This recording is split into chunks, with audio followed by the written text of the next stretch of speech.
Welcome, y'all. We are getting ready for our first day of the NACL Split 2 playoffs. My name is Ruff. I'm joined once again by Beatdown Boulevard.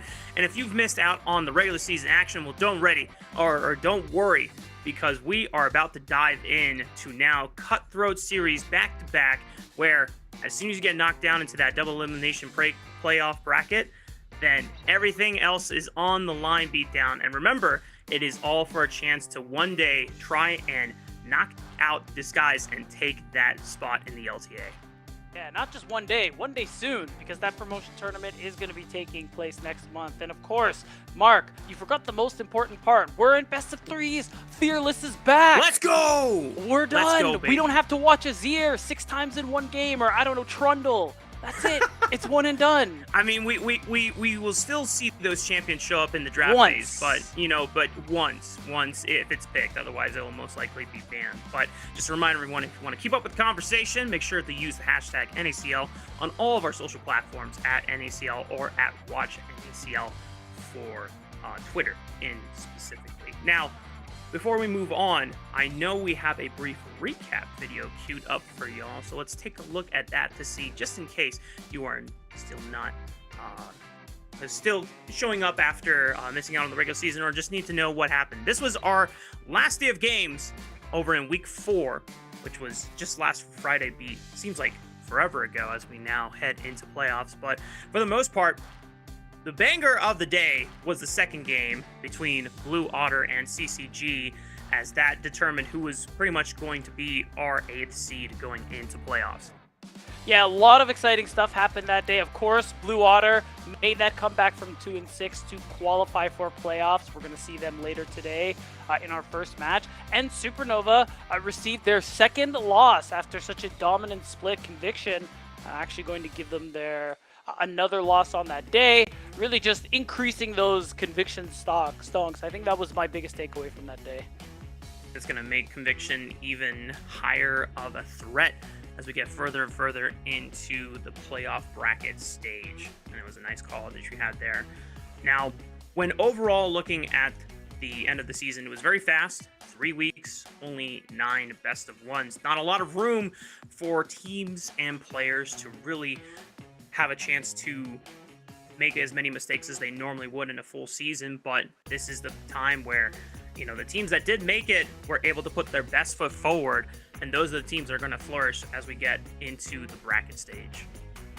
That's right, and now it's we're going into our 5th week of play overall, and the hope is for some of those teams who've been struggling in those early stages of the split, they now have this opportunity to kind of get it all together. And of course, you have more than one chance per series. Because now, again, we are back to best of 3s. And, of course, looking at our playoffs bracket, that's right, it's a full double elimination tournament. Everyone has 2 lives, so even if you lose your first match, you still have another chance to make the miracle run. As you already hinted and highlighted before, we have Supernova against Blue Otter for our first match of the day, and then later it will be Conviction against Citadel, and then tomorrow we'll have Dark Zero taking on Dorado and Luminosity taking on Winthrop University.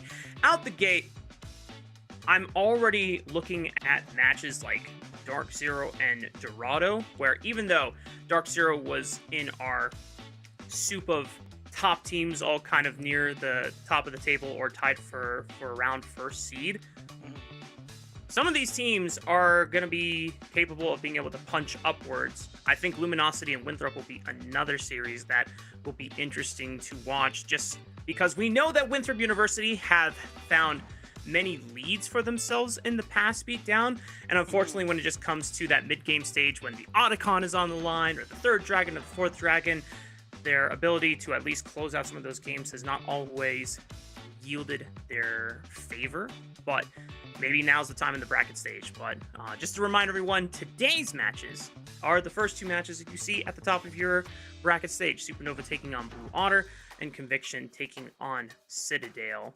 Overall, B, is there any match that, whether it's in our first bracket stage or a match you predict is going to happen later on, that you're excited for?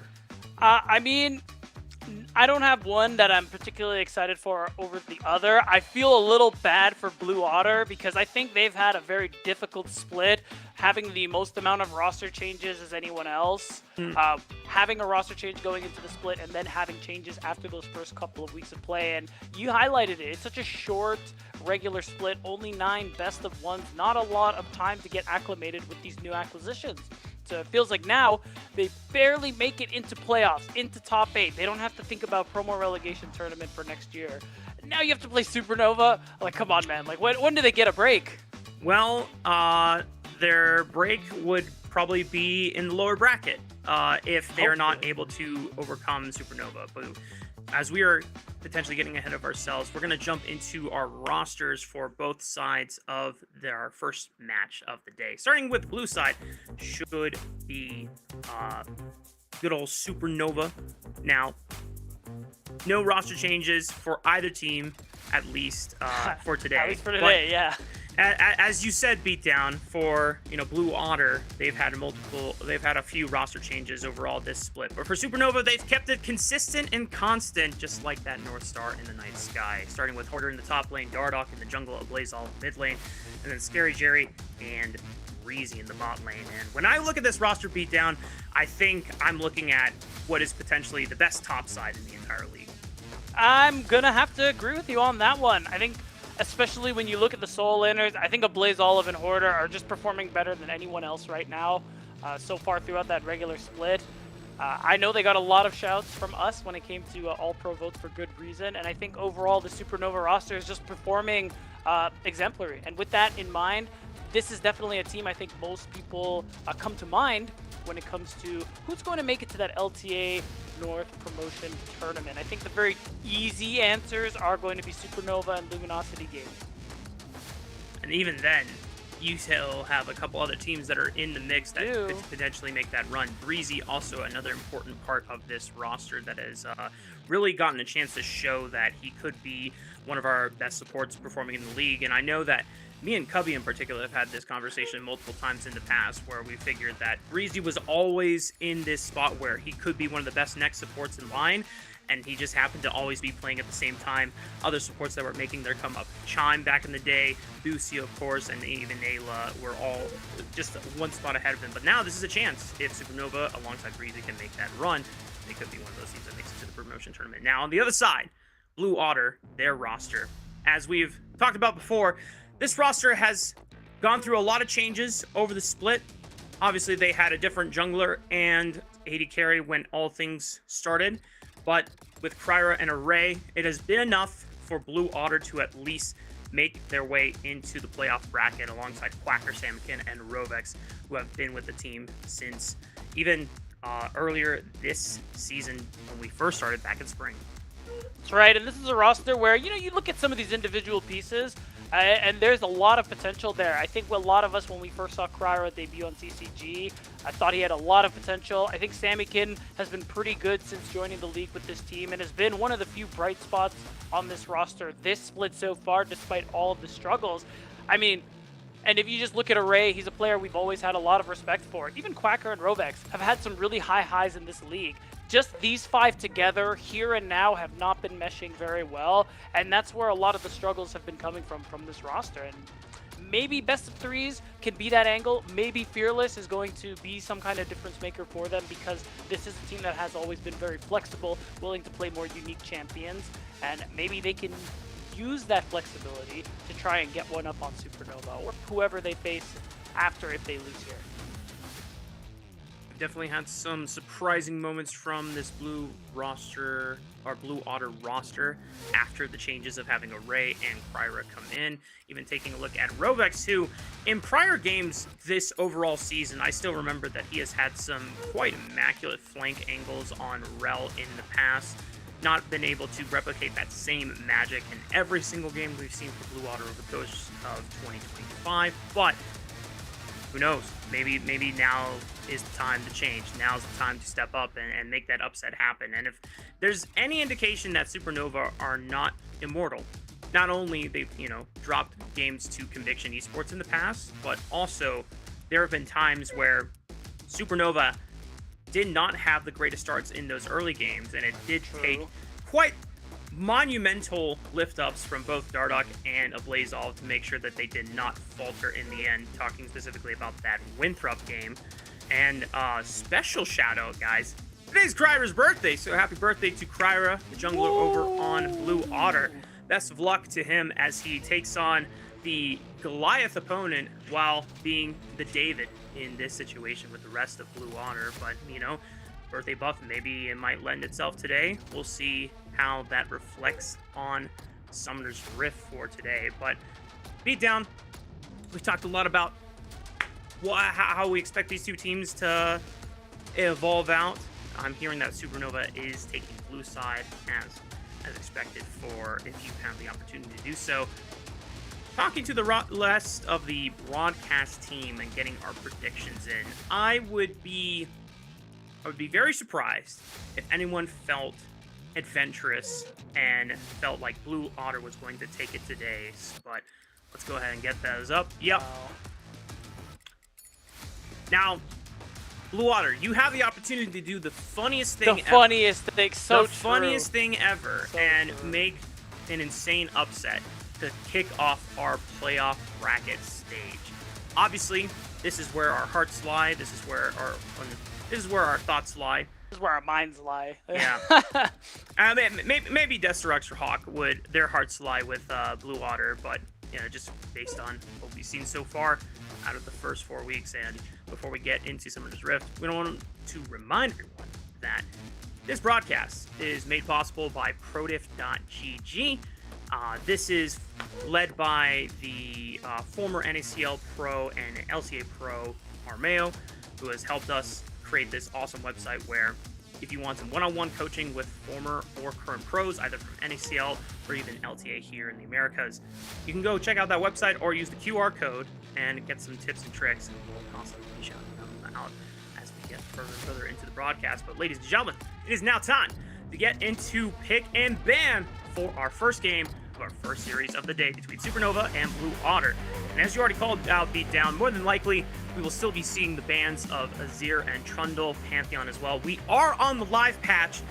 There's so much that I want to talk about, but I'm going to wait and see if they start picking up those champions. I also heard that Silas is banned because of a very funny bug. If you do not know what it is, just go look up Inspired's Twitter. Yeah. You'll understand. That's the one. I mean, I don't know if you'll like fully understand. Just for whatever reason, Crit Silas is just absolutely not balanced. It is a bug. They're working on it. So. Yeah, it should not be doing that levels of damage. It shouldn't be working like that. No, it shouldn't.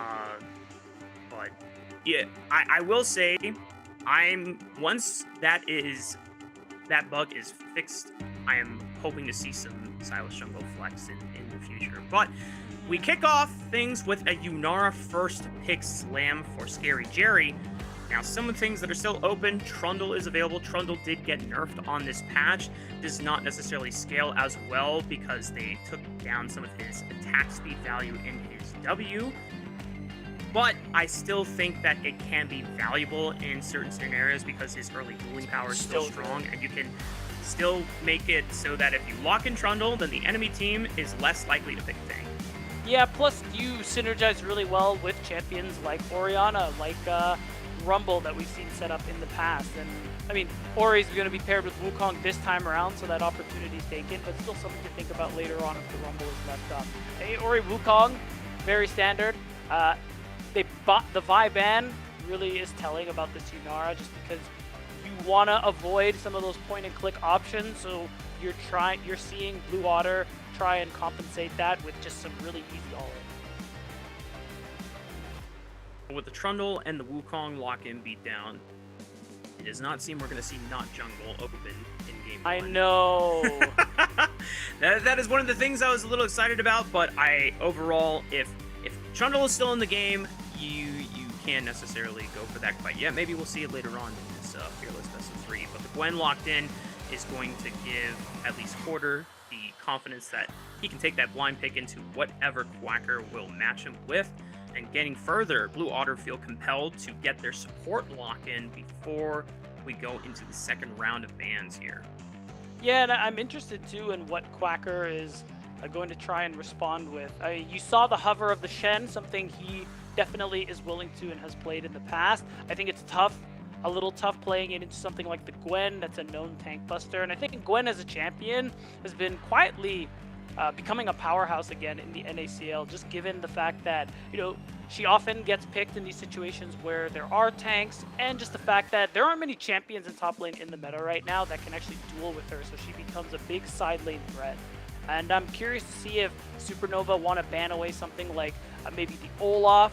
That could contest it later on. The Ambessa ends up being something that can dominate her early. I feel like we've seen Jax as an answer into Gwen too, unless I missed something in the patch notes about Jax getting weaker or nerfed in the matchup. But we'll see what Supernova end up banning for their second option here.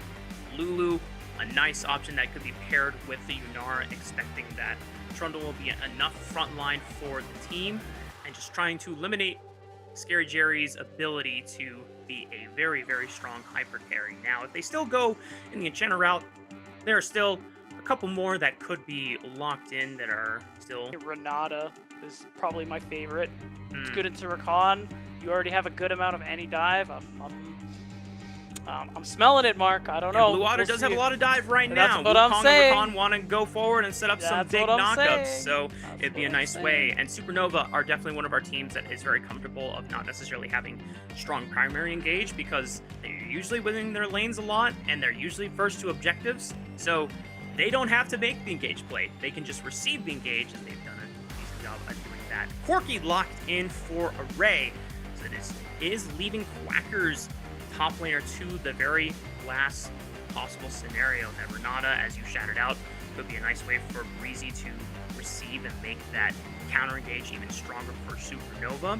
I'm curious if Blue Otter is really trying to ensure something volatile like the Darius or the Olaf for Quacker is the perfect scenario being locked in before they commit to it. Yeah, I think that makes a lot of sense. The easy thing too for Olaf to know is that Quacker loves the champion, best situations for it. High CC team, not the most amount of damage. Supernova's comp, there's a good amount of damage here, so I think it would be a little tough, but possible for Quacker to play, so we'll see. I mean, the Annie just gives you some more of that guaranteed CC. With the Renata being a champion who wants to move more backwards, I think it will pair well with Dardoch on the Trundle, just because it'll make it easier to set up the big stun with that pillar. Okay, it ends up being a Rumble instead. Rumble did receive some changes. I do not remember exactly off the top of my head what those changes were. I'll have to take a look back to see if it would affect his laning phase or overall damage output. But looking overall at the compositions here, Beatdown, nothing really seems different. If you told me that we were on a new patch, I would not believe you. Because everything seems pretty much the same as last patch so far. Yeah, I mean, to be fair, all the champions you're seeing on screen, I'm pretty sure haven't been touched this patch, so kind of makes sense. As for Supernova's comp, I think they got a lot of what they wanted to. I didn't get to mention it, but I like the Corki for Array just because you definitely need a mobile champion and some range when you're facing down something like Trundle, like Annie, who are, like, if you're on their screen, you are in so much danger. So I think Blue Otter, this is a comp, they pretty much got what they wanted with this composition. The question is, will they be able to actually win out in lane in these team fights? Because something that's been going really well for Supernova so far is that Hoarder and ABO, like we said it already in the pre-show, they've been the best performing mid-top and mid laners in the league. They've been doing really well in lane, they've been playing really well in team fights, so even if this comp for Blue Otter is really good at team fighting, if you lose hard in lane, and you don't reach those item spikes in time, it doesn't really matter. Very true. Unfortunately, Beatdown, I have yet to find the website where... is it about the Rumble changes? Yeah. I'm pretty sure they changed, I read it yesterday, they changed how the damage over time works for his Flame Spitter. I think it's 3.5 seconds now? Instead of 3 seconds. So maximum burn duration is now extended, so that if you're able to get out of the Flame Spitter, it's trying to reward the other player for being able to try and disengage from the overall harass that Rumble is giving, at least in lane. Double checking numbers here. They did, okay, so decent tap. Well, while I'm still reading through the Rumble changes here, who will win, guys? We want to hear from y'all in the Twitch chat here. Hashtag SN for Supernova or hashtag Blue Otter. Start getting those spam votes out and show your support. And my conclusion on the Rumble changes, seems like a light tap, light nerf overall. Damage was reduced slightly on AP ratio from 110 AP, 110% AP to 100% AP. Max percentage HP went down by at least max rate from 9.2% to 8%. So overall, not sure if in the long run it's going to curb Rumble out of the meta, as he's still picked here, but it does not seem like Rumble is, nearly as strong as he was before, and as an overall response to the fact that he was kind of being picked every single game that he was available. Yeah, and I mean, this is how these things end up getting done. It's usually a couple patches of very small nerfs, little numbers differences. I know they like to talk about, pulling on levers for different champions. You've heard that term, right? Specific things that they nerf and buff based on what champion strengths and identities are. So trying to be careful not to overdo the nerf, but also they need to do something so that the diversity of the pro landscape is changed up a bit. Okay. I can understand it. So we'll see. And who knows, that could be like the difference, because sometimes a small buff like that can be some kind of breakpoint. Yeah. And maybe Rumble will just become the worst champion in the game now. Who knows? That's probably not. That's probably maybe not that number was just the edge, where people are like, you know what? I can no longer, because that's always my the first thing I try to think of is how it affects your ability to kill certain waves at certain times. Your wave clear, your ability to push. But you know what? Rumble discussion aside, we'll just see how it all matches up on the Rift as we head into our first game of our first series of the day. Supernova takes on Blue Otter, starting right now. That's right. Supernova, pretty dominant split overall, finishing as our first seed. And Blue Otter, who really feel like they've struggled to make any waves since their first split last summer, barely eking their way into playoffs, and now they have to face the best team in the league. Those are the breaks beat down, but now's the time where you can't really take anything back or go back and change history. You just now have to make the best of what you have now. Supernova already getting aggressive into Kryra's topside jungle and just dropping down a ward onto the Raptor camp. Nothing too innovative there, as Supernova, when we look at how this game evolves out, there's some at least decent scaling options for Hoarder on the Gwen. Will be a monster later in the game goes on, as we also have Scary Jerry will be a decent threat on the Yunara. And am I seeing this right, Beat Down? Do we have NACL banners on the Rift? Yes, we do. That's sick. They look neat. Honestly, I always like the idea of banners in the TR. So it's cool so that we got some now. It's a little rip though. I wonder what happened. Shoddy design. I had no idea this was going to be a thing. That is super neat. And I'm now trying to make sure that have we had NACL banners in the past before? I'm pretty confident we have at some point over the last couple of years, but that's one of those things where you could put a gun to my head and I would not give you the right answer. maybe it's just been a hot minute since we've had the bin game. Oh, yeah, it could be. It could. That is very cool. Agreed. I'm trying to think here if Blue Otter are, how should I say this? If they feel the urgency to make plays early on, as we normally talk about with Wukong jungle, you have the ability to make strong counter ganks early on, as long as the majority of the abilities are set up, because all you really provide is just damage. You don't provide any CC for yourself, so you cannot actively make plays before level 6 on the Cyclone. And so most of the time, we usually see the Wukong just trying to farm the way up to 6 as fast as possible. But when you look at Supernova as well, it's not necessarily that Trundle has to do anything either. If his lanes are all doing well currently, as we see the push, so far, Jungle just needs to make sure that Blue Otter doesn't find any volatility that they can exploit early on. The thing that we've seen a lot happen with Dardoch too as a player is that he's really good at understanding not only his own timers, but his opposing junglers' timers. So when he has lanes that are winning, as he often does when playing on Supernova, he is not afraid to invade, steal resources away from his opponent. He did it to Kryra earlier this split. He's done it to other junglers in this league.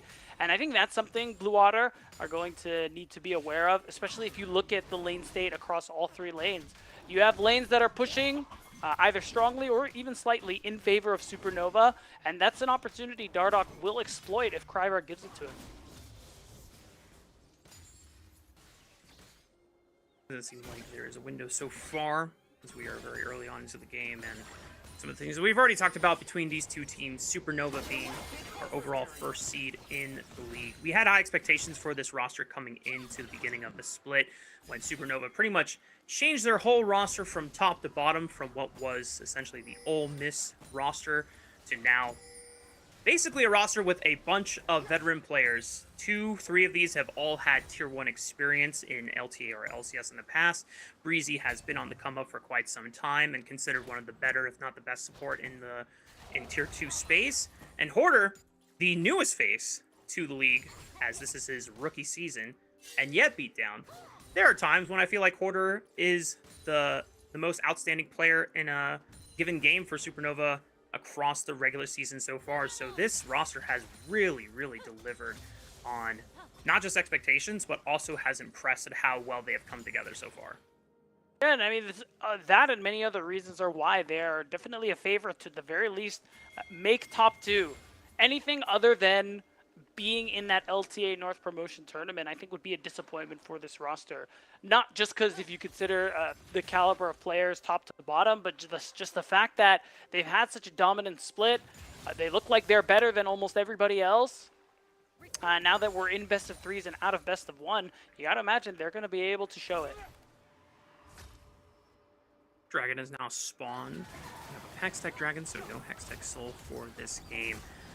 Very little action has occurred on the Rift other than this lane swap from Scary Jerry and Breeze that is matched by Array and Rovex on the top side.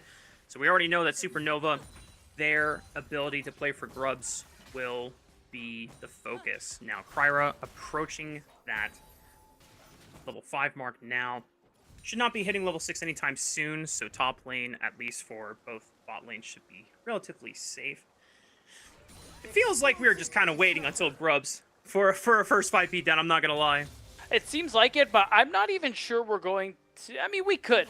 Kryra, Samikin, a really strong level 6. The fact that both top laners hold onto their TP as well, and Kryra, he smells a play.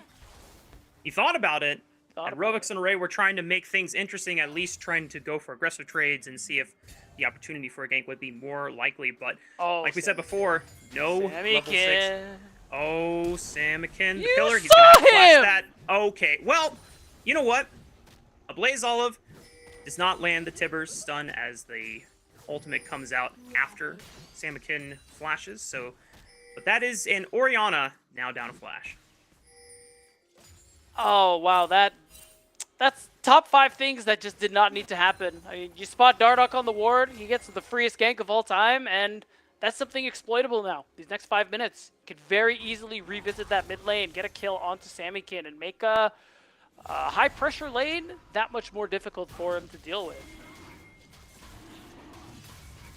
I like what Kryra's doing here, though, knowing that Supernova just made the play on top side and Dardoch papped back into the top side jungle. This is an opportunity where Quark gets the push in, has level 6 to threaten for an equalizer in case Supernova wanted to poke their head around. So first dragon will go over to Blue Otter, and not necessarily the slowest dragon, not necessarily on spawn timer either, but if Blue Otter want to find themselves a win condition in this game, they can continue stacking these dragons. That's one way to try and force Supernova to play at your own tempo.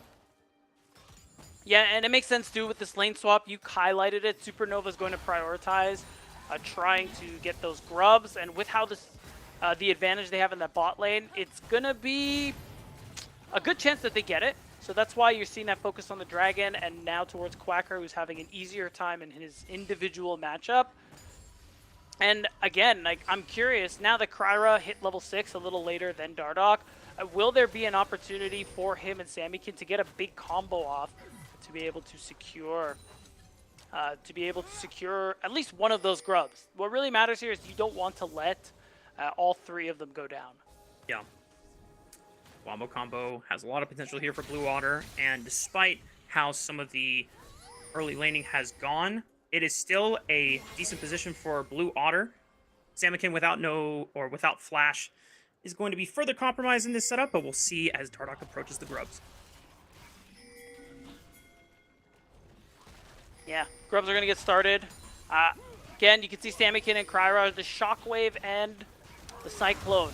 There's an opportunity for something big here, but I think Breezy's level 6 maybe makes that a little more dangerous. In fact, I think we're just going to be watching the movie that is Supernova taking grubs, which is a little too bad. At least they're giving a chance for Array to push this wave in. Maybe he'll be able to take a plate, and you can see Rovex and Kryra moving around just to cover his way out, but it's looking like plate is not on the menu. Blue Otter at least are making things difficult for Supernova to execute, but in the end, Supernova is navigating this scenario as well as they need to avoid any conflict or mistake that Blue Otter can punish. They were definitely there in position. Even though nothing happened on your screen, you know that Blue Otter were waiting for an opportunity to strike. But Supernova maintained all their summoner spells. They get all 3 grubs. And if this Gwen can get through laning phase, she's going to be a problem on the side lanes as now. Oh, could we have a 3-on-3 here? Scary Jerry. No Transcendent here, but Kryra with the flank. Massive knock-up with the Cyclone and the Grand Entrance. This is a big wipe for Blue Otter, and Dardoch cannot do anything to bail out his bot lane as they both fall, and Blue Otter the first 2 kills on the board. I don't think... Do we have a dive? I think this is a little ambitious. I don't know why we're canceling backs, but they really want to go for this. Hoarder opens up with a needlework. A lot of CC coming in and a lot of damage, but Hoarder doesn't have his backup coming through because they managed to kill the wave, and the Blaze Olive is forced to just force the dive, and now Supernova just dropping kills one after another. Blue Otter punish all 4 of them beautifully, and now they are off to the races 4-0. Okay, that happened. We made decisions in that last fight. Well, if you're Blue Otter, you're ecstatic right now, Mark, because not only are you 2k up at 10 minutes, your Corki is up 2-0, so is your Wukong. We're going to watch this one again, and at the end of the day, it was a really nice alt Grand Entrance from Rovex, and that kind of just set up everything, because you put them in the bouncy cancel between that and the Cyclone, and there really wasn't a chance for many on Supernova to press their buttons or do anything. And this, I mean, we're just mistimed. I know Hoarder, he's trying to whittle them down a little bit, but because they have the vision that, oh, a dive's happening, all right, let's just 3v1 the Gwen. Oh, a Blazed Olive's running into us. Oh, okay, kill that guy, I guess. And you just collected a lot of gold. Well be down. This is quite different than what we were expecting in Game 1, but yes. Blue Otter have arrived to this state nonetheless. They have about just under 2,000 gold advantage for themselves. For Supernova, they still get the 3 grubs, but this is a nice way for the 2 players that came in and filled in for the spots of Chrome and Low Jazz specifically, are now the ones with the most gold in the game, and they have big shutdown bounties on themselves. Trinity Force already completed for Kryra. This is a great start for Blue Otter, and if they can continue this snowball momentum, then Supernova... Remember, we talked about Hoarder being the late-game insurance for this team. Scary Jerry, obviously, if he can get the snowball rolling, he can be a threat as well. But Blue Otter now have the chance to start this series off in good fashion. Yeah, we talked about the concern that Blue Otter might fall behind during this lane phase, just considering what Supernova tend to do during the early stages of the game with their strong laners. But apparently just is not a problem. And Blue Otter handled that quite well. So now... yeah, it isn't just Kryra who has that first item. Array also has it. You're waiting for the second one when you're playing Corki, but still, being this accelerated is a really big deal for Blue Otter's team. Well, Trinity Force spikes for the second dragon. Something tells me that Blue Otter should be able to contest it. No questions asked from the side of Supernova. Obviously, they are poking their head and seeing if there's anything messed up in the setup here, but Dardoch is already on the top side of the map. He knows that there is no chance to be able to go for the second dragon while they are still down item spikes across the board here. Maybe they have a chance to look for first brick instead, since they still have the power of grubs on their side, and that'll be the trade. Yeah, and that's why you're seeing Rovex walk his way up to the top side ahead of Quacker to see if they might be able to defend it. If they can delay it, there's an opportunity for Sammykin to hit that bottom tier 1 as well. At the very least, just limit Supernova's opportunity to pick up those feats. And it's looking like that move from Rovex was a wise one, because now ABO has to back off, everyone from Supernova has to back off, and it's just back to base.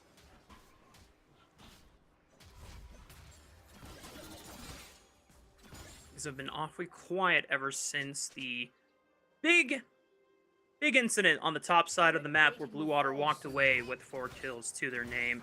2 dragons up as well, and they have the dragon stacking win condition as we talked about before. It is a Clown Soul game. It's going to be very nice for a lot of ultimates here from the side of Blue Otter to continue snowballing those engages, so Supernova are going to have to figure out a solution fast. Yeah, especially because they gave up the first 2 Drakes. This next one's going to be Soul Point. I'm expecting, because Supernova have been able to catch up a little bit by virtue of just farm and CS, has given them the chance to get to a point where they've evened up a little bit. But I see that. Yep, Breezy's in trouble. He's going to get taken down. He is getting really low. He's going to heal. Gets knocked down by the staff regardless. So Breezy, kind of moving forward like he's playing Alistar, gets punished for it big time. And I wonder if there's a dive they want to set up. It's looking like the answer is no. We're about a minute away, less than a minute from Herald, and I think that's where Blue Otter want to put some of their attention. We're even seeing the teleport come through from Rovex, who's rocking that unsealed spellbook. And, oh, we got to fight. Gonna come through with the battle dance. Waiting for the skip and slash. Hoarder is really low. This is a 1v2 without ult. This Gwen is cooked. And Blue Otter, they just continue to maintain control of this game. It's only getting more difficult for Supernova. Scary Jerry is going to lose almost all of his health, even with the red buff. He's going to have to walk away from this one. And if Hoarder going down didn't guarantee the Herald, that play certainly does. And right now, you're seeing Scary Jerry only just finishing that recall. Blue Water want to move their way to the Herald. I will say, the teleport from Quacker to stop this first brick from going down does leave an opportunity.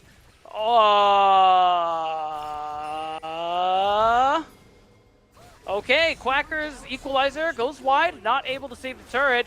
He's going to get 1v2'd, so it is going to be an exchange. Herald for top laner.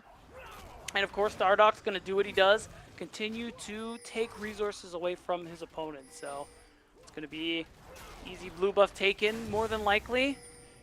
Yep, he's going to go ahead and smite that away. And Supernova have essentially erased the gold lead that was there for Blue Otter in those early stages. Not just with that first brick, with the kills. It's a really good spot to be in after going down a couple of kills in that early game, especially when you look at champions like Gwen, Yunara, who want to scale. Trying to keep them even in this game state is really important. And Ryra's going in with the Cyclone. A teleport is coming through to try and save Supernova's top laner. Another teleport, committing a lot of resources here. Array is going to show up, and down goes Hoarder, because the whole gang is here to make sure we don't lose yet another tier 1. You got to love the commitment there from Supernova, or from Blue Otter, excuse me. Now, minute away from Drake. It's really the next thing on the docket for both of these teams. This is Blue Otter's Soul Point. Supernova don't want to let this one go down very easily. Otherwise, they're going to have a very difficult Soul contest in the next 5 minutes, whether they're ready or not. So, it's just going to be about this setup now. You can see Dardoch pathing his way down. ABO doesn't have TP, so he won't be able to join quickly if a fight ends up breaking out. So I think he's looking to recall soon. Maybe pick up the second item in the process. Now we see teams gathering in the mid lane, as you do. in preparation for an objective fight. And it does look like Blue Otter going to be able to get that first touch, which is kind of tough, because even though Supernova do have some go buttons, I think they would prefer to be at an objective first. They much prefer teams to walk towards them than the other way around, but still, they're going to try and brute force their way in. Array will easily avoid that pillar. And I kind of like this from Blue Otter. They're just going to completely concede control over this Dragon Pit because they know it's important for Supernova, and they're going to drop this Herald instead. But as I say it, they're going in. Flash, stun. Array is going to lose most of his health, is forced to flash out. Dardoch will secure the Dragon, and you have a trade kill from Array going through here. Needlework is going to come out. So much damage here. Scary Jerry doing his best, but he isn't quite there yet on the Yunara. Still, he is laying down those orbs, and soon Supernova have won this fight. And Beatdown, that fight was so needed for Supernova because just like me, who was seeming to struggle early on, now they have finally gotten all their stuff out of their system, and now Supernova have come roaring back to life. And they have. And it looked like this was a good response from Blue Otter overall. Take the turret with Herald. There was an angle where they could have taken the tier 2 as well, but instead they wanted to have their cake and eat it too, and I think that's where that punishment ends up coming from, because now they lose this fight. SN are in the lead, and they could start to lose control of this game. You take a look back at the replay once again. Dardoch, good with the smite, secures it. And look where everyone else is positioned. Array, because he was sectioned off by that anti-Tibber stun, he is not able to really contribute in this fight early on. And then Scary Jerry, for the first time, is really undeterred, and he gets a chance to free hit on a lot of these stragglers here. And Blue Otter, main damage dealers, and Samakin Array being disconnected as we got another fight. Dardoch caught by the shockwave, though. Pryra trying to see if he wants to follow up, but no Cyclone available. It was Blue Otter's attempt to just make a quick pick while a bunch of these ultimates were off cooldown here. Ablazal was trying to threaten on the left side. The rest of Blue Otter, we're not going to be able to find any more. Unfortunately, there are no quick picks when your target is a Trundle, especially with that Spirit Visage being built. You have healing from all sources increase and shielding as well. It's a lot of resources for not a whole lot of anything else. Now the only thing to really look forward to is this Otacon that has just spawned, and another Cloud Dragon in a couple of minutes' time. Of course, that third Drake being taken by Supernova means, Dragon Soul is a long way away from either one of these teams. Now, the idea are just those item power spikes. Scary Jerry, who had fallen behind of Array because of those 2 kills he got early on, is now at that second item ahead of him. Has that Runon's Hurricane, is a pretty big deal for the Yunara, and it means that if there's a big fight overall, Scary Jerry is just going to be able to do more. So crucial for Supernova's carries to get back into a position where they can fight and match up against what Blue Otter had at least accelerated on that early snowball. Muramana finally completed and fully stacked for Array's Corki, so he'll still be able to put out some damage. But if Supernova can ensure that the carries from Blue Otter are disconnected like they were in the previous fight, then things will be pretty nice for Supernova, which just puts even more urgency on Blue Otter to make sure that when they're forcing these engages, they don't find themselves split. They find themselves all connected, because even though they don't necessarily have a typical frontline beatdown, this is still a team that would like to front to back. Yeah, that's right. Now you're seeing both of these teams group mid lane. Just trying to see what vision they can set up, because now the top side is a big focus for everyone with Otacon being on that side of the map. We've seen many a game swing on this objective, even when it was weak as hell when it first came out, or when they nerfed the GA actually. And now that it is just a consistently good objective to go for. So, interesting thing too, I think both of these teams take it rather quickly. So it does increase the risk of any missteps, any overcommitments to other sides of the map.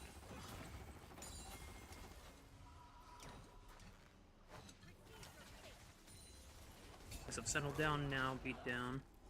Summoner's Rift, a lot more quiet than it was a couple minutes ago. 4th Dragon of the game spawning in under a minute's time. Otacon still the major objective that both of these teams have been at least cautious about the other team trying to go for. You can see the Vision War currently being won by Blue Otter as they are maintaining control of that top river. But as soon as this dragon spawns, it will beckon the question of whether Blue Otter will drop that control on the top side and try and push themselves further into Soul Point territory, or if they will make sure that Supernova do not have any eyes on it whatsoever. Big spikes coming in. 2 items now completed for Quacker. Nasher's almost available for Hoarder, but not quite there yet.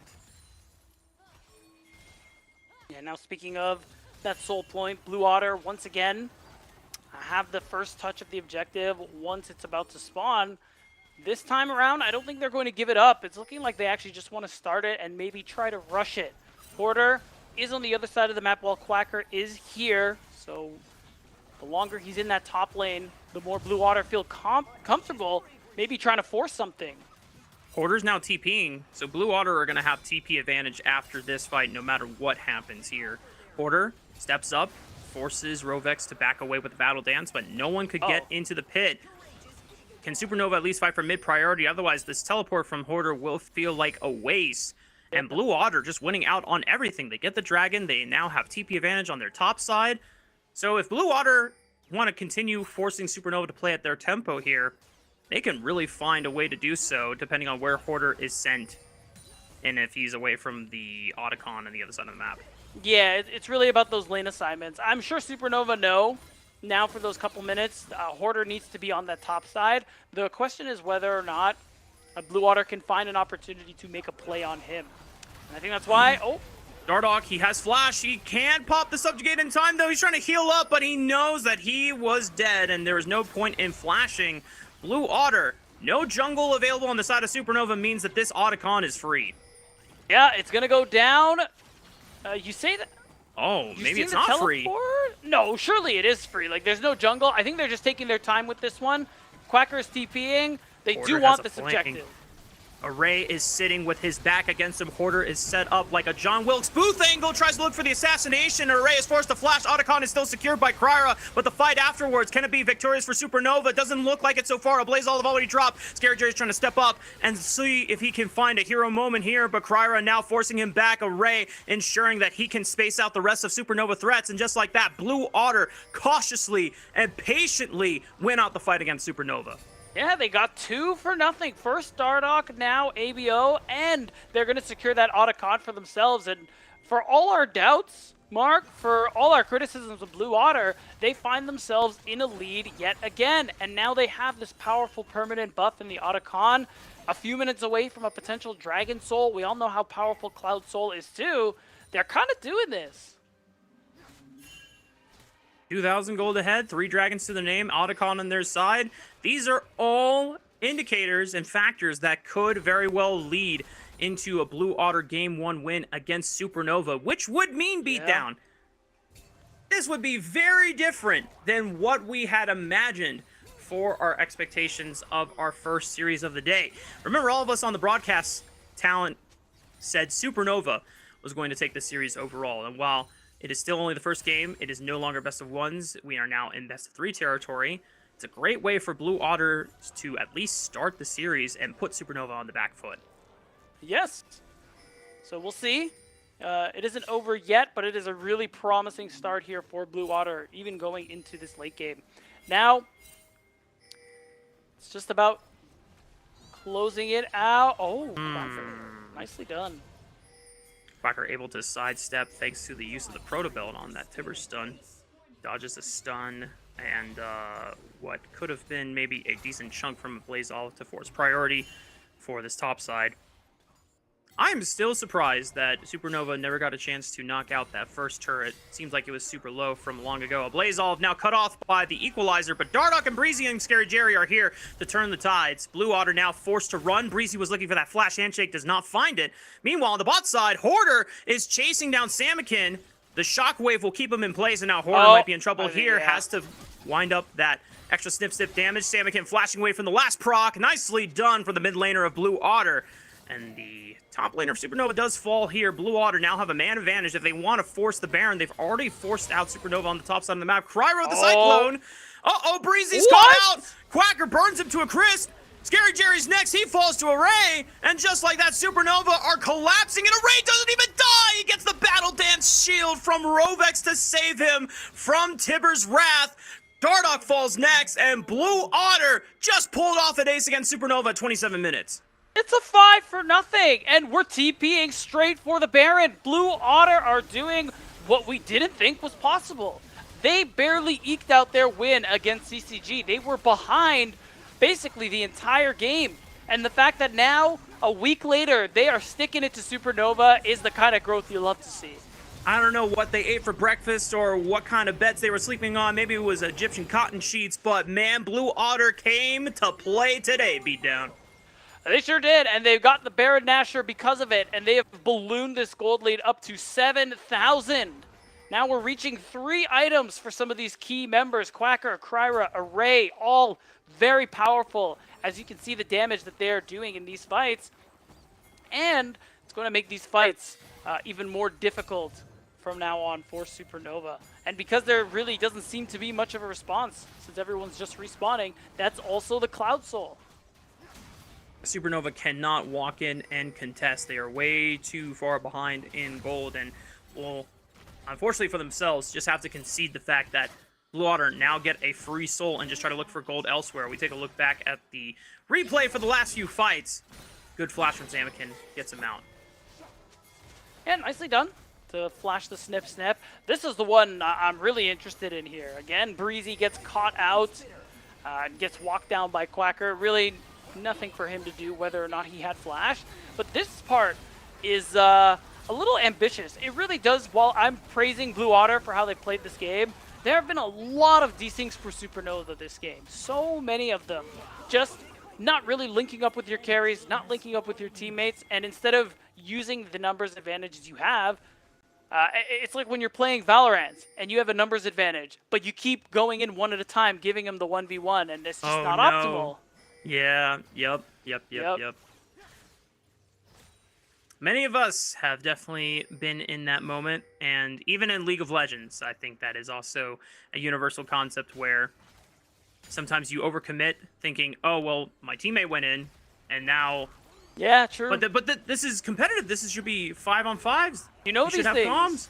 Yes. So what's going on? What's the breakdown of communication? And I know that we had Dardoch on the interview desk post victory over Winthrop last week, and he was expressing some of his concerns that, hey, you know, we're still taking this at a time. I still think that we, you know, are favorites, but we're still not yet perfect. And some of that's starting to show up here for the Supernova roster today against Blue Otter of all teams, but Blue Otter's not going to question it. They came with the heavy expectations against them, not favoring them, and they're the ones surprising us here on the Rift as they continue pushing in and making the siege possible. Yeah, it is funny. There was that Shimmer interview when Vancouver got their first win this split. Me and SRX interviewed him. He singled out Supernova as a team that had a lot of cracks in the armor, supposedly, that he wanted to try and take advantage of. Even though it didn't happen for them, Blue Otter, in a way, catching that torch, really showing that Supernova are mortal. Not just the teams in that top 4, but apparently anyone else. Blue Otter now have successfully taken out 2 inhibitors in the base of Supernova at 31 minutes, 8,000 gold ahead. Cloud Soul on their side. Supernova's only hope is that the game lasts long enough where an Elder scenario happens and Blue Otter do not set up the vision line defensively well enough as Hoarder... Well, that's a Cyclone, that's an exhaust on a Samakin, but Hoarder doesn't even get a chance to play the game. Blue Otter deletes him from the Rift, and now it's a 5-on-4 for the next 50 seconds. Yeah, that is a long time, and while Hoarder will be back well before either the Elder or the Baron spawns, still, time he's not farming, it's going to slow down that third item. Something I think Hoarder is going to want really badly going into those final epic objectives, because we're in the end game, Mark.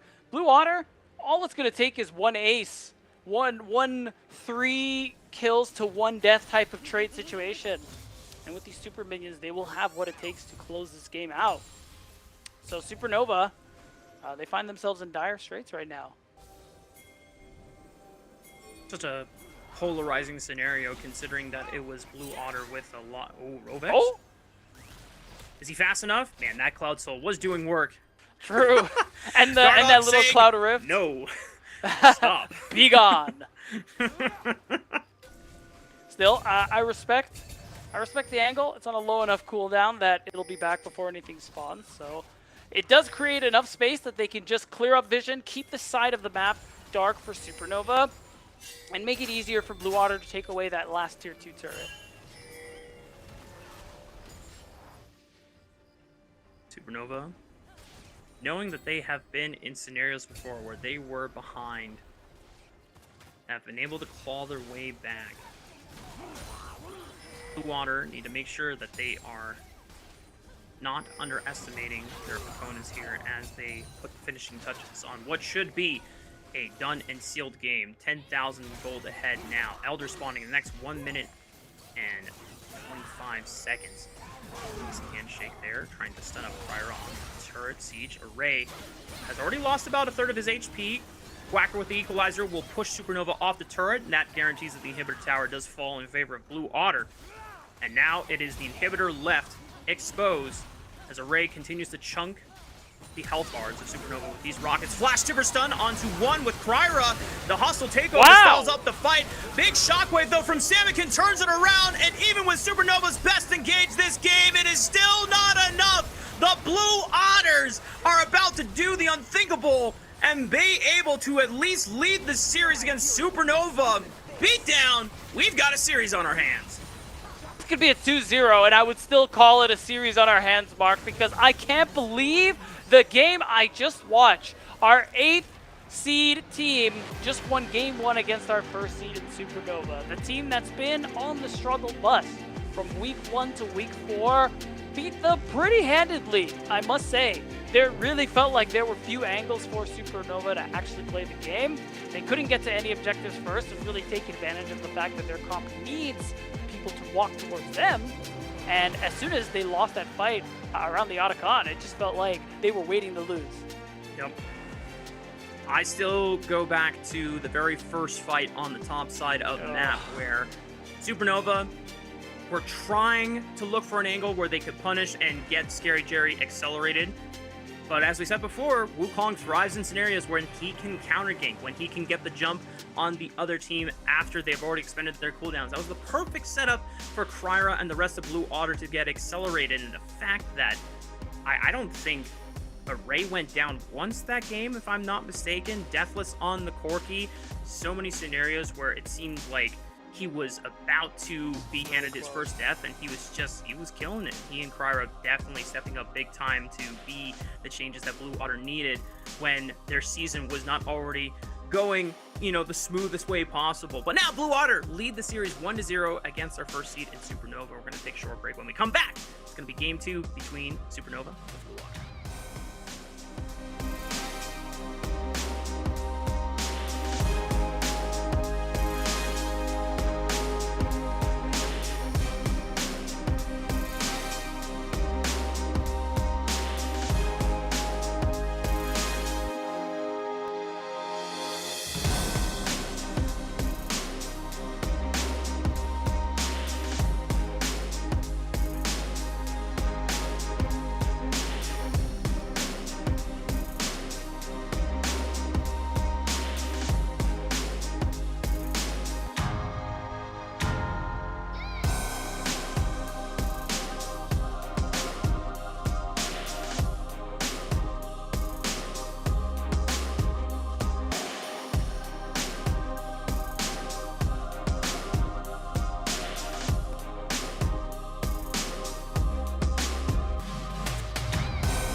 Welcome back, ladies and gentlemen. We are getting ready for Game 2 between Supernova and Blue Otter. If you are just joining us and you have been watching the regular season, you might be surprised to see that Blue Otter just took Game 1 against Supernova. This is our 8th seed, taking the first strike against our first seed after our very fast-paced regular season.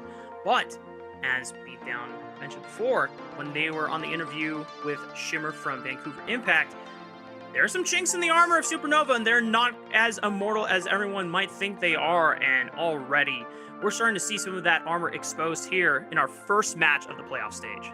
Yeah, I mean, there's being mortal, and then there were some of the plays I saw from Supernova. It really feels like I was watching a different team today, which was strange, because what I'm used to seeing from Supernova is, winning laners usually finding leads, Dardoch being able to create his own advantages, and basically creating the situation where even without kills, there is a noticeable gold lead building for Supernova. They're coordinated, they team fight well. These are very experienced players, as you highlighted, Mark. 3 have tier 1 experience, Breezy's on the come up, Porter is like my vote for Rookie of the Year because he's the GOAT. But, all that being said, they just crumble.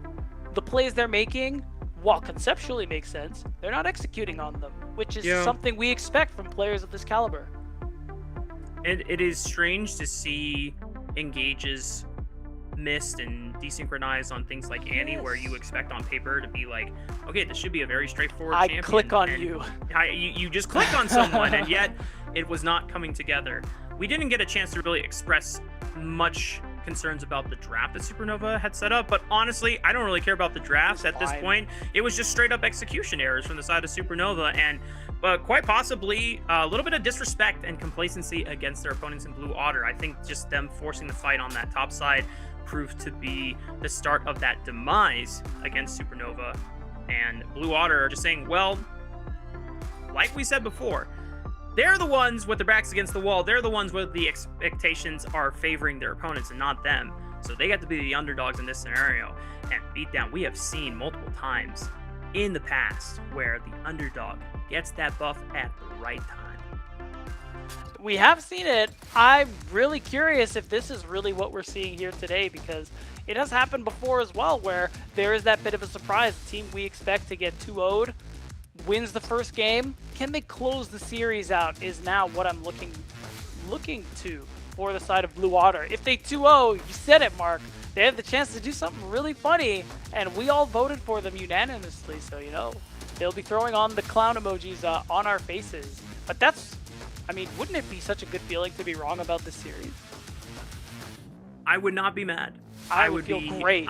I would feel very entertained about being wrong in this scenario, because it was just, quite frankly, one that not any of us here expected going into today's match.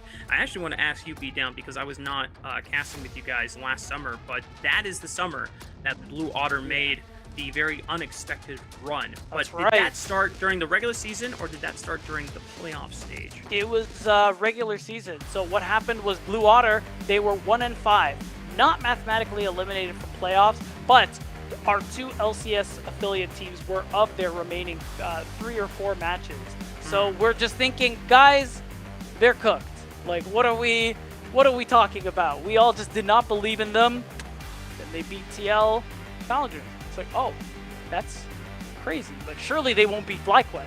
And then they did.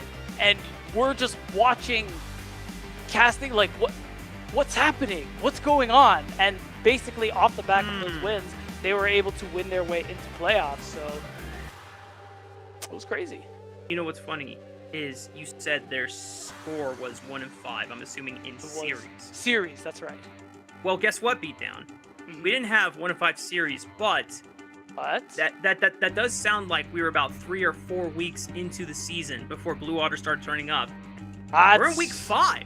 That's true. We're in week 5. That's true. You see what I'm putting together here? I'm picking up what you're laying down. Something I about the first 3 weeks, first 3-4 weeks for Blue Water summer, it doesn't count.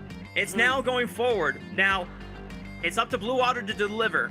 Yes. And it's up to Supernova to see if they will lock in and play a lot better than they did in the first game. But we're just going to leave that in the air for everyone to ponder, to let it marinate. As marinate, yeah, exactly. For the Varus first pick in this draft.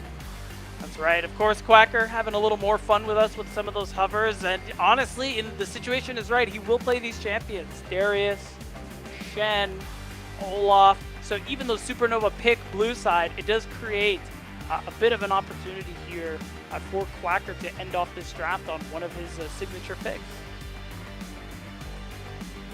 We'll not go for the Darius quite yet. Xin Zhao locked in for Kryra, now knowing that Trundle is off the board. In case you didn't see above, there's now Fearless draft indicator that we will be keeping track of in addition to the bans that happen for the rest of the series. And Xin being paired with Talia is already a very, very strong jungle mid combo here. I'm curious what Supernova's answers will be, if they will try to take a control mage to match Talia, try to look for something a little bit more long range that they're safer, or if a Blaze Olive gets spicy and goes for an assassin matchup, which can punish something like a Talia. I'm curious myself. I mean, the Jax immediately blind there for Hoarder is definitely a confidence pick there. You do have another opportunity kind of similar to the Gwen, where you are a really strong duelist, especially if you can get out of lane. So I'm wondering what the angle is going to be there for Quacker in response. Supernova, we're thinking about maybe a Karma for Breezy, but instead opt into the Rise. This has been a staple for a Blaze Olive this entire regular season. Has used it to great effect for quick rotations and just being able to set up very creative engages and flanks. If you remember the Rise Realm Warp with the Breezy's Alistar into the backline. The big fan of the ingenuity behind that, as Blue Otter will lock in Nautilus. Because it's Xin in the jungle, it's not going to be the Nautilus jungle, but just want to say, guys, it's real. It is real. And hopefully we'll see it soon from NACL. Unfortunately, Nautilus support is equally real this game, Mark. Correct. I mean, already seeing Xin Talia, you see Varus, you see Rise, it's like, it's too funny, man. Like, just point and click on these guys. They have no way to escape other than Flash. Like, it's just too easy, and the Braum ban is beautiful. Like, just remove their options to play. And Supernova right now don't necessarily have strong methods of engage. They have good pick tools, though. Single target CC is very powerful between Flash Rune Prison from Rise or Chain Corruptions from the Varus to soft look for any opportunities. Obviously, if Hoarder can get into the mix, being able to land a multi-man Counter-Strike will always be nice here, but I still expect that if Supernova really want to get the game going, they're going to have to need some stronger methods of primary engage, which is why I like the shout-out ban on the Jarvan from Blue Water.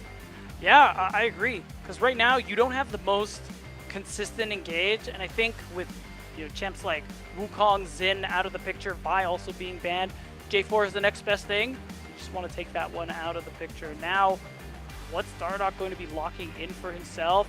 It's either Dardoch or Breezy, who needs to go something very engage-oriented. At this point, with what's left, I'm thinking Rel or Alistar.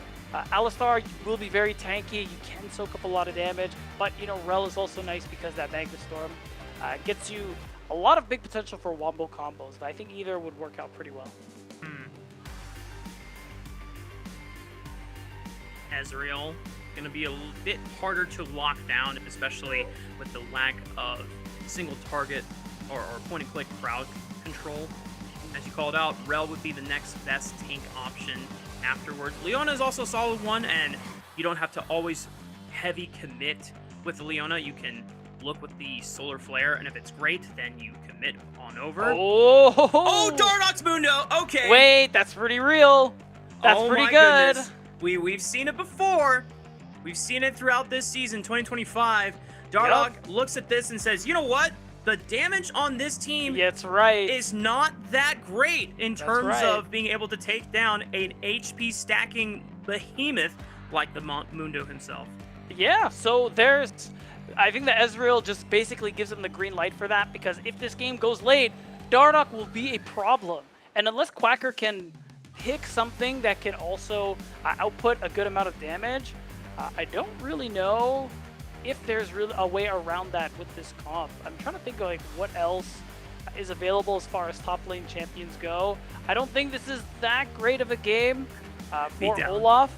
Okay, we have to go bait. Oh God, stop this. We're just gonna pick Asante. We're just gonna pick Asante. Well, their options now for burning down a tank like Mundo that is going to be stacking a bunch of HP is going to heavily depend on Samakin, on how much damage he can output with a Leandry's Torment Rush inside his build, because unfortunately with Ezreal, you can put out a lot of damage by threading in a lot of Mystic Shots, but into big, beefy tanks, not the most reliable, not the most consistent, since it's just, how do we say beatdown? So, when you're firing Mystic Shots against, something like a Mundo, it feels like you're throwing paper planes at the guy. Yeah, or like a water gun. Yeah, It's like, stop it. It's like, you're annoying. Come on. Like, it's a little cold. Like, what are you doing? Yeah, Dardoch might be annoyed, but he will not necessarily be in danger anytime soon. It will take a long time to bring this guy down. So, Supernova seemingly not only bringing out a lot of comfort picks for their players that have excelled on them in the past, but also showing a little bit of that creativity, as we've already seen before, since Dardoch is one of our few junglers, if not probably our only jungler that has consistently gone back to this Mundo jungle pick. That is a flavor only he has really brought out so far. But Blue Water, remember, y'all, they started off hot with this series, and as our boy Yanni would sometimes say, don't let us get hot. And for Blue Water, we talked about that summer magic that they brought in 2024 last year. Maybe the Blue Otter summer returns here. Even our producer is saying, I believe, in our comms right now. So I will say, our producers are on the Blue Otter Summer hype train, and you know who also might be on the Blue Otter Summer hype train? ProDiff.gg, if they can find a ProDiff again here in Game 2, which, shout out to these guys. If you want some one-on-one coaching from pros currently or former from NACL or LTA, use that QR code, go to the website, and pick up some tricks there. Schedule a one-on-one today. Yeah, that's right. All the coaches are either active or formerly active NACL or LTA North Pros, so you're getting the best coaching, the most relevant coaching possible. So go ahead and sign up with that QR code. And then, after one coaching session, you can be a better jungler than Mark. All right. Got him. Okay. I'm not appreciated. Oh, okay. Well, he's gone, guys. It's just me now. It's okay. It's okay. I think I can handle this. I had to do it for a couple of minutes in the last game, Let me just psych myself up for a solo cast. Okay, no, he's back. I don't hold a grudge. Of course not. Never that. Oh my goodness, my headphones got tangled up there. Yep. Okay. Are we back? I'm just gonna ignore the fact that you insulted me like that and just take it up on the chin. Be like, yep, I deserved it. You had to get your turn after what we did to Raz last week. True. We were bullying Raz a little too much. But y'all, we want to know who you think is going to win this game. We saw a lot of #blue in the Twitch chat for Game 1. Maybe we'll see a lot more #blue after their Game 1 victory. But right now, #SN for Supernova is currently dominating. Let's see if the blue supporters rise up in the chat afterwards. These things are starting to even out. Honestly, beatdown. I have not been convinced yet to jump ship, and I'm gonna stick with my prediction for Supernova. But if Blue Water clean this series out 2-0, I will have nothing to say, and I think I will just have to vote for Blue Water every single time going forward. If you want to continue the conversation for this potential upset by Blue Water, or if you think that Supernova will put this series back in a 2-1 reverse sweep fashion, make sure you're using the #NACL on all of our platforms at NACL or watch NACL on Twitter. Yeah, Mark, I'm with you. I actually was thinking about, it's funny you say it, I was thinking about this earlier. If Blue Water win 2-0, I'll never vote against them for the rest of the split. I just won't, because, how could I? That was basically my entire mindset in I think it was 2023 Worlds when DRX won, where I bet against them in quarters. 2022, thank you. I bet against them in quarters, and then they won, and I was like, that's it. I'm never voting against them. And well, look what happened.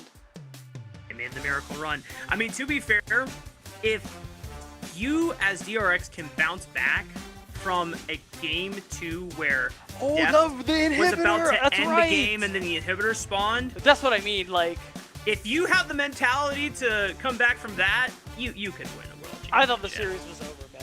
Yeah. I was like, oh man, how do you recover from that? And they did. They I did. thought- Well, let's see if Supernova can recover in this series, or if we will have our biggest upset of the entire split. It's game 2 between Supernova and Blue Otter. Let's hit the rift. I mean, damn, it'll be the biggest upset of the year. I don't care, bro. I'll say it. Yeah, I think this will definitely take the cake over Winthrop against Near Airport in spring. If Winthrop beat them 3 times in a row, then that would just be like peak NACL history, bro. But yeah, this would be something special. We'll see, though. One thing we didn't really get to talk about, I do think Blue Water's comp is on a bit more of a timer. I think that Mundo really puts the pressure on Blue Otter because they don't have a lot of ways to reliably tank bust, especially a champion like Mundo. So with that in mind, because you have a really strong mid-jungle duo with Xin and Talia, it's really important for Blue Otter to leverage that in this early game to find leads that they can, kind of like in game 1, turn that into bigger objectives and then just turn that into a win. You need to make sure Dardoch cannot get online on this champion. Yeah. So let's go back over quickly the things that Blue Otter was doing well and what were the things that Supernova did not do well that gave Blue Otter the advantage. Blue Otter was able to get a decent dragon stacking scenario condition for themselves early on into the game. Not exactly a 5 minutes, but still pretty early on. All their laners, while some CS behind, they were not disastrously behind. Everyone was holding their own, and it wasn't to the point where it was monstrous gaps from the rest of Supernova. And then for Supernova, it was just that topside play, where had they left it alone, Supernova doesn't necessarily go down all that much. They don't miss out on a lot. Yeah, it would have been nice if they had been able to execute the play, but it just seemed like it was a comedy of errors and everyone kind of committing to the play after it already... a sunk cost fallacy is the word that I'm looking for, where you see one player go in and you're like, oh, well, okay, I guess we're committing. I have to bail this play out. Oh, I didn't? Okay, well, now I have to bail this play out. Okay, Right. guys, where does it stop? And for Supernova, we know that these guys have been able to recover from bad early game states before. Clearly in the first game that did not happen. But for Supernova, if they have a cleaner early game, then I'm curious to see how Blue Otter is able to actually stand up to them. Yeah, because I will say, before that comedy of errors, as you called it, happened in that top lane, what was interesting was that Dardoch actually was building a pretty significant advantage when it comes to farm over Kryra. He was just able to mitigate that difference with some kills that he got early on. So this time around, I mean, the fact that Dardoch is playing Mundo, it's one of those champions where you're not going to do a whole lot of ganking unless the most juicy, ridiculous opportunity presents itself. So does give that opening again to Kryra to be able to get a little more active on the Xin. Mundo does really fit the identity of Supernova well when things are going as they have normally been for the regular season, where all lanes are self-sufficient, they're winning, they're able to avoid jungle pressure, because, as you called out, Mundo is not necessarily a jungler that wants to gank or have a lot of playmaking ability. He can do well in counter gank scenarios, but even level 6 doesn't really have a lot of playmaking ability either. He just has... He has a lot of survivability, and he has the ways to win a fight that should be unwinnable in a lot of scenarios here. But Dardoch can clear the jungle insanely fast. His neutral objective-taking ability is also very fast. So if Supernova are able to keep a very quiet game in terms of lanes and just let Dardoch have the freedom to just devour everything on the Rift, then yeah. Then Blue Otter are pretty much going to be forced to try and make things happen. 100%. So that's why, again, eyes are on Kryra, Samikin as well. This really strong combination, especially once the Talia hits level 6, does lend a lot to skirmishing and being able to win these earlier fights around objectives or the whatever fights are going on around this time in the game. So that's what I'm going to be watching, especially with Dragon coming up very shortly. Got to imagine Dardoch not very interested in trying to fight much of anyone early on. And check this out. The fact that Dardoch was able to full clear his jungle, get his crab, and then base faster than Kryra did, while Kryra was trying to set up some aggressive vision on the top side of the map, means that Kryra doesn't get a chance to base, so his overall camp taking ability on this next rotation is slower until he gets his next purchase off. Dardoch already came back with a Giant Spell, finished his Gromp, tried to look for a soft look on top side just to make sure that Hoarder could get in that wave safely, although Hoarder is in a pretty dangerous spot right now. He's less than 200 HP, and this wave is not fully pushed in. But Dardoch is still blazing through the jungle, already on his bot side of the map for those respawn camps. Yeah, I mean, Quacker's out of mana, so I think that threat is pretty much ended there. Love this. Otherwise, now, yeah, because of the awkward timing of Kryra's clear, his second rotation clear, as you called out, does give Dardoch an opportunity to hit this dragon first. Still, oh, we have a fight. Breezy and Scary Jerry cannot hold against Rovex, though. Dardoch, oh, he's in trouble. They are going to force the TP from Hoarder just to make sure that they do not lose out on this investment for the dragon. I definitely think it was the right call. It might have not been ideal for Hoarder, but unless this is a 1v3 Counter-Strike, he forces the flash out of Array. Can Breezy bail him out? He's oh, probably no, Hoarder. Fine. Okay. Well, he's forced to pop the Grandmaster's Might, and now we have top players flashing in, or teleporting in. Samikin with the Weaver's Wall. Okay, well, yeah, I don't know about that one, Hoarder. Yeah, we overstayed our welcome a little bit, giving away first blood. See, originally, I liked this TP because, you know, Quacker's kind of stuck with this wave, no mana. He can't contribute anything to this situation. But, for some reason, we're still here. Now that he's had enough time to back, now that he's had enough time to spend gold, and of course, we're forgetting Talia can join from very long distances. So, I think it was a good angle. It's a good dragon take. We just overstayed a little too long as Supernova.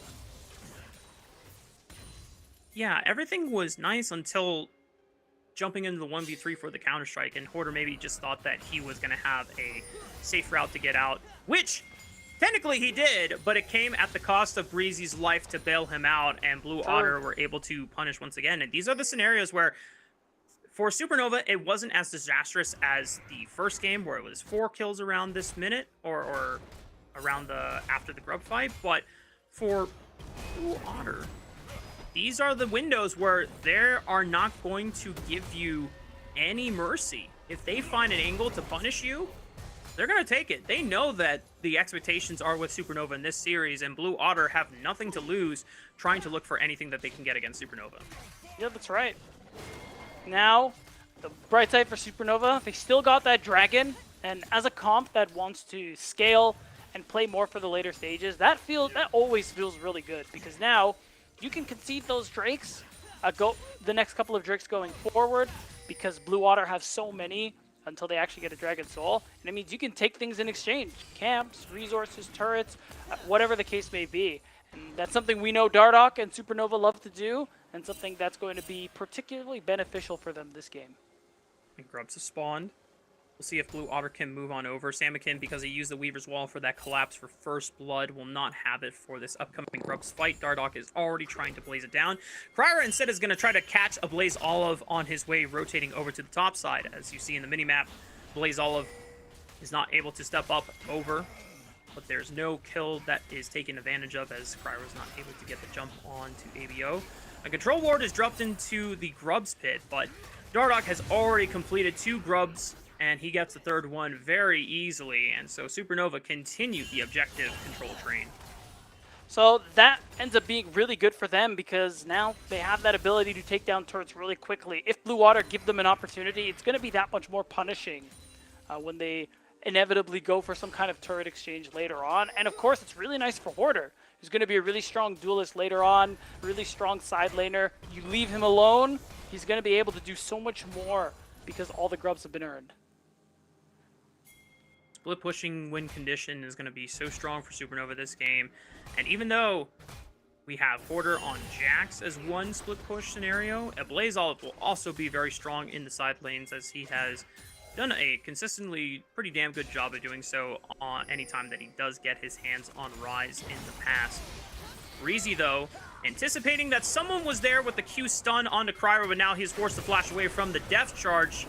And it should be enough, thanks to the chain of corruptions from Scary Jerry, that Blue Otter will be stopped in their tracks, being able to burn 2 summoner spells off of Breezy. Ooh.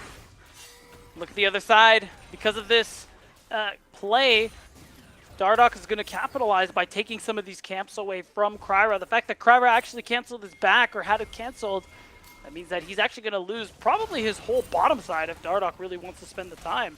That's a pretty big advantage on top of an already pretty large lead at this stage of the game. Oh, TP from Rovek's going to try and see if they can catch out Dardoch in the jungle. Unfortunately, Dardoch takes the Blast Cone over. And Dardoch should have seen the teleport come in, so there's... Whoa. Nice. Absolute cinema. See, guys, not jungle is real. Trust. Oh my gosh. Okay, well... you know what? Rovex gets that one. And Dardoch knows. Having a good time, throwing out the emotes. Blue Otter now have an opportunity to try and contest Supernova on this dragon. Dardoch has yet to base with what I imagine is a lot of gold under his pocket. Should be close to that Heartsteel purchase. So this might be an opportunity where Supernova are not going to get first set up here on the dragon. Blue Otter have committed 4 members to this play, but they're down Death Charge, they're down True Shot Barrage, and Cryer already taking some decent poke here from the rest of Supernova. Teleports coming in from the top laners. Both Hoarder and Quacker arrive, but they've sectioned off Cryer away, so Dardoch can burn down the dragon, and Hoarder's going to give his life. He and a Blaze Olive take on one onto Cryer, and now with the flash away, Hoarder has distanced himself from the rest of the fight. Blue Otter can't step up because a Blaze Olive was threatening off that choke point. Salmonkin now trying to commit with the Weaver's Wall. Seismic Shove is whiffed, but he still gets him in the end and claims the feat of warfare. Now Dardoch and Breezy trying to walk their way out as Scary Jerry did end up falling to Quacker in the 1v3. A Realm Warp from a Blaze Olive is not going to be here, trying to section them off in this chokehold. Array has Flash and Cleanse, but ABO does not have enough gas in the take quite yet to look for a kill just yet. Rovex trying to threaten around the corner here. A Blaze Olive procs the Phase Rush once again, and should be able to get out. Nicely done. It is still going to be a few kills in favor of Blue Otter. Really using that superior early fighting prowess. But they lose another dragon. And you're going to see it. I mean, it was clear the commitment was to this fight just because Kryra immediately turns his attention away from this dragon and onto Hoarder. And even though he goes down, you can see it. Quacker is pretty 1v9 in this fight. Like, not really afraid of a whole lot. He's able to kill Scary Jerry. He's able to buy so much time for the rest of his team to join. And that's part of how they were able to take Hoarder down in the end. Oh, and they know that Scary Jerry doesn't have Flash from the previous fight. Waiting patiently for the Seismic Shove, and even though he doesn't land it, they put enough damage and keep him locked in that Unraveled Earth for their 4th kill of the game. And the timing is so good too, because that's a large wave that Scary Jerry is going to lose out on.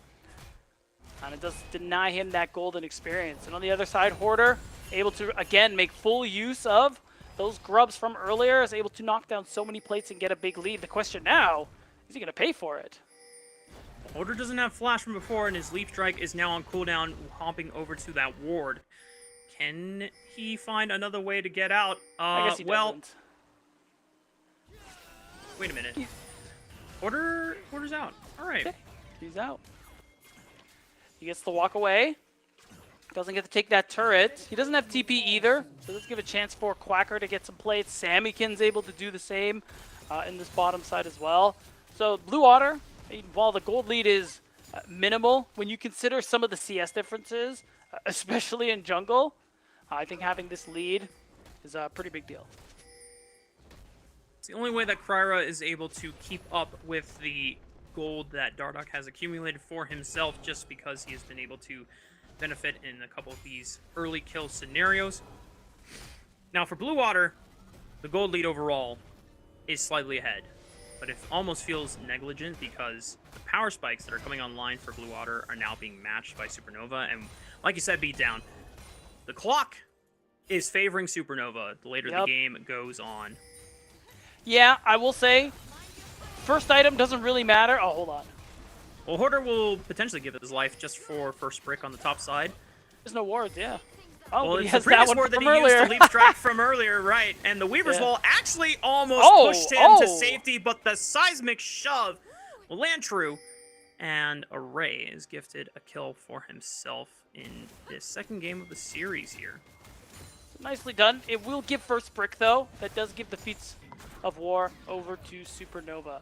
So with that in mind, they do have that extra bit of stats on their Tier 2 boots, can buy those Tier 3 boots later. Really just makes their late game even stronger and more dangerous than it is. I think when we talk about first items, the only first item that really matters right now is Scary Jerry. And, you know, Hoarder kind of. But if we're looking at Heartsteel, we're looking at Rod of Ages, it's going to take a while for those to become really meaningful items. So Blue Water, the clock has not run out yet, but that's why these neutrals, things like Herald, and the next couple of dragons are going to be very important. I imagine they're waiting on Quacker to TP, but they really want this turn. Yeah, the 25-minute mark will be more telling of how the game state is if Blue Otter are not monstrously ahead like they were in Game 1 of the series in Supernova. As long as they are taking these fights slower and more cautiously, they can find a way through.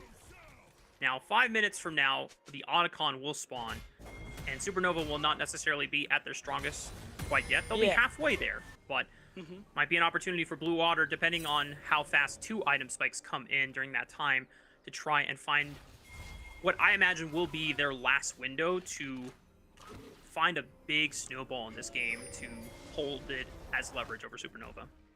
Yeah, I think I agree. That Otacon is going to be really important for them. Samikin is thankfully building the Leandres because the health on most members of Supernova is really beginning to stack up.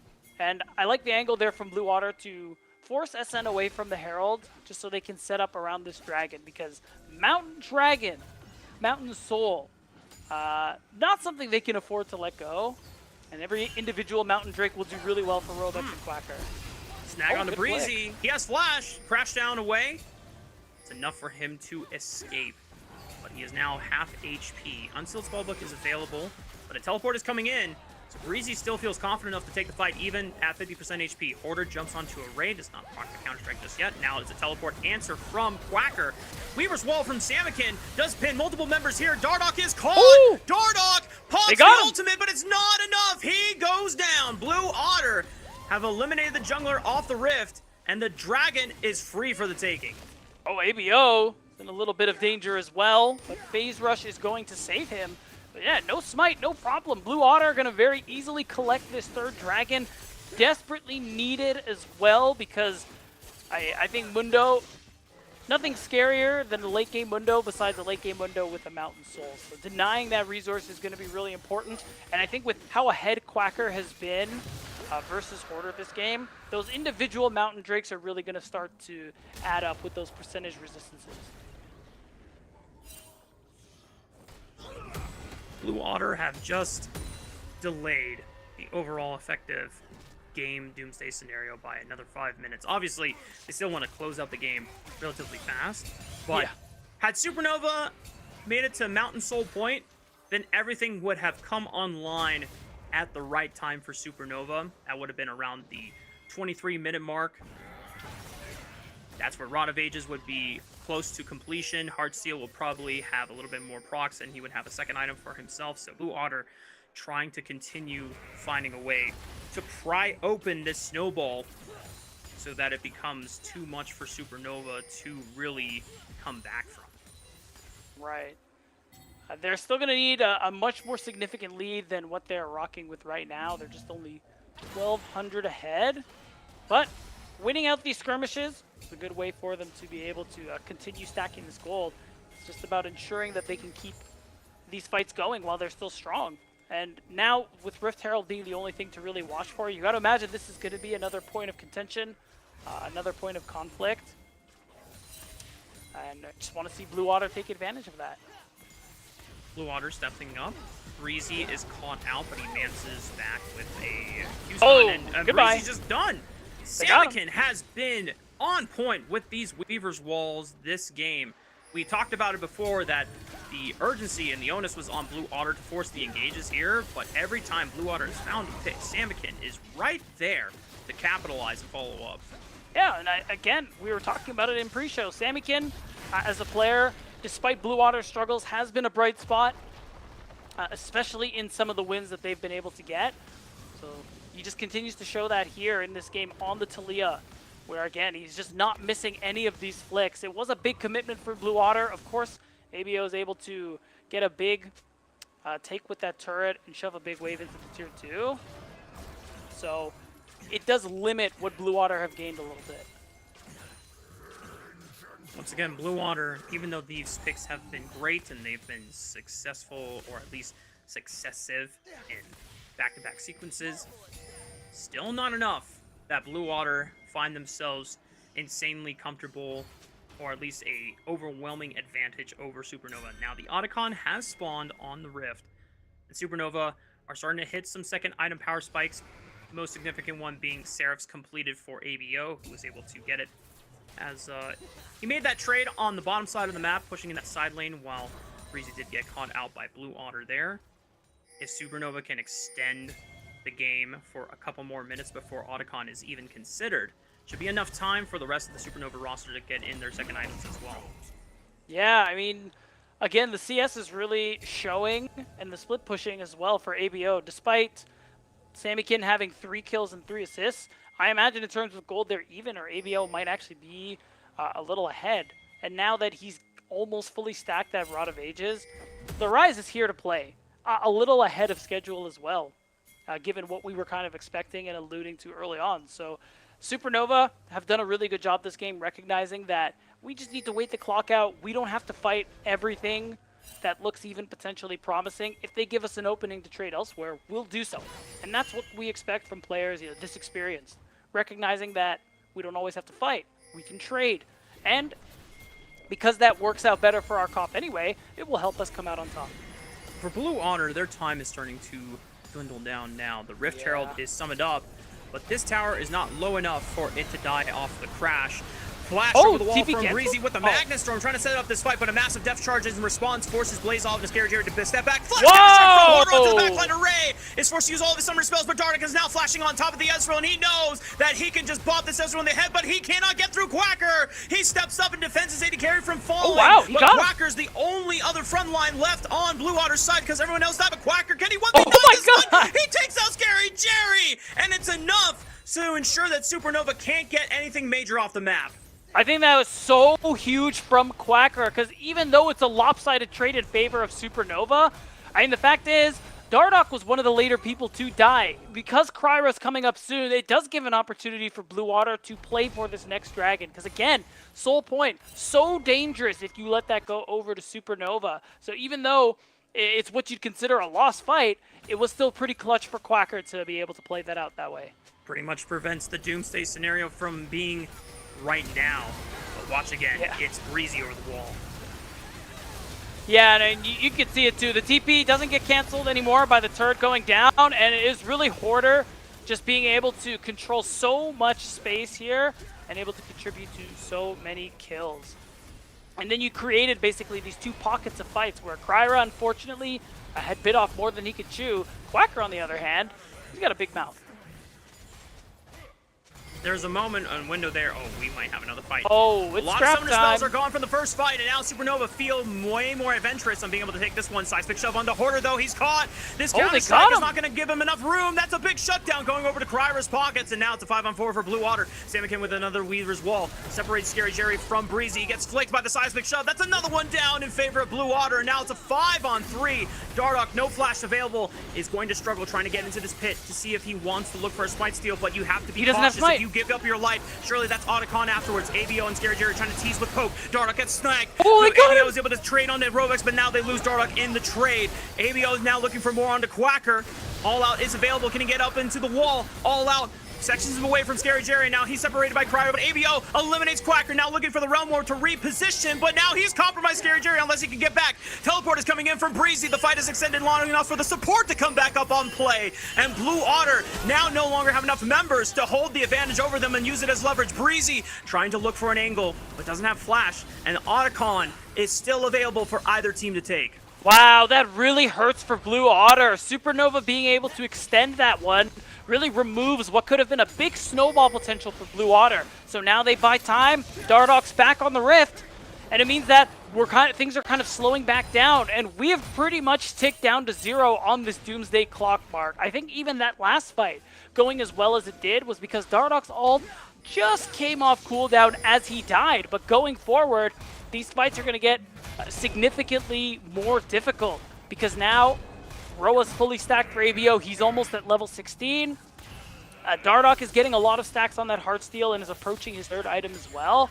And I don't know if the damage is really going to be there from Blue Otter. It's going to have to take some crazy performances from players, again, like Samikin, like Quacker, who have been playing really well this game. Right. The last window here for Blue Otter is before Dardoch hits level 16. Because once he hits rank 3 in that maximum dosage, I'm going to quote our good friend Joshua Joshi Howard, a former broadcast talent on the NACL. As many times have I seen him play Mundo in these scenarios, as soon as he walks forward, he's like, they can't kill me, guys. They can't kill me. Just go in. And that will be the case for Supernova once we hit that breaking point. That's right. And unfortunately for Blue Otter, when that next dragon comes up, Dardoch should be able to get those levels needed. So it's just going to be about Blue Otter trying to force the situation now, trying to see if there's any opening they can take to, again, Otacon, something we cited as very important for them. If they win a big fight and can go for Baron, that would be just as huge. But their options are dwindling as time goes on.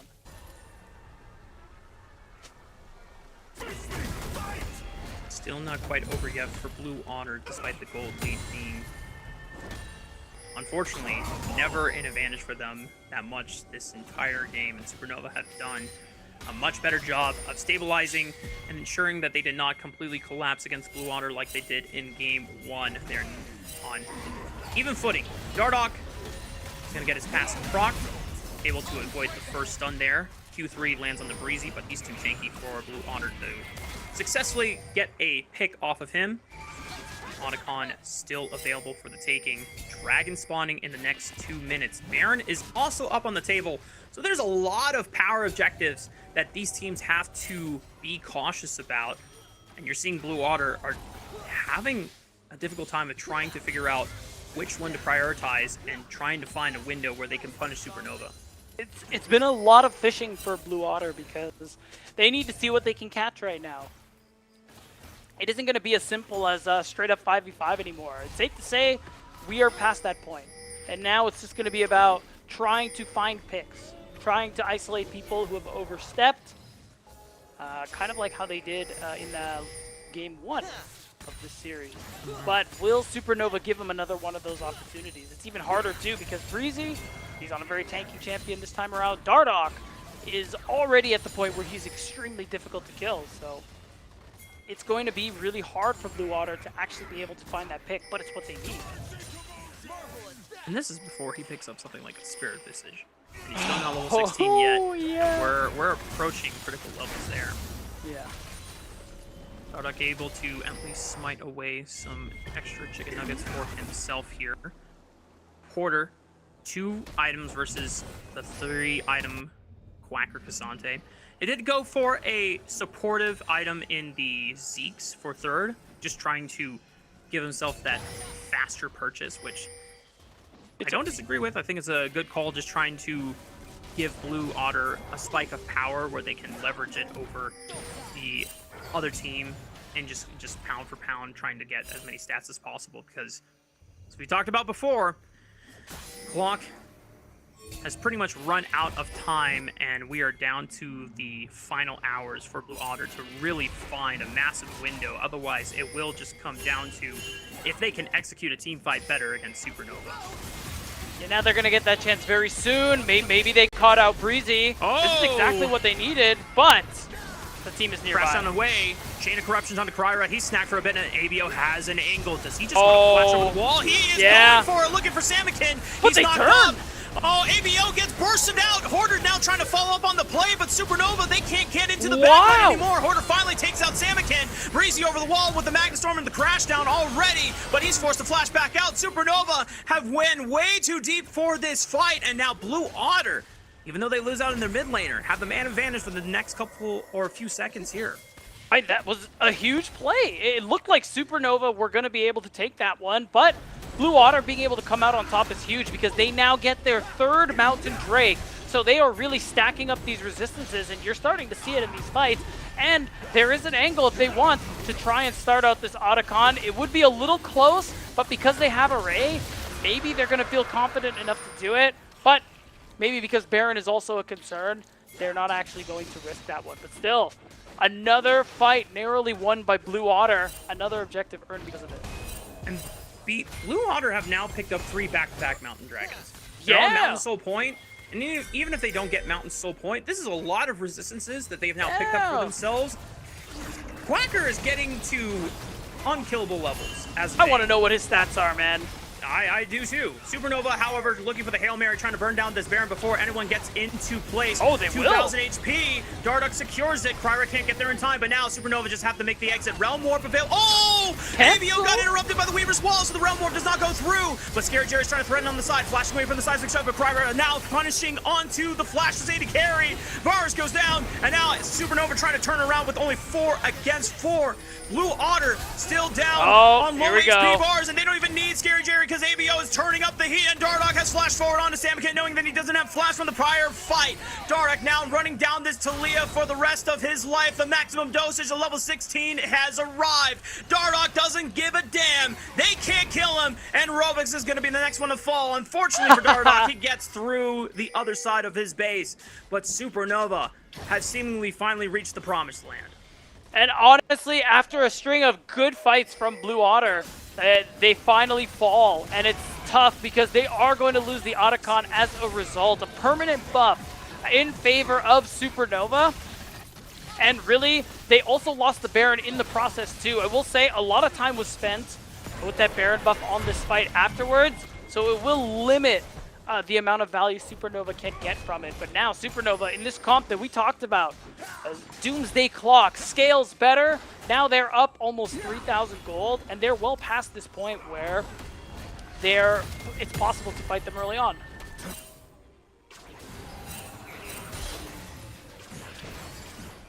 For the first time, Supernova have a decent gold advantage. Now, normally we wouldn't really say much about a 2,000 gold advantage at 31 minutes into the game. It would feel much more meaningful in earlier states, but this is an indication that Blue Otter were not able to close out the game before Supernova have come into the peak strength of their composition as a whole. Scary Jerry is still going to do a pretty significant amount of poke damage from the side, but even if Scary Jerry falls, as we saw in the prior fight, ABO is insanely strong right now. Dardock is insanely strong. Hoarder is insanely strong. So you don't need to rely on the Varus to be winning these fights anymore. No, you really don't. And to be fair, 3-item Poke Varus is still pretty good at this stage of the game. Although the Mountain Souls make that a little less, the Mountain Dragons, excuse me, do make that a little less impactful. You can still see Scary Jerry putting up big damage numbers in this fight. Stack on a Scary Jerry, but Rovex might just get traded out in the end. The Ignite is ticking down. Scary Jerry eliminated. Breezy falls next. Okay, Blue Otter are not going to go down without a fight as Supernova's bot lane has been compromised here. And another seismic shove from Samikin will interrupt ABO's Realm War, getting a big shutdown for himself. And Blue Otter say, damn the Doomsday Clock, we still got a chance to win. Clearly, really great catch out there onto Scary Jerry, who was flashless. He oversteps and Rovex punishes him big time. The crazy thing is that he doesn't even fall in the process. The timing means that Blue Otter won't be able to get too much value, but because we're a minute away from this next dragon, they do have some time on the map to at least get themselves a setup, get themselves an opportunity to set up another good fight. If they get this Mountain Soul, it would be go a huge way for them to potentially close the series.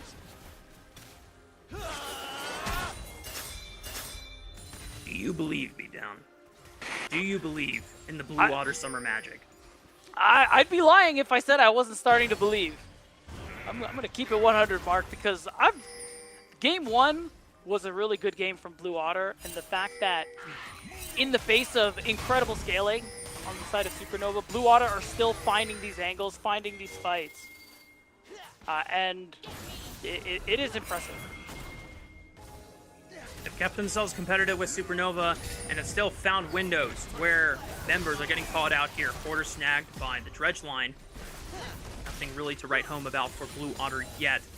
Mountain Soul is coming up for Blue Otter in the next 10 seconds. Supernova trying to bully their ways into the river. Blue Otter, they could just let this dragon go away if they think that they want to fight a better fighting later on, but Red's line into Death Charge, Counter-Strike into the backline. Backline is stunned up here. Array trying to kite this one out, still has Flash available for himself. Scary Jerry eliminating Rovex, and the rest of the front line from Supernova are now bulldozing their way through Quacker and compromising Array and Samakin's lifelines here. The Realmore from ABO will not get interrupted this time as the Weaver's Wall from Samakin allows him to escape. Blue Otter drop their top laner in support, and finally Supernova will get a chance to secure a Mountain Dragon for themselves.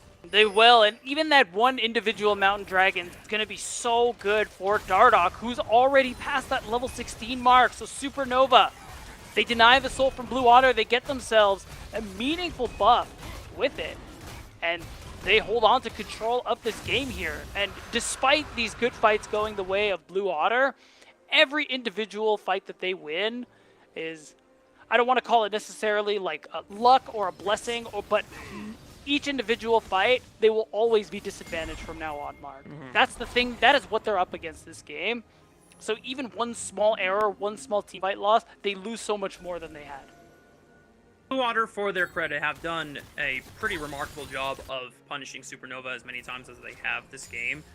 But it really comes back to how we felt about Game 1, where if Supernova didn't make nearly as many mis-executions as they did, they would have been in a better spot.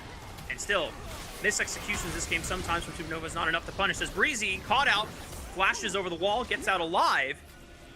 It's scenarios like this where you think, man, Blue Otter are still making it competitive with Supernova.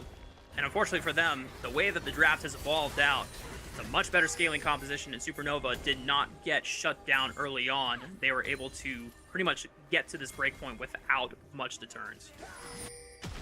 And now they're comfortable enough that they can just go ahead and start this Baron, because members of Blue Water need to back and answer this Jax, and this Jax has TP. Who can really join? I think they're just going to let him push and try and go for this 5v4 and make something happen before the teleport actually comes through. And Supernova, they know. They just back off because look what Hoarder's going to be able to do. An inhibitor, he can now TP to this fight. He can end the game. Stop the ports! Stop the ports! Samakin is able to finish his base off, but now ABO is committing to the play for the backdoor. Samakin now trying to 1v2 against him, but ABO flashes on top of Samakin. He pops the stasis, and everyone from Blue Otter is trying to retreat. They got it! Back to the defense of their base, but they will not get a chance to do it. Hoarder and ABO X-Peke the base, and we're going to game 3. Wow, and all things considered, a backdoor is not really how I expected Supernova to end up winning this game. But they made it happen. It was good recognition, and it was a great setup for them to really just use how strong Hoarder is at the state of the game. The macro calling from Supernova was just so fun and smart to see at the end there, recognizing the massive advantage they had with Hoarder pushing on the bottom side. And as soon as Kryra started poking his head over the wall in the Baron pit, it was around 5k HP. Supernova immediately peel off the Baron, it resets, and because they're able to pull off fast enough before Supernova can get into the pit, they don't get a chance to keep the HP at competitive levels where then they can try and threaten for a Baron. They can try and get out over the wall, look for an empowered recall, and get back in time. So Supernova just being able to play the last couple minutes of that map sequence so intelligently. I will say Beatdown. Part of me believes that there is still a chance for Blue Water, because even in this game that was much better draft-wise that favored them for the scaling advantage, there were still a lot of windows that we'll see if Blue Water can continue to exploit. But of course, we got to get ready for Game 3. So when we come back after this break, y'all, it's going to be the exciting conclusion between Blue Otter and Supernova.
Welcome back, y'all. We are getting ready for Game 3 between Supernova and Blue Otter.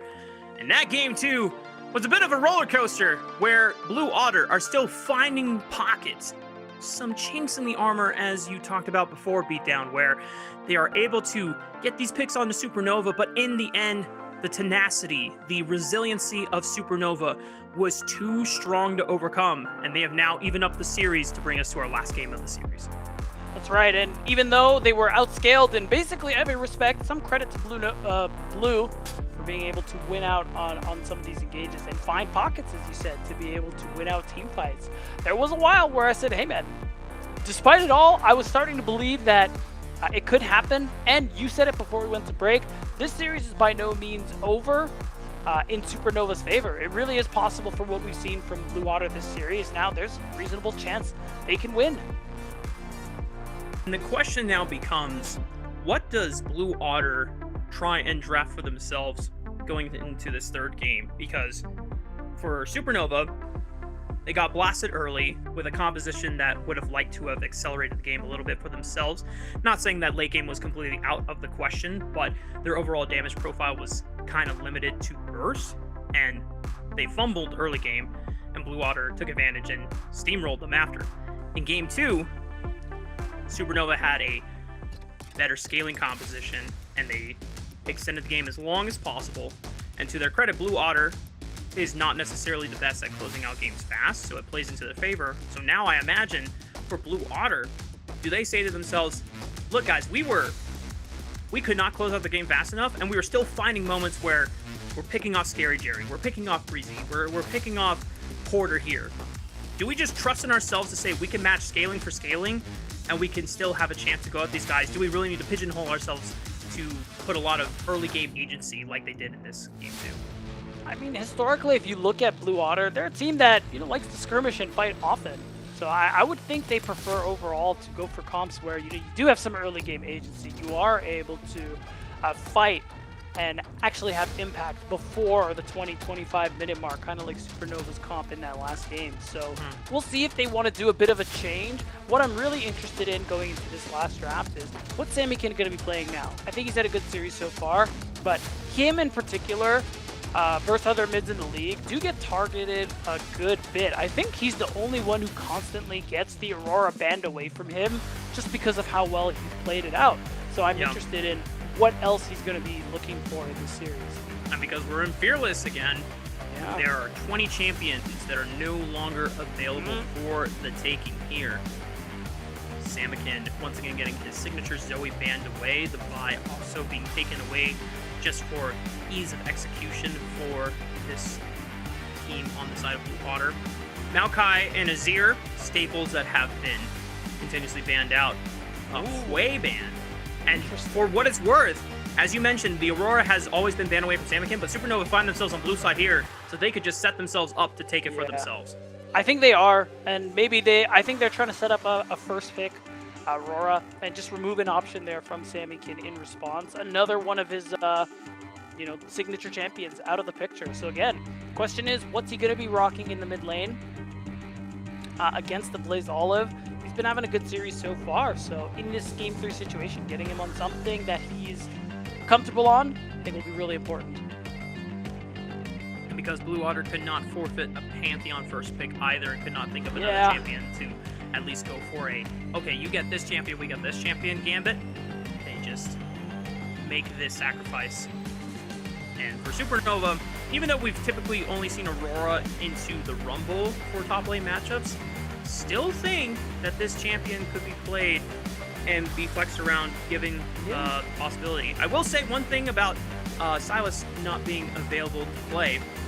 There's no threat of picking Alistar on a Game 3 scenario like here for Blue Otter. Yeah, Silas is disabled for the moment. I'm trying to think. Yeah, I agree. Aurora can be flexed around, and I think that's why we're probably going to see Quacker pick last again. Especially it's important in this scenario because you need to know whether or not he's actually playing into that Aurora. A lot of his favorite champions will probably get cooked by her. So it's going to be about trying to get the best matchup for him he can. And in terms of early or late game, there's definitely that late game leaning there with the Senna for Array. And for what it's worth, it seems like the early lane phases have gone the way of Quacker against Order, which is not something that we have actually expected going into this series, because we talked a lot, we've given a lot of praise to Order for his overall 2025 season, whether it was with Conviction in spring or Supernova now. But lately, past couple of games, there have been a bit more stumbles, not just in this series, but also even the last couple of games that we saw in week 4. And maybe Blue Otter believe in themselves enough to say that, hey, if we can give Quacker a really good lane in top lane, he can actually walk away with the advantage in this series. 100%. So now, wow. Okay. Quacker said, all right, game 3, give me the Olaf. They do not believe that, they either don't believe Order is going to play that on the top side, or he just doesn't care.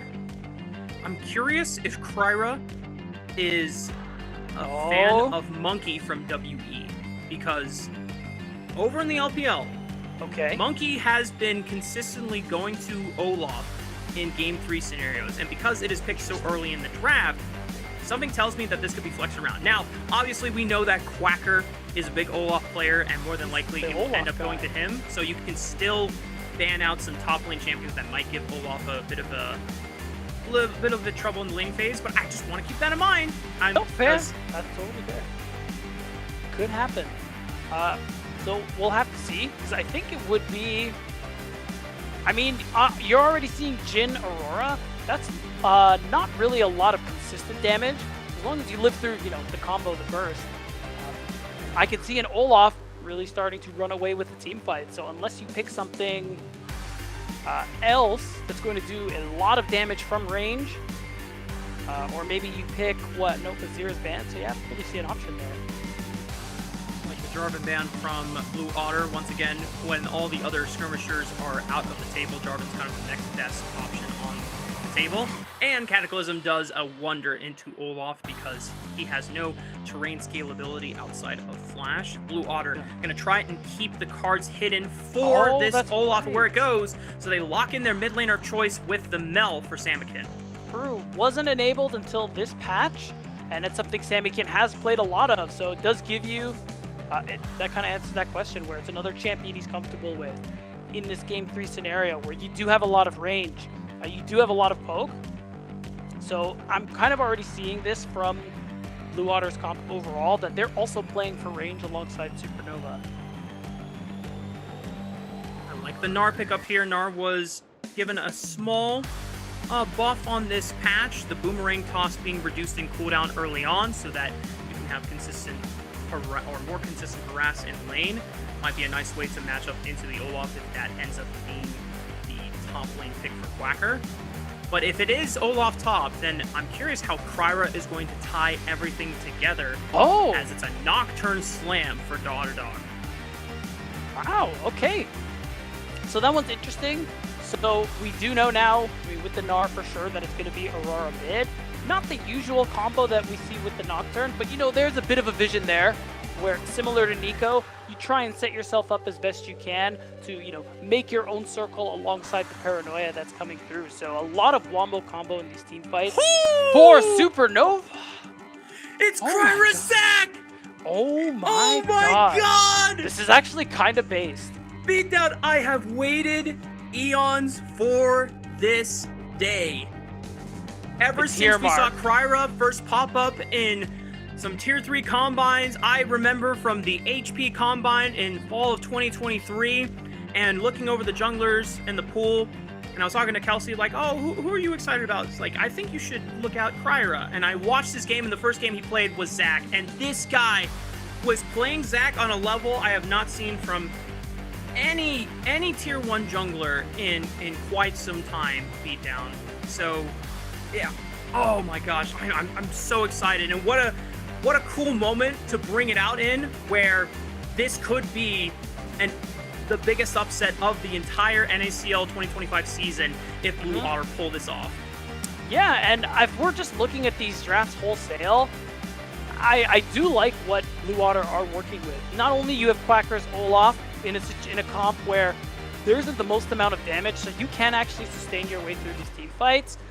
You have Sammykin's Mel. You have the ability to reflect some of these ults that end up coming through. I'm looking at that Temper Fade in particular, so Breezy needs to be really careful about where he places these ults. But also, you have the Zac. This comp is going to be a huge death ball.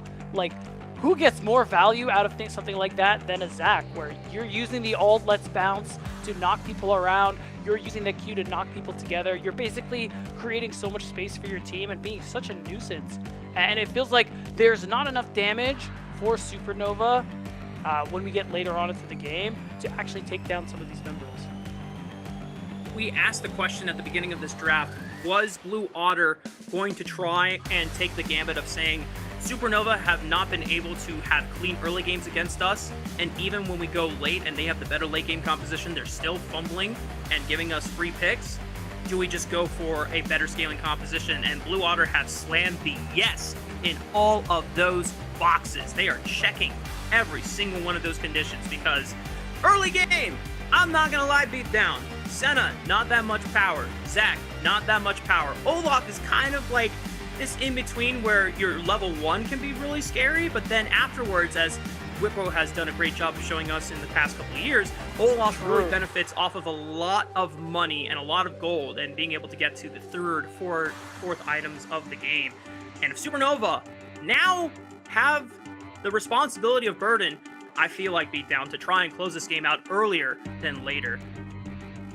Yeah, I think I'd agree with you, because there's a lot of scaling in favor there of Blue Otter, and, you know, a lot of comfort, which is so important in these situations, Mark, as I'm sure you know. So I'm really interested to see how they're going to execute this composition. Supernova still have a lot of playmaking tools in their own right to be able to win as well. So I'm really excited for this last game, actually. Yeah, guys, we need to see y'all in the chat. What do you guys think? Who is taking this dub? Hashtag blue for Blue Otter, hashtag SN for Supernova. I'm still going to stand abide my prediction so that I'm not a flip-flopper like Raz, but... You read my mind. But if Blue Otter take this series, it will be so incredible, and it will really kick off our playoff bracket stage in such an exciting and crazy way, because now you have an opponent like Supernova trying to fight their way through the lower bracket, if that is the case. If you want to continue the conversation, make sure you are checking out all of our socials at NACL or using the hashtag NACL on all those, and then at WatchNACL for Twitter. And a reminder, this show is brought to you by ProDiff.gg, because we just might see a Pro Diff on the map here. If you want any one-on-one coaching or tips from former or current pros from NACL or LTA, make sure you can scan that QR code or go to ProDiff.gg and schedule a one-on-one today. And without further ado, we have our final game of the series coming up, Mark. It's game 3. We never thought Blue Otter would make it this far, but here we are. Supernova taking on Blue Otter for the last time in this match, and Blue Otter pulling out all the stops. Let's hit the rift. You sure you don't want to flip-flop, Mark? You could be the only one who ends up being right. Think about it. No, I have to stand abide my original prediction, because I have to, because if they win, then I need to take the loss on the chin, you know? Yeah. You know, fair enough, but what if you could take the win on the chin? Did you ever consider that? I gotta stand constant on certain things in life, Beatdown. I can feel you crumbling. I can feel you. No, I'm not gonna crumble right now. Are you sure? No. Sure? You will not tempt me. All right, okay. You will not tempt me. All right. Unfortunately, our game is crumbling, so we have a pause. Who knows what? We don't know what actually is going on, but yeah, we'll probably try something. to get back in the game as soon as possible. All right, press the button, man. It's not funny anymore. Dude, I don't have the button anymore. The one time I had the button, I used it, and I had too many threat DMs on my Twitter account. So like, true. Guys, I had to dispose of send him hate now. Go. No. Flood I this don't man's have control. DMs. Guys, I do not have control. I promise. I wish I did. We're trying to resolve deck issues as fast as possible. But Beatdown, I want to continue conversation of these champions on the map. We already alluded to it for the early game of Supernova that they need to press the gas forward. Now, Nocturne doesn't necessarily do that right off the bat. He has to wait for level 6. And those first Paranoia usages are going to be super crucial. As we do load back into Summoner's Rift, fingers crossed that the tech issues have resolved themselves, and we'll see if anything arises from this level 1 as Supernova members are trying to poke their heads into the jungle of Blue Water. Something I'm really curious about, actually, is if we're going to see Dardoch build Experimental Hexplate. It did get buffed on this patch as well. Honestly, I wonder if Quacker will build it. I think there was a point in time when this item came out that Olafs were also using it. But yeah. So it could be very interesting, or you know, it could be funny at the very least. The overall build path for Hoarder will be very telling of whether he wants to play for side lanes or he wants to play to be a juggernaut in these team fight scenarios. Because unfortunately for Supernova, their conditional CC is very limited, and then the CC that they do have, Quacker will just pop the ultimate and say ha ha ha ha ha as he just charges through and ruins Scary Jerry's day, since he will not have an easy time to disengage from a full Mach 10 Olaf running him down. But so far, as we've seen in these laning phases for Ablaze Olive and Breezy Scary Jerry in the previous games, they are getting the push at the moment. And for Blue Otter, I think this is our first time seeing Mel since spring, if I am mistaken. Probably. Yeah. I think part of it was that she wasn't enabled for a little bit, but even then, she just kind of dropped off and picked Prey to the point where I forgot she existed. I won't lie. True. So, you know, it happens. There's, I think the biggest thing about that one is that, again, you have a lot of range to work with. You have the Reflect in your kit as well, which, if timed right, can get you a lot of value in team fights, especially against champions like Gnar, like Bard. Just being able to reflect those ultimates. It could be a difference maker in some of these team fights. So you got to imagine Sammy Kitty's looking for something like that. I think the funniest scenario beatdown is if Scary Jerry's looking for the fourth bullet call, and then Samikin just flashes in front of it, reflects it, boom, and then Supernova could be down an 80 carry depending on where the health bars stand. But yeah. You know, Mark, it's funny you mentioned, I remember when this champ first came out, I actually managed to get her a lot on ARAM, and there was almost always a Jhin who forgot what my champion did, and I would do that exact thing. Time to flash. Oh, he has to for... Oh, okay. He found the hop. He was able to dodge the last axe. It looked close there. It did.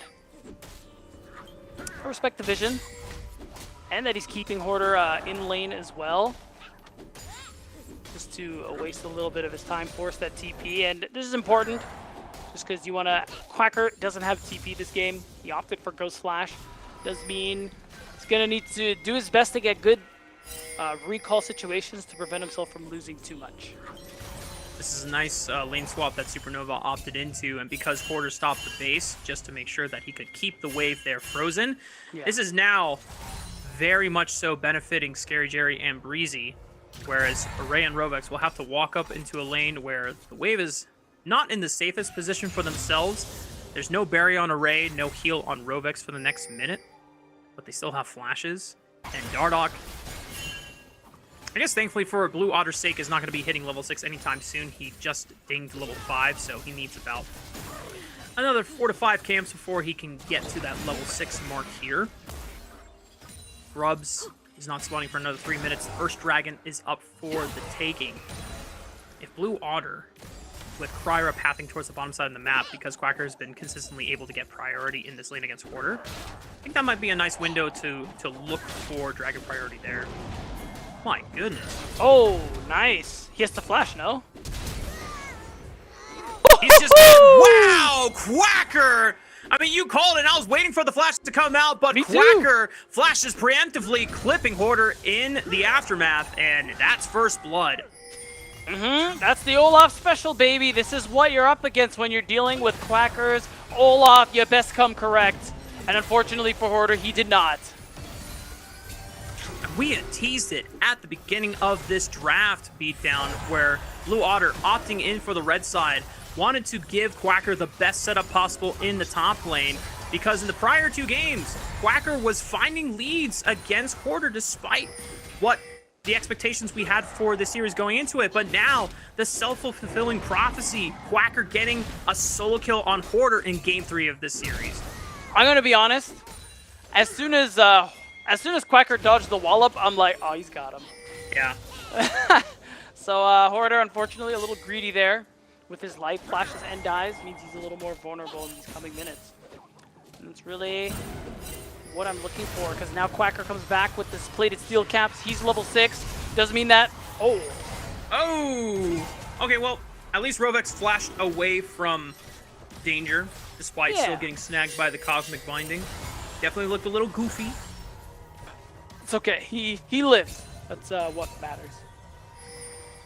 And now, kind of things have slowed back down. Nobody's really trying to force objectives, because at the moment, Dardog, you want to get to level 6 as fast as you can. At Kryra, I mean, Zach doesn't do objectives very quickly solo at any stage of the game, so I think he's just waiting for an opportunity for his team to be able to join him. But I also like this angle. He's hit level 6, could show up on the bot lane and punish the Hoarder who just went to mini, but he's going to leave. It's not as fun. Unfortunately for Blue Otter, there is not an angle to go for an early snag on the Dragon, so Kryra is just going to path back up towards the top side of the map and help Blue Otter play for grubs here. Because Quacker is not running teleport in this setup, he will not get a chance to move over to the top side of the map. Thankfully, Hoarder doesn't have TP either, so it will be at most a 4-on-4. But as I said that, Blue Otter say, you know what, we can't fight for the blue grubs anyway, so we're just going to go for the Dragon now. A little later than ideal, but still a solid trade to make for, as, remember, Beatdown, Blue Otter are a team that will scale better and better the later the game goes on. So trying to avoid skirmishes where they could give Supernova the edge, especially with Dardog hitting level 6 and trying to make the best use of this first cast of Paranoia is crucial for the Supernova snowball. Right, and also pretty impactful that they're able to get these 3 grubs early on, because, I mean, I don't see an opportunity where there'll be a lot of good dueling potential for Hoarder or ABO in those later stages of the game. But compared to what we saw, if we're comparing what we saw in Great Game 2, where Blue Otter commit to a fight, Supernova let it happen, but they also take something on the other side of the map, that's the way they're going to maximize the value of the grubs this game. They gotta get Hoarder into a spot where he is not being threatened by Olaf, because otherwise he's not going to get a lot of opportunities to look for those turret plates and splitting, even though that is something that Gnar can definitely do, especially with that Trinity Force early rush. ABO might have a better chance of doing that. Speaking of which, I'm not sure how ABO lost his flash. Oh, yeah, I'm just realizing that has been burned. Yeah. A good, like, almost a minute ago, too. So, you know, something happened. It's League of Legends. Something's always happening. Just going to keep moving forward, Mark. That's how it goes. Well, we'll see if Blue Otter can find a way to punish that. There you go. That's how you move forward. Yep. The ABO can be a little slippery, even to something like Zach that has really extended long-range abilities. That's crazy. But ABO is still quite slippery, being able to slip into invisibility with the W and then reposition yourself with the ulti means that I think it's pretty hard to try and go for the Aurora as just Zach. You probably have to wait for more follow-up or more setup from the rest of your team. I'm always looking at Jhin and Bard if I'm playing the Zach in this angle. I would agree with you. And that's part of what I really like about the Zach pick, because I mean, Flash is the only way you can really be safe, and here's the setup. Kryra is spotted on this ward, though. Rovix will get a chance to sweep it out. Supernova know that Kryra is still here. That is the question. And I think so. Because he's level 8, he has 4 points of E, so he can reach here. He's looking to at least try to burn the flash. The Q does not land, but he flashes in for the Let's Bounce, and Breezy's got nowhere else to go. Kryra Zach is officially on the board. Yeah, big kill would have been nice for it to go to Array, but it's fine to go over to Kryra as well. Any gold that you can get, just time that Breezy's off the map is also going to be pretty impactful. So these are the plays that you're kind of expecting when you see something like the Zac, where you have really good gank potential, you're really great into less mobile champions like Jhin and Bard. So I want to see Blue Water keep taking advantage of that. I think the crucial thing for Supernova is that they did not burn Flash. Ooh, Yeah. Cracker having to flash away from Quarter's ultimate, knowing that if Order's getting that aggressive out of nowhere suddenly, someone had to be nearby. Yep. And it happens. At least, you know, Quacker, he pays those respects. He flashes and doesn't die. As Samikin already giving us a glimpse of what that Mel W that could potentially do later on into that game. Things have kind of slowed down right now. We're still a little away from the next dragon. Blue Water are the ones we're looking at to play for more of a Dragon Soul angle just because they got that first one. But I think now that nothing's happening, Mark, right, guys? Okay, now that nothing's happening, I think we can just take another second to be impressed with Blue Water for taking us to this stage of the game where they narrowly qualified for playoffs. The fact is they were 2-6. Oh, hold on.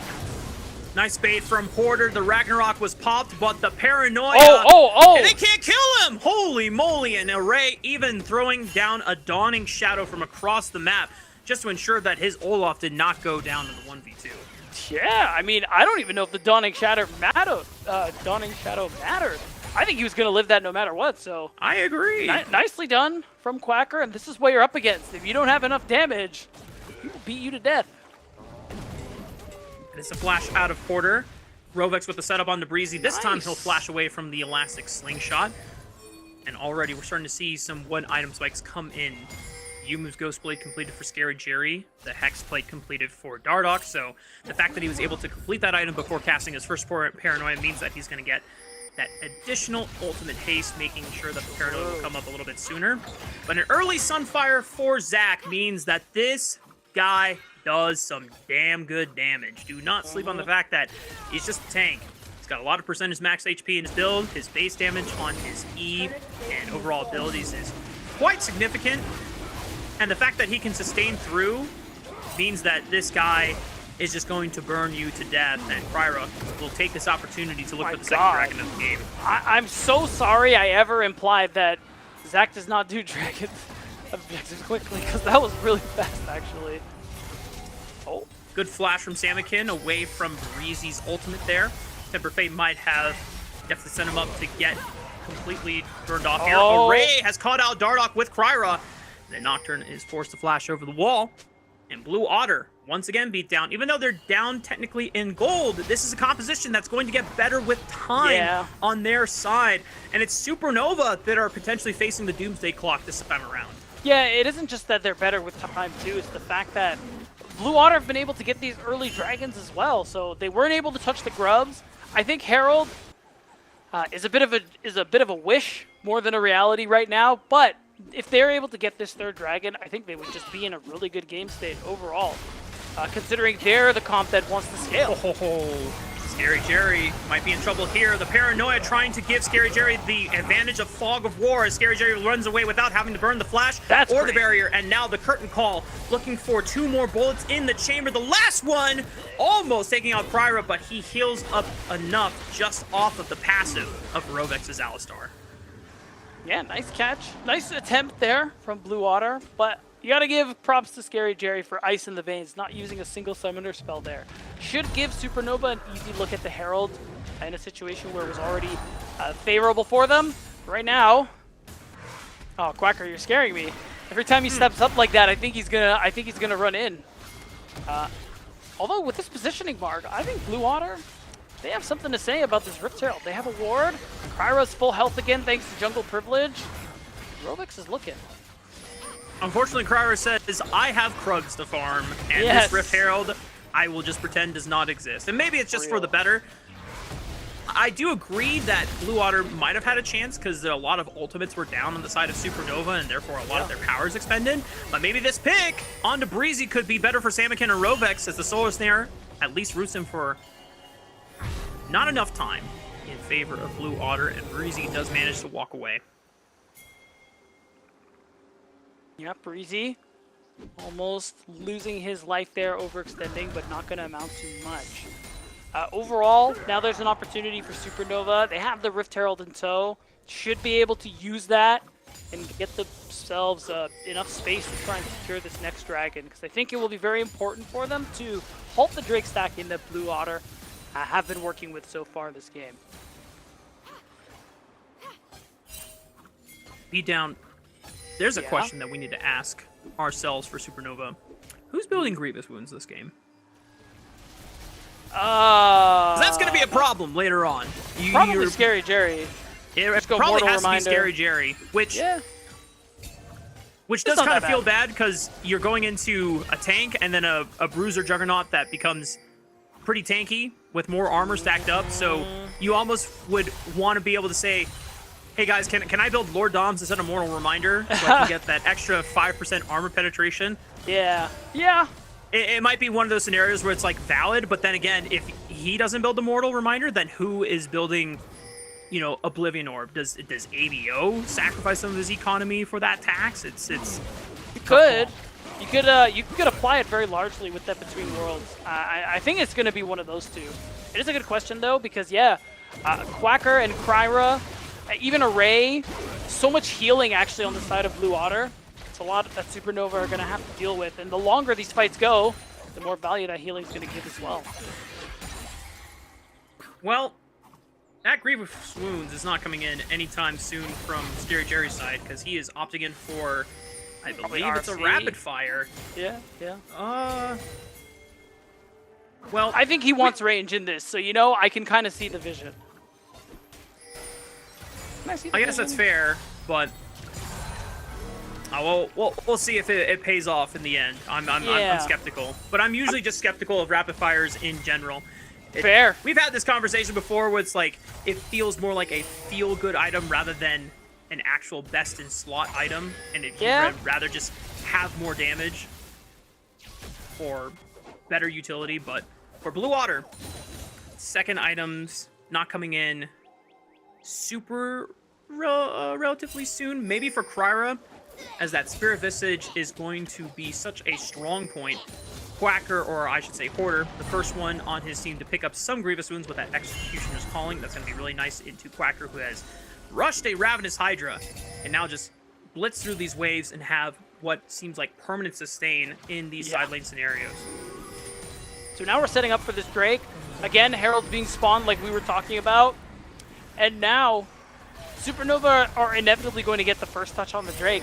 The question is, can Blue Otter actually do something about it? You're at a point already where Quacker's really strong. Breezy's in. Paranoia for the Fog of War, but he's already has a massive Let's Bounce, and that's the Fate of Warfare secured. Dardoch can't even use the Paranoia aggressively. I think it was just only for a little bit of damage onto Kryra, but he's totally okay. He's still yet to fall or get his passive proc.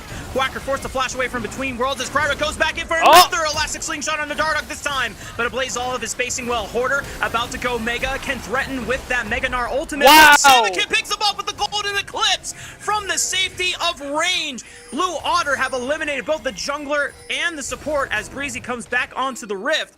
But it doesn't look like Blue Otter are safe yet to do the Dragon, but Scary Jerry might be caught here. Has still flashed in barrier, and he still walks up looking to take out Rovix's life, and he still finds it. Scary Jerry has yet to pop his Summoner spells this game, and he is still living. A Blaze Olive, though, might be in trouble here. The Deadly Flourish does not connect because of the rebound, but Sanakin now surrounded by all four members here, and Scary Jerry finally uses the flash at the right time to preserve his life.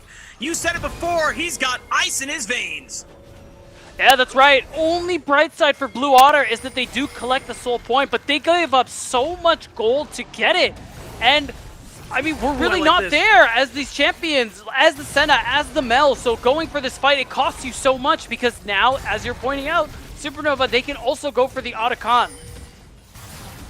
Supernova might have lost out on the third dragon, and Blue Otter may see themselves at Ocean Soul Point, but this is now a permanent buff in the hands of Supernova with the Otacon, just taking advantage of the overly long extended play that some of the Blue Otter carries opted into and put themselves in a compromised spot here. And now Supernova, despite the scaling angle still being on Blue Otter's side. This is a nice way for Supernova to keep themselves ahead of the pace. That's right. It's so important for them to be able to do it, to be able to keep that pace up, because it's just like when the situations were reversed last game. When you get outscaled, all you can do is try to use your power while you have it to get a huge enough lead that it doesn't matter. And that's what we're seeing somewhat from Supernova. I don't think they have enough of a gold lead where I'm going to discount Blue Otter scaling, but if they keep winning fights the way they have in these last couple of minutes, then that's basically their way to come back and get this win over this confidence scale as well. Porter's going to get some extra standing gold. The gold lead now extends to just under 3,000 in favor of Supernova. A nice way for Supernova to try and hold this mid-game advantage over before Blue Otter start coming into their own. Second items are being completed across the board here. Rovex with the engage onto Hoarder. But he still has a flash despite being in Mininar form. Will not be in danger anytime soon. Supernova still have a window where if they can find a crushing snowball advantage and just pry open this game in favor for themselves here, then before we get to 3 item stake scenarios in the next 5 to 10 minutes here beat down, Supernova can close this game out.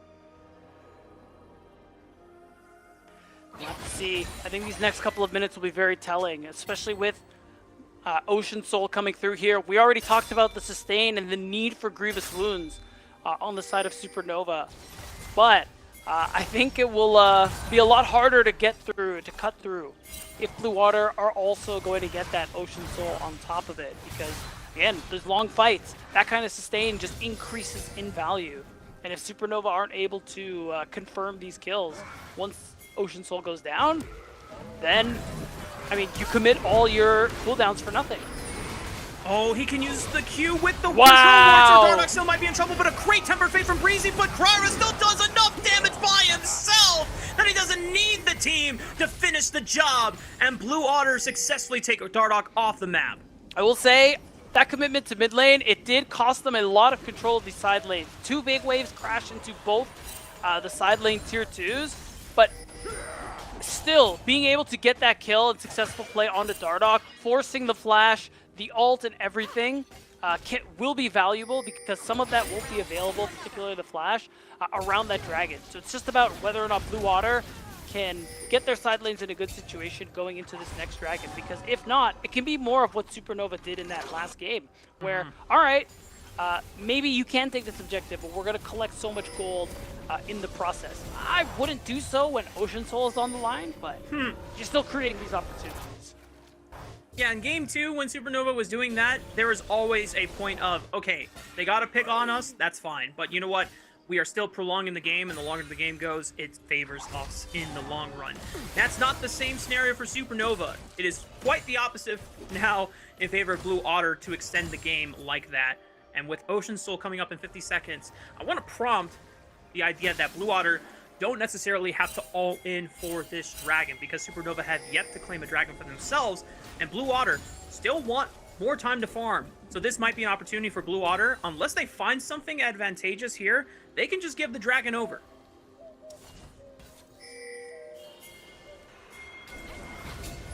To see, I think they want this Ocean Soul, the way they're posturing, clearing out this vision. You really create a situation where Kryra can jump out of the darkness. It's really hard to respond to, and I think he's just going to send it.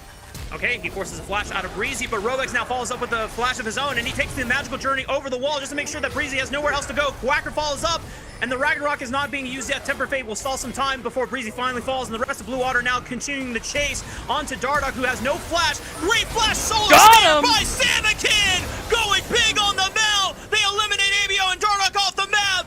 The Blue Water Summer Magic showing itself once again! Oh my god, Mark, it feels like they are doing it. That's 3 for nothing. It guarantees them the Ocean Soul, and now they're in a strong enough position where we can start talking about that Baron as well. It doesn't look like Supernova can get anything in exchange for this, and now this game just got astronomically more difficult for them to come back in. And I know I said that Blue Water didn't have to take that fight. They could have just let Supernova take it if they didn't feel like they weren't as strong. I'm so sorry for ever disrespecting your game For like real. that, Blue Otter. They took that fight so damn well, and look at the way that Kryra is continuing to snag and look for these picks. This has been such a monumental pickup in what is such a critical point in this game 3. And an amazing glow up from Blue Otter compared to what we saw in that regular split.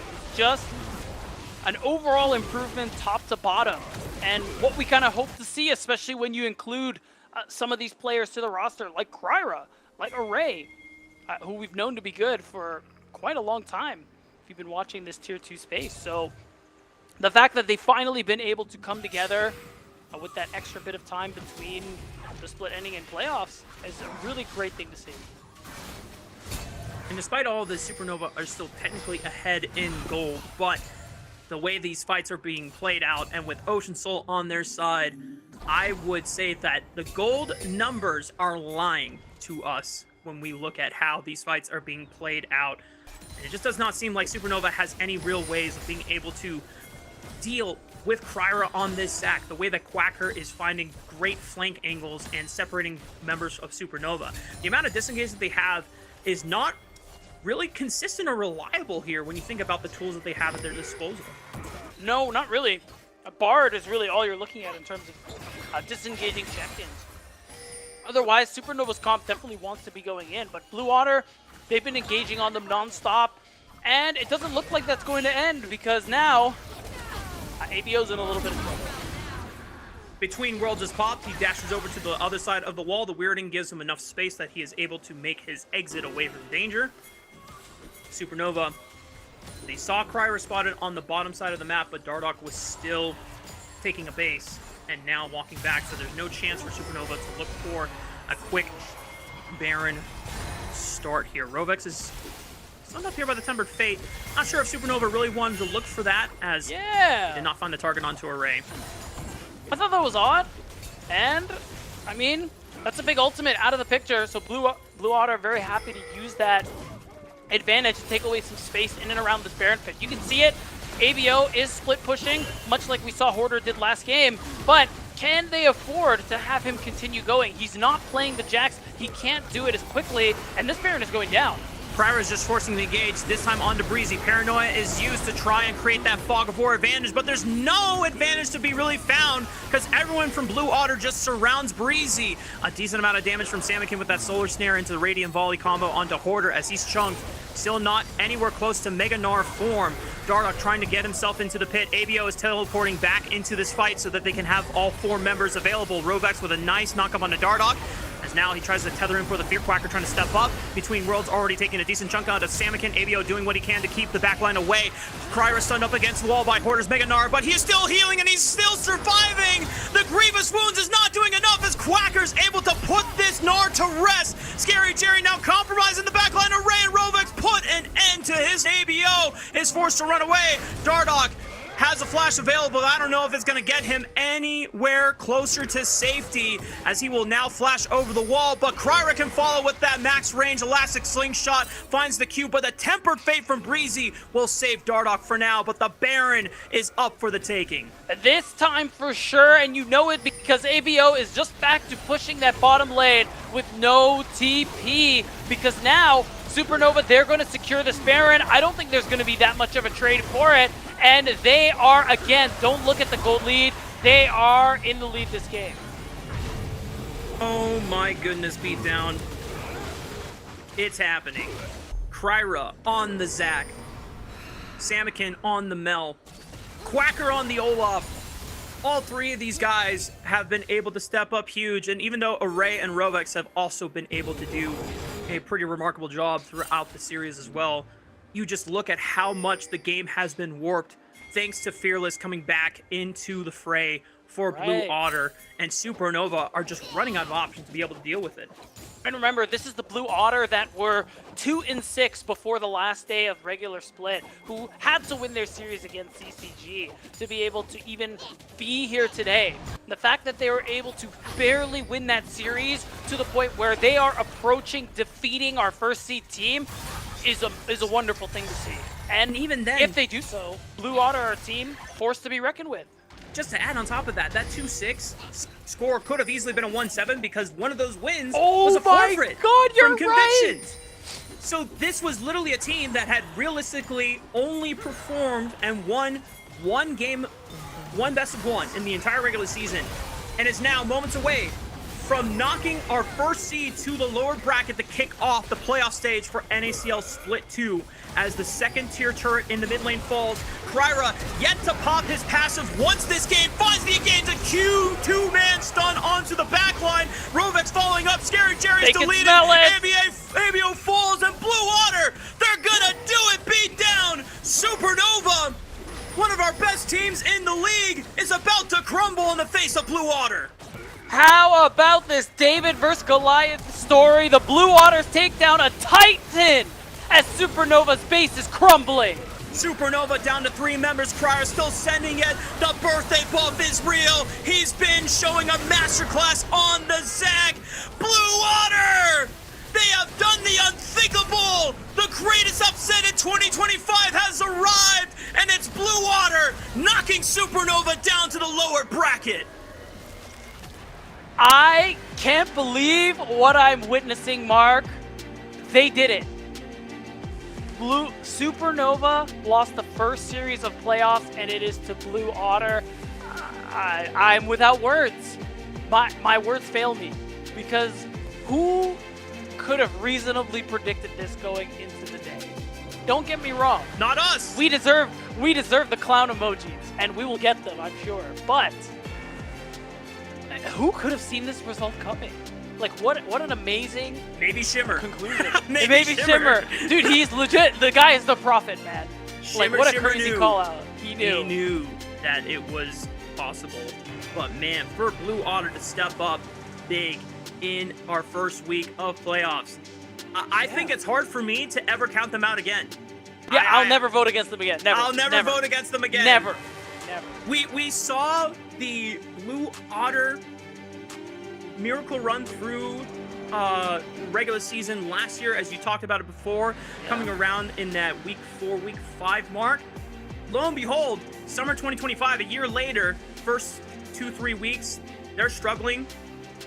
5th week of overall the split, they suddenly are performing up to peak potential here, and I just find myself even more impressed and processing the reality of this outcome right now. That's literally like, I'm looking down at the victory screen and I'm just making sure like I'm not gonna wake up.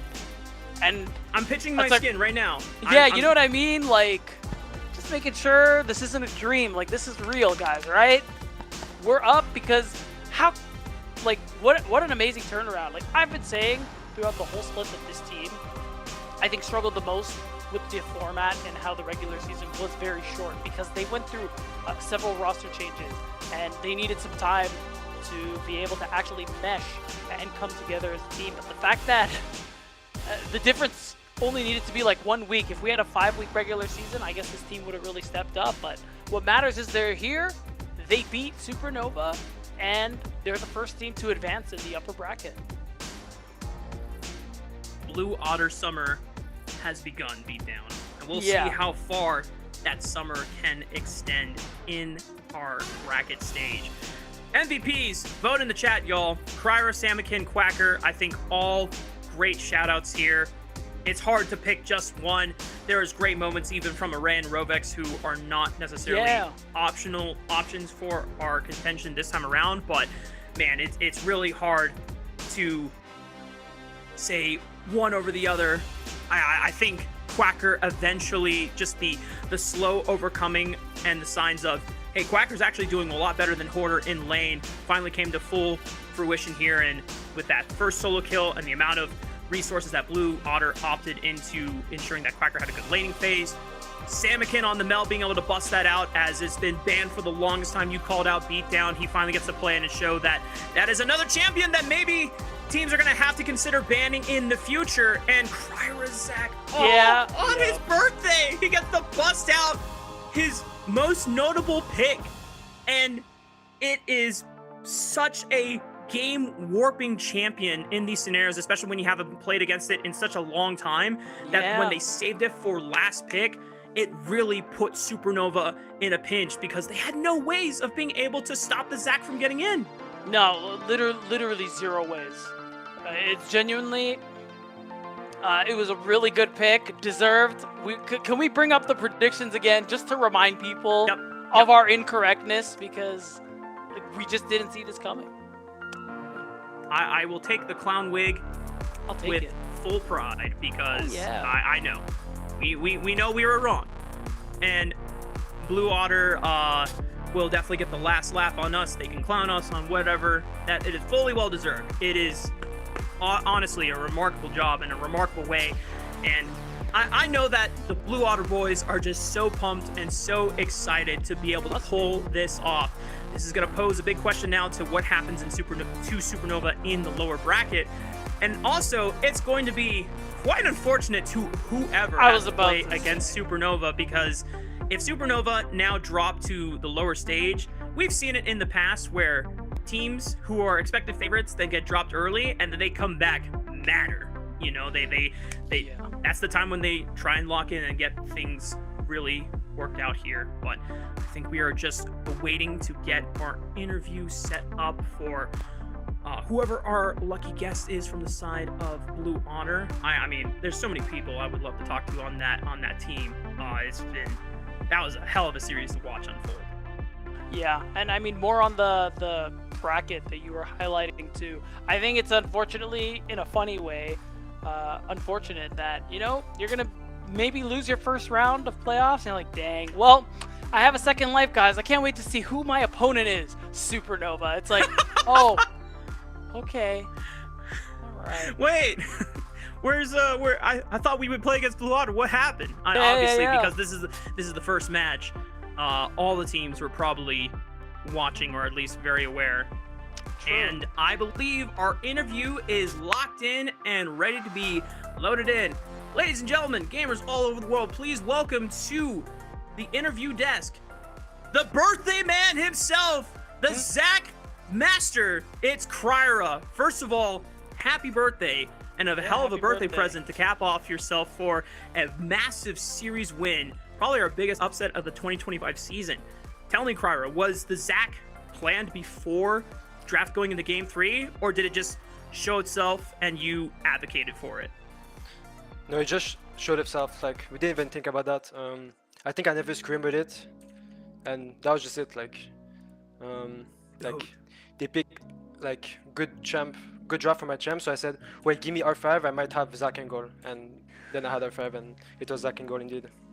Yeah, I wanted to ask because it's been, I mean, you didn't even start the split on Blue Otter right away, so maybe you can talk a little bit more on, you know, some of the struggles of you guys coming together as a team, because there were a number of roster changes. I think everybody was getting used to playing together. What was the struggle specifically for you guys going into today? No, struggle going to today, not really. But just like, it's true, I came in the team right late. So it's different, right? Like other people, they scream way more with them. But me, I feel like I'm the type of person I will like adapt fast, you feel me? Like, I see what the team need and I will like do it, and I feel like I make it, like, it's not hard the way I play, like people can play around me easily. And the struggle for today, I don't know, I mean, we knew they're fake first seed, first of all, like we knew they're monkey, so yeah. Nice, I like it. A banger quote and banger words, and you proved it. You proved it here on the Rift today, and now you move ahead in the bracket stage.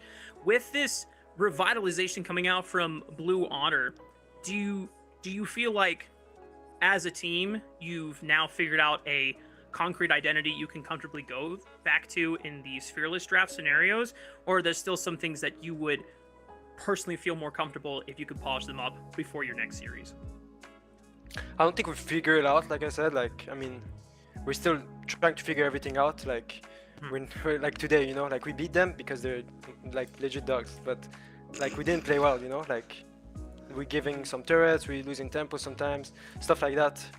Like, so I mean, next week we have another week to like prepare, so it should be better and better, but I don't think we figured it out just yet, no. Yeah, so going forward, is there another team that you have your eye on out? If you're saying that Supernova are like dogs and fake, 1 seed. Who's a team that like you wouldn't want to face right away until later on into the bracket? I mean, I think LG is the best by far, but I'm sure, like, honestly, you can beat them too. Yeah, I'm sure. And yeah, I mean, I'm not gonna lie, Kryra. I think if you guys beat Supernova, I think you guys can beat any team at this rate. And with the ways that you were able to find really creative draft angles and some of the niche pocket pools that you have, it is just a really exciting time to be a Blue Otter fan and just Blue Otter in general. So before we let you go, Kryra, again, is there any other last shout-outs you would like to leave for yourself or for any of your teammates or whoever you want to give it to? yeah, I mean, I'm gonna go, you feel me? Like, I'm gonna go celebrate my birthday. Yeah. I'm not even gonna celebrate this win. Like, this win was nothing to me. Like, legit against Doggies. But shout out to like my team, my coach. I think they tried really hard. The assistant coach too. And also, bro, shout out Trevor, bro. He did nothing wrong. Like, free him. I'm not gonna. Thank you, Kryra. All right. And I appreciate it. Go celebrate that birthday, King. That is a well-deserved way to pop off, and I'm always a fan of seeing your Zach on the Rift, and I'm glad we got to see it today. Again, thank you so much. Yeah, thank you. Strong words, and I love that. I love that from Kryra. And just being straight up, and now this really puts a huge microscope on the Supernova. I mean, Shimmer hinted at before that they're not as good as they might look on paper, and chinks in the armor. And now Kryra just going up and saying that they're frauds, pretty much straight up. So this now puts, I don't even know, beatdown. We'll have to process it later, because right now we got to celebrate our MVP for this series. I'm actually curious, because I could see it going to any of our 3 options. Who did the people decide? Yeah, I mean, when you pull out the signature Zach, Yeah. a champion that no one else is playing, it's kind of hard not to give it to him. And Zach was just so crazy in this game. Like, it's either flash or die every time that he was jumping in. And it was such an impactful pick. And it's cool to get some insight from Kryra that it wasn't necessarily like a big draft plan they had. It was just in the moment, like, let me last pick. I think I have the vision, and it turns out he did. And the confidence that Blue Otter as a team had to give that agency and agency over to Kryra to make that Zach pick possible. It paid off in tenfold here. But that is the conclusion of our first series. We got to start moving on to our second and final series of the day. It's Conviction Esports taking on Citadel. And if there's anything that first series gave me hope on beatdown, it's that we're going to get even more spicier champions here between these two teams, because even the best of one scenario, Conviction on their roster, they have players like Viper who busted out a Riven 80 carry. We had heard rumors that it was in the works, that it's a legit thing from other players, and they're like, hey, don't sleep on it. This guy can actually play it. And this guy actually made it work. It was crazy. Yeah, this is a team who had a great regular split. There's no two ways about it. They gave Supernova their most recent loss on the final day of games. And on the other side too, we have Citadel Gaming, who didn't have as exciting as a split, especially when you look at the talent on this roster and what they've been able to accomplish in the NACL over the last couple of years. I'm just going to go ahead and say I think this was a disappointing split for these guys. And while they've been able to turn it up a little bit towards the end and get a decent seed for playoffs, it's still not as good as I kind of hoped for a team who has players who've really never been below in the bottom half of NACL, except for Instinct that one time. But we don't talk about that. It wasn't his fault. It wasn't his fault. Fair enough. Now, predictions, a little bit more interesting. A majority of us had voted for Conviction Esports, but Lennon believes in the Citadel dream. And for what it's worth, Citadel has taken games off of the top teams in the standings going into it, like Supernova. And if anything can be proven from our first series of the day, that anything is possible now that we enter best of 3 fearless format with Conviction taking on Citadel. I will say, after talking to some of the players from Conviction Esports, I'm a bit more cautious from the side of Citadel because of the very, very niche pocket pools that Conviction Esports will have that Citadel might not even remember playing against, if I'm going to be straight up about it. Or Riven. Like, what's your answer to Riven bot? Like... like, we could just take a marksman. Oh no, he's spacing this out, and we can't kill him, and now he just flashes on top of me. Wow. Well, there goes. Go next. Go next, indeed. Well, we flew through the bans in this first round. A lot of typical bans here. Nothing really out of the ordinary. No Varus first pick though. It's the Corki, because that could be flexed between Evolved or Viper. Right. So we'll see where that ends up going. So it's a different priority compared to other teams, but I think this champion overall, especially with the addition of the what is it, Shojin into Black Cleaver build, it's a good champion. Yeah. Good champion. You have thoughts. There's something on your face. I want to know what it is. It's probably not happening. Okay. But Perry the other day, or not the other day, but a while ago, discovered a player that was spamming Corki jungle, and he tried it for himself, and he liked it a lot. So I'm gonna reserve judgment. No. I watched it. I played it myself. Oh, it works. It's just crazy, but that might be more of a solo queue pick rather than a competitive 5 pick. So yeah, I'm just letting that marinate. Citadel, meanwhile, going for some standard stuff. The Varus and the Aurora locked in for themselves. Yeah, makes a lot of sense. You get a lot of, if it is Corki mid, you have that opportunity to get a lot of burst damage down, a lot of wave clear, and it gives you some prio because Corki, early on, things are going slow. You're not trying to do much of anything. You just want to farm, and with that Ezreal being locked in means that it's definitely Corki mid, and it's Ezreal Karma right off the bat. I'm waiting to see what Perry locks in for jungle first before I say it's definitely Corki mid. But yeah, fair. I mean, look, 90% sure that this should be go ahead and say Corki. 99. And the nice thing is, you have double marksman with great poke, and the Karma for support that allows you to continue making that poke even more threatening, and you have ways to disengage with the movement speed from her Mantra-inspired shield.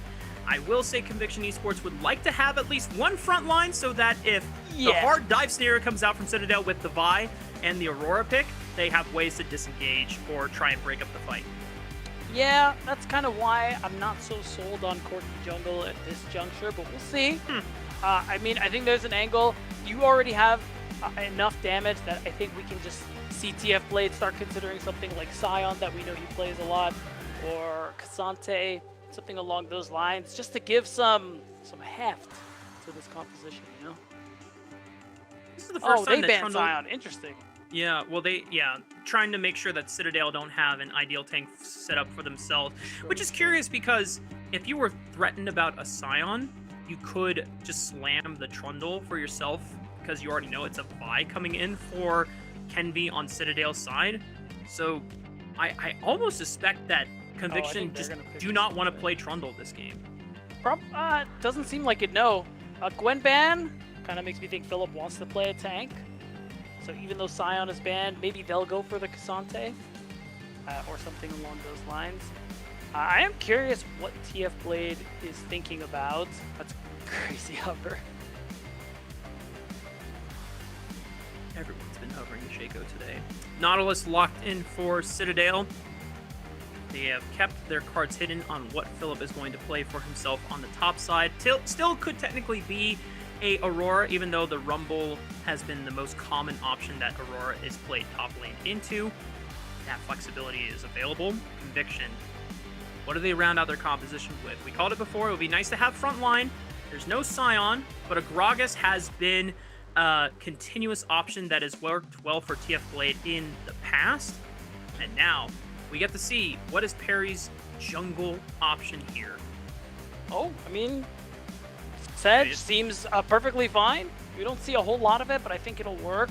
I like the Gragas especially because you have a lot of ways to jump onto this Varus, whose only escape really is the flash. You can break up these team fights, which I think will be really nice. And you can use that exploding cast to also isolate members. It makes it even harder for them to get away if you throw up a Trundle pillar. Because as you called out, it's a late Trundle compared to what we're used to seeing, but it's here. I think Conviction Esports were probably setting up for something different and didn't want to have to pick the Trundle. But by the time we got to this stage, they just decided on, yeah, we're just going to just take the Trundle because they were... Yeah, because otherwise it seems it seems weird to ban the Scion if you could already just take the Trundle for yourself, but I think we arrived. This is the safest option for Perry to take. It'll be good. Pillar helps a lot with the poke that both Corki and Ezreal want to lay down, because the slow field will at least guarantee that it is more accurate. It ends up being Aurora top lane, though, into Blade's Gragas. Yeah, I think the Trundle is just because I was expecting Citadel to angle for a tank for Philip, so I think you really dissuade that option by taking Trundle, and that's how you kind of force this combination. But I mean, you have Vitalia, which is still really good for Citadel. Yep. You should have a good lane into the Gragas as Aurora, so I imagine he can all-in you and it can be annoying. So I think the interesting thing for me, Ezreal mid. Oh! Can't be real, right? I mean, Ezreal Karma's so good. Didn't I think someone else played Ezreal mid earlier in the season? I don't take issue with it. I'm just surprised because Ezreal Karma's like actually a pretty good 2v2. So I'm surprised is all. But it's fine. It's fine. I'm not confused. I'm curious if Evolved thinks that this lane is just really strong for Talia. I'm trying to remember the last time we saw Ezreal mid, because I know Bradley played Ezreal mid, if I'm not mistaken, but I don't remember what the lane matchup was into. Maybe it was also into Talia, and so I think it's because the Valkyrie procs the stun on the Unraveled Earth, but the Arcane Shift doesn't. Yeah. So that's probably it's a blink, the interaction. not a dash. You're right. So I think that's probably it. So that Evolves can have a lot more lane presence against the Talia, and that way does not have to fear if he was playing Corki in this instance and then Vi shows up, he has to dash away. The Valkyrie would get clipped on the Unraveled Earth, whereas the Arcane Shift doesn't, right? So it's just overall a safer lane. Okay, we figured it out. Boom. We did it, boys. Fist bump across. Yeah. Across the border. Bam. Across. Yeah, there we go. Okay, we did it. Both on screen and literally. But ladies and gentlemen, we got to see what y'all think who is going to take our first game win between Conviction Esports and Citadel. But actually, okay. Just getting quick updates from production here. But for Conviction and Citadel, looking at these drafts one more time. Again, not a lot of primary engage out of Conviction. You're really only looking for quick picks with the Trundle Pillar, maybe slowing someone down or rooting someone with the Karma CC kit that she has, if you can find a really great explosive cast to break open the fight. Whereas Citadel, they've got 2 point-and-clicks in Nautilus and Vi. They've got a Chain of Corruptions, and then everything else can easily follow up on those engages. Yeah, I think for Citadel, it's a big wombo combo type of composition. They have a lot of upfront burst damage, and it really is just all around pressing their ultimates. And when those ultimates are not available, if Conviction are still on the screen, they're very likely going to win the team fight, and that's the whole idea here. And part of why I think the longer the draft goes, the more I like the Gragas, because you can really disrupt that combo a lot, prevent the follow-up that you were highlighting, and make it easier for the carries in Viper and Evolve to live longer and survive. All right, guys. Now is the time to see who you think is going to take this first game between Conviction Esports and Citadel. Is it going to be hashtag CNV or hashtag CTG? Boys in turquoise. Let us know, as we're already getting massive votes in favor of Conviction. Citadel have not always been the most consistent team when it comes to the best of one regular season format, but Blue Water walked into playoffs with a overall 2-6 record, potentially a 1-7 record had it not been a forfeit from Conviction. So anything is possible here for our playoff stage. Expectations be damned. Yeah. And if Conviction win, I'm just going to assume Twitch chat has all the answers and we must defer to them at all times. Because remember, they're always voting for blue. Who won, Mark? Coincidence? That is true. Absolutely. Will I still use it as a narrative? Absolutely again. Well, if you want to continue adding to Beatdown's narrative, make sure to use the hashtag NACL and check out all of our social platforms. Keep the conversation going at NACL, at WatchNACL for Twitter specifically. Also, if you are enjoying this stream through one of our many co-streamers, shout outs to them, because without them, we wouldn't have been able to expand to a much wider audience than normal. So much love to everyone who has been at least adding their own flavor and their experience and insights to the overall community and the awesome experience we're getting for our playoff bracket stage first day, as we now take to the rip between Conviction Esports and Citadel for the first game of their series. You know, Mark, I just want to say, you shouted out the co-streamers. You didn't shout out the co-streamers' viewers. And I think it's messed up. I don't know. What? I mean, that was implied. Is it? I didn't know that. You know what they I say mean, maybe about I didn't assuming. phrase it correctly, but my intentions were that, you know, shout out to the co-streamers and the audiences that they're pulling in, because without the co-streamers, then we wouldn't have been able to expand the reaches of it too. Also, I didn't make a direct thank you, but it was implied. So You know, I think if I was a viewer of a co-streamer, I wouldn't like that. I'm just saying. all I right, think I'd want a direct thank you. thank you to not only the viewers of NACL stream, but also to the viewers of all of the co-streamers. There you go. See? That's inclusive, Mark. That's what we like to see. Minions have spawned. What I also like to see is a little bit of action here in the early game. Didn't get as much as I thought it was going to be. It was just Conviction going for a little trip around the bottom side of Riverbend. Citadel not falling prey to any early picks here. With a level 1 power. Oh, Viper just burned a bear. What? Wait, Is he what diving bot lane turret? Camera, look! What's happening bot lane? It looked like they were doing something. They were doing Oh, some no. heinous stuff. I mean, they chunked Instinct out for the first level of the game, but only about a third of his HP, and Viper using the barrier preemptively to try and block as much damage as possible. Wow. Well, fair enough. Doing whatever they can to maximize the potency of this double range bottom lane composition, even if it's not the Ezreal Karma. Still, Karma can do a lot of the heavy lifting in these 2v2s. So overall, I think it's going to be really interesting to see where priority is going to go in some of these instances. Viper and Stun definitely have that on lock, but elsewhere, I'm very curious, and I'm very curious how Perry is going to path. Because I think as a player, he's always shown to be very intelligent, even before we saw him make a lot of this coaching content about how to improve at the game. I think just watching him play in the NACL over the last couple of years, like, he's a really smart player. It's always fun to see the kind of angles he's going to take, the champions he'll pick, the fights he'll take. So yeah, I want to see more. Benefited a lot off of his NACL debut with Dignitas Challengers back in 2022 summer, after XU got the basically call up to be kind of the main sub behind Santorin during that stage. Wow, just kind of crazy to hearing these snakes thrown out.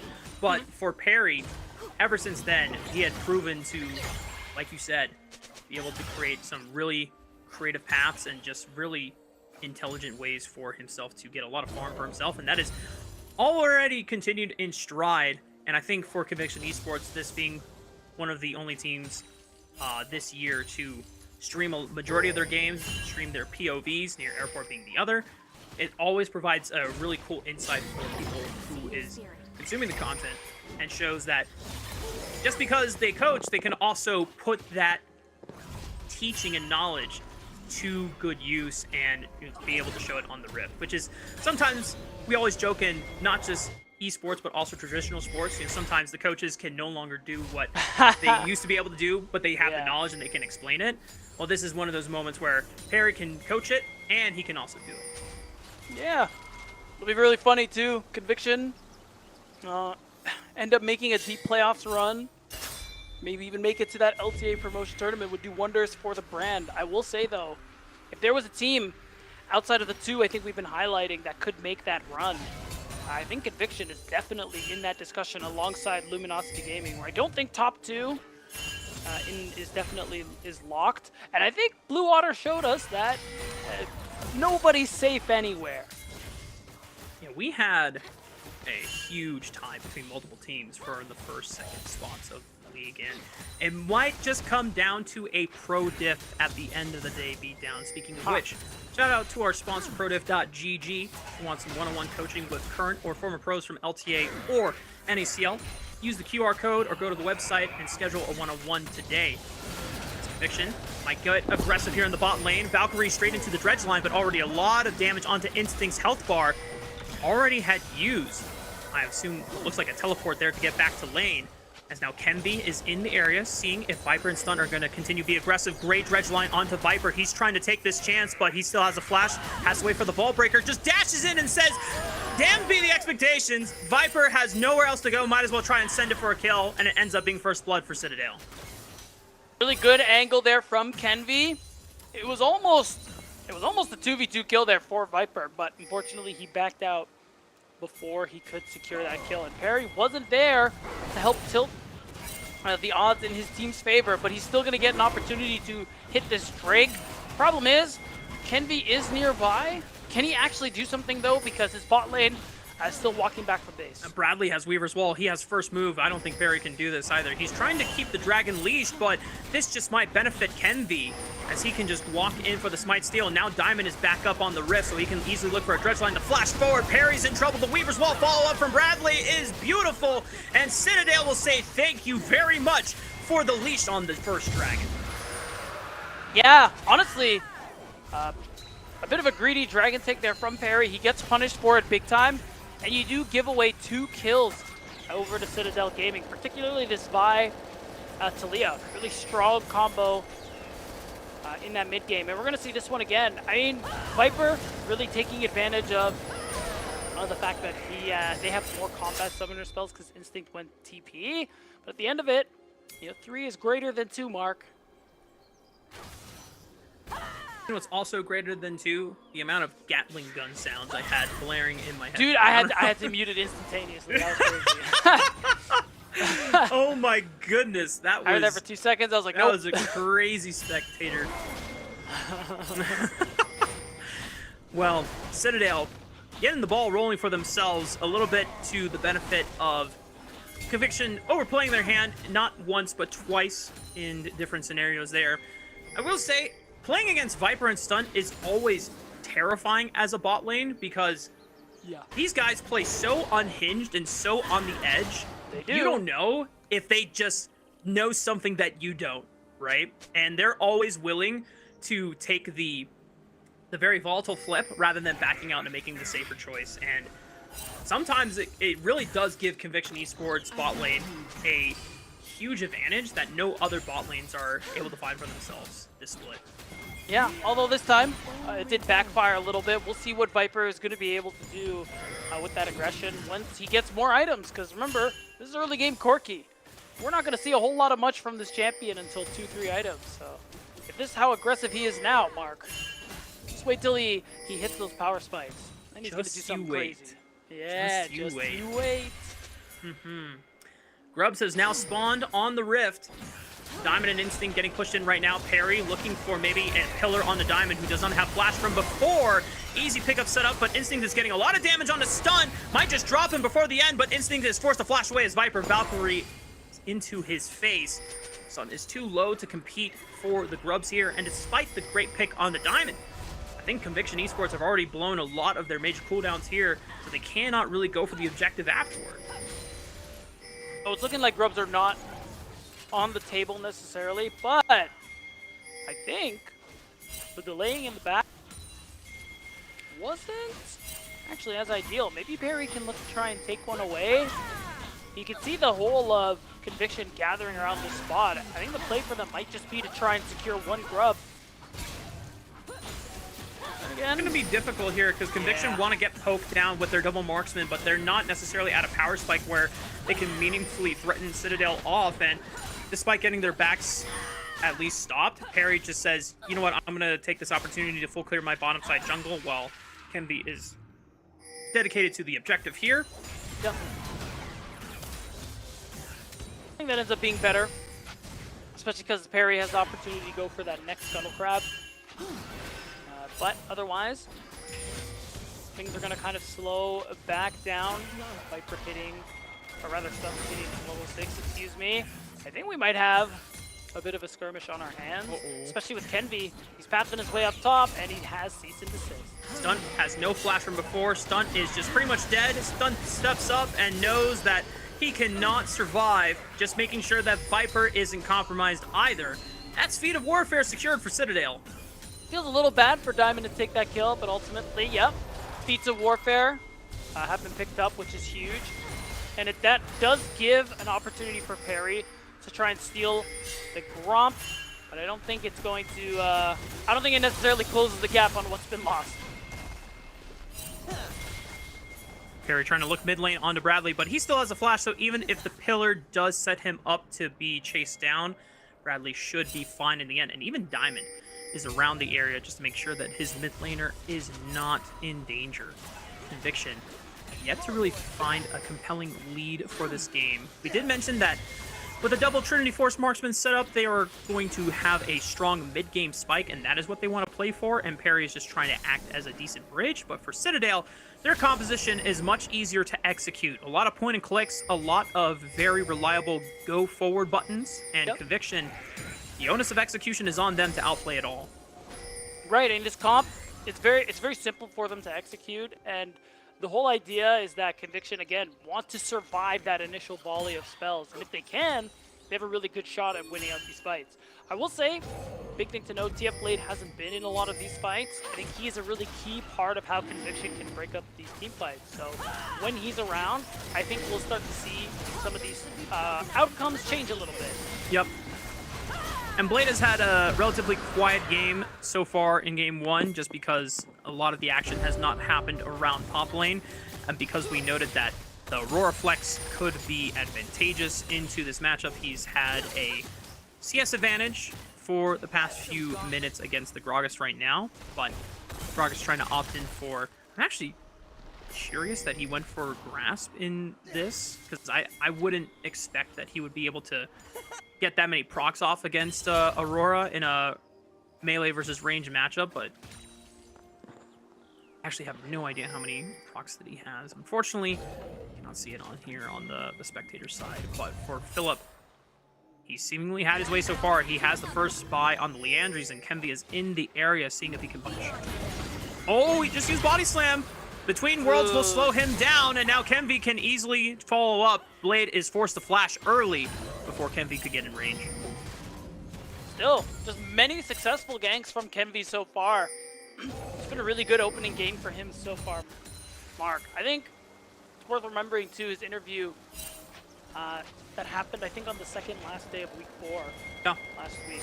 He talked about, to us, about how he felt really bad about how the team was playing all split, just saying, like, yeah, no excuses. Like, it was really bad gameplay. We're better than that. I'm better than that. And it's good to see that, at least so far in playoffs, they're able to turn things up, because we have these high expectations for this team as well, especially for a player like Kenvi. Looks good in this league whenever he's here.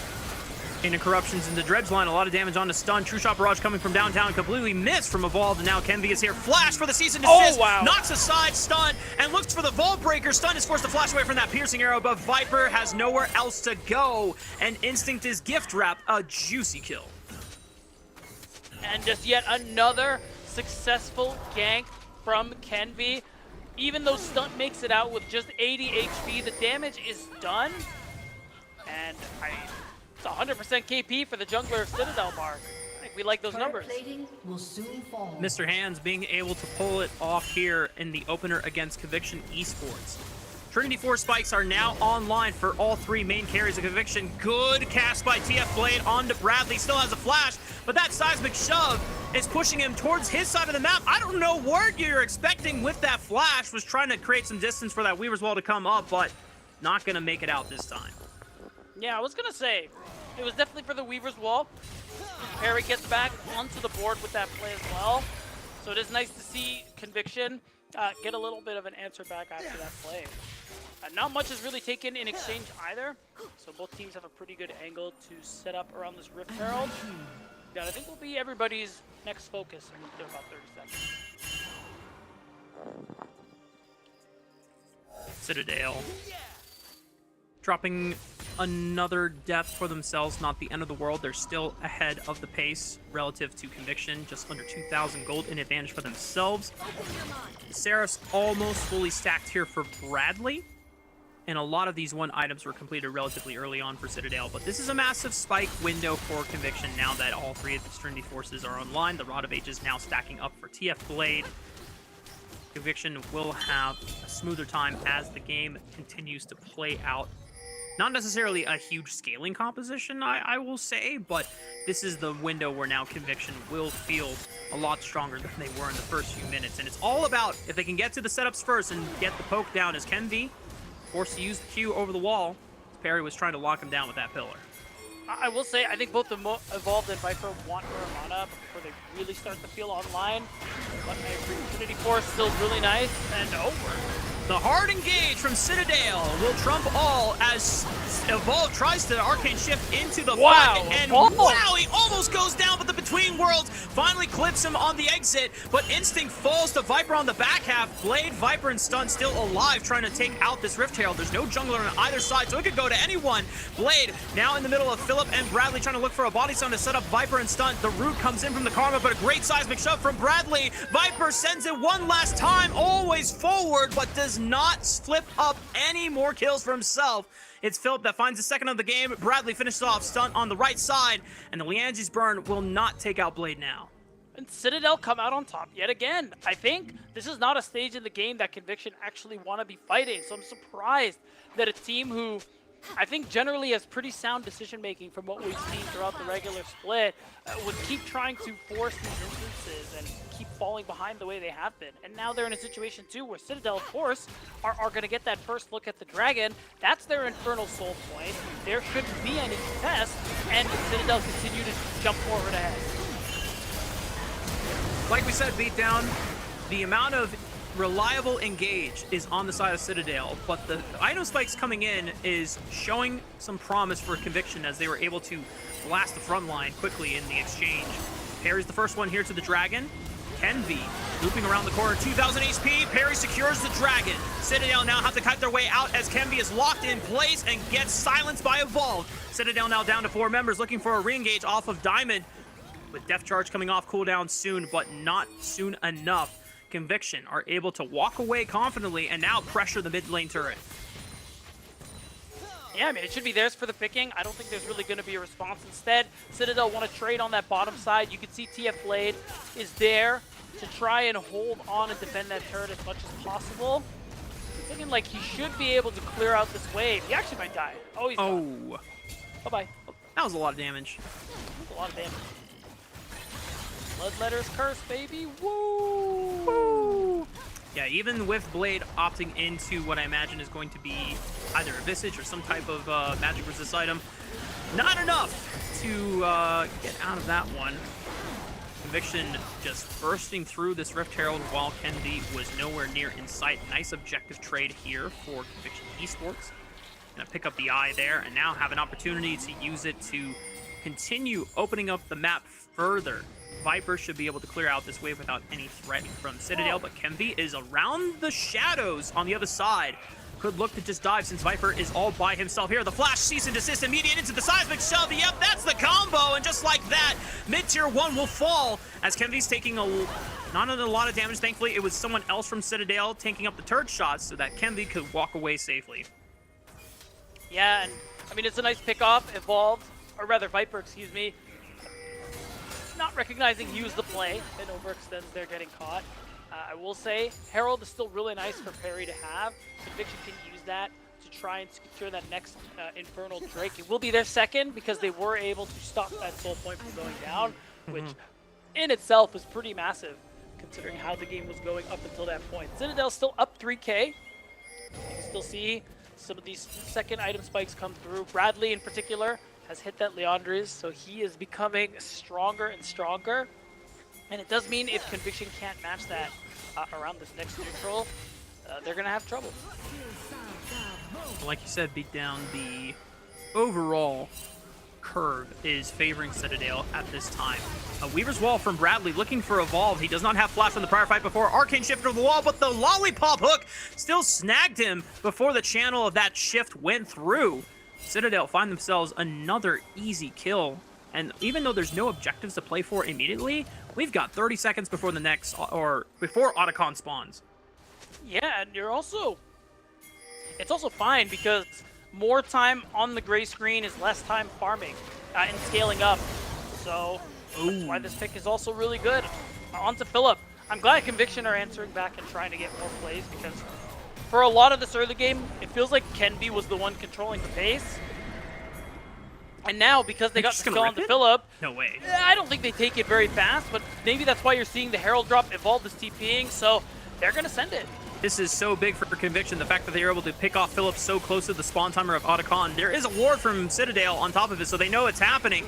Can he get into the mix and force a smite steal away from Perry? 3k HP, 2k HP, Chain of Corruptions. Kenby can't get in. It is Conviction securing the Otacon. Now Blade trying to set up a follow-up on the fight. Cease and desist after the flash from Gragas. Might still be in trouble, but they can't get enough damage down. Good dredge line onto Viper. Blade tries to intercept it with the body slam. Bradley handling Perry and Evolved on the left side of the flank, tries to flash over to the safety teammates. Diamond flashes forward to intercept the Mystic shots, and Citadel are winning the fight huge. They didn't even need Philip there. It's a triple for Instinct.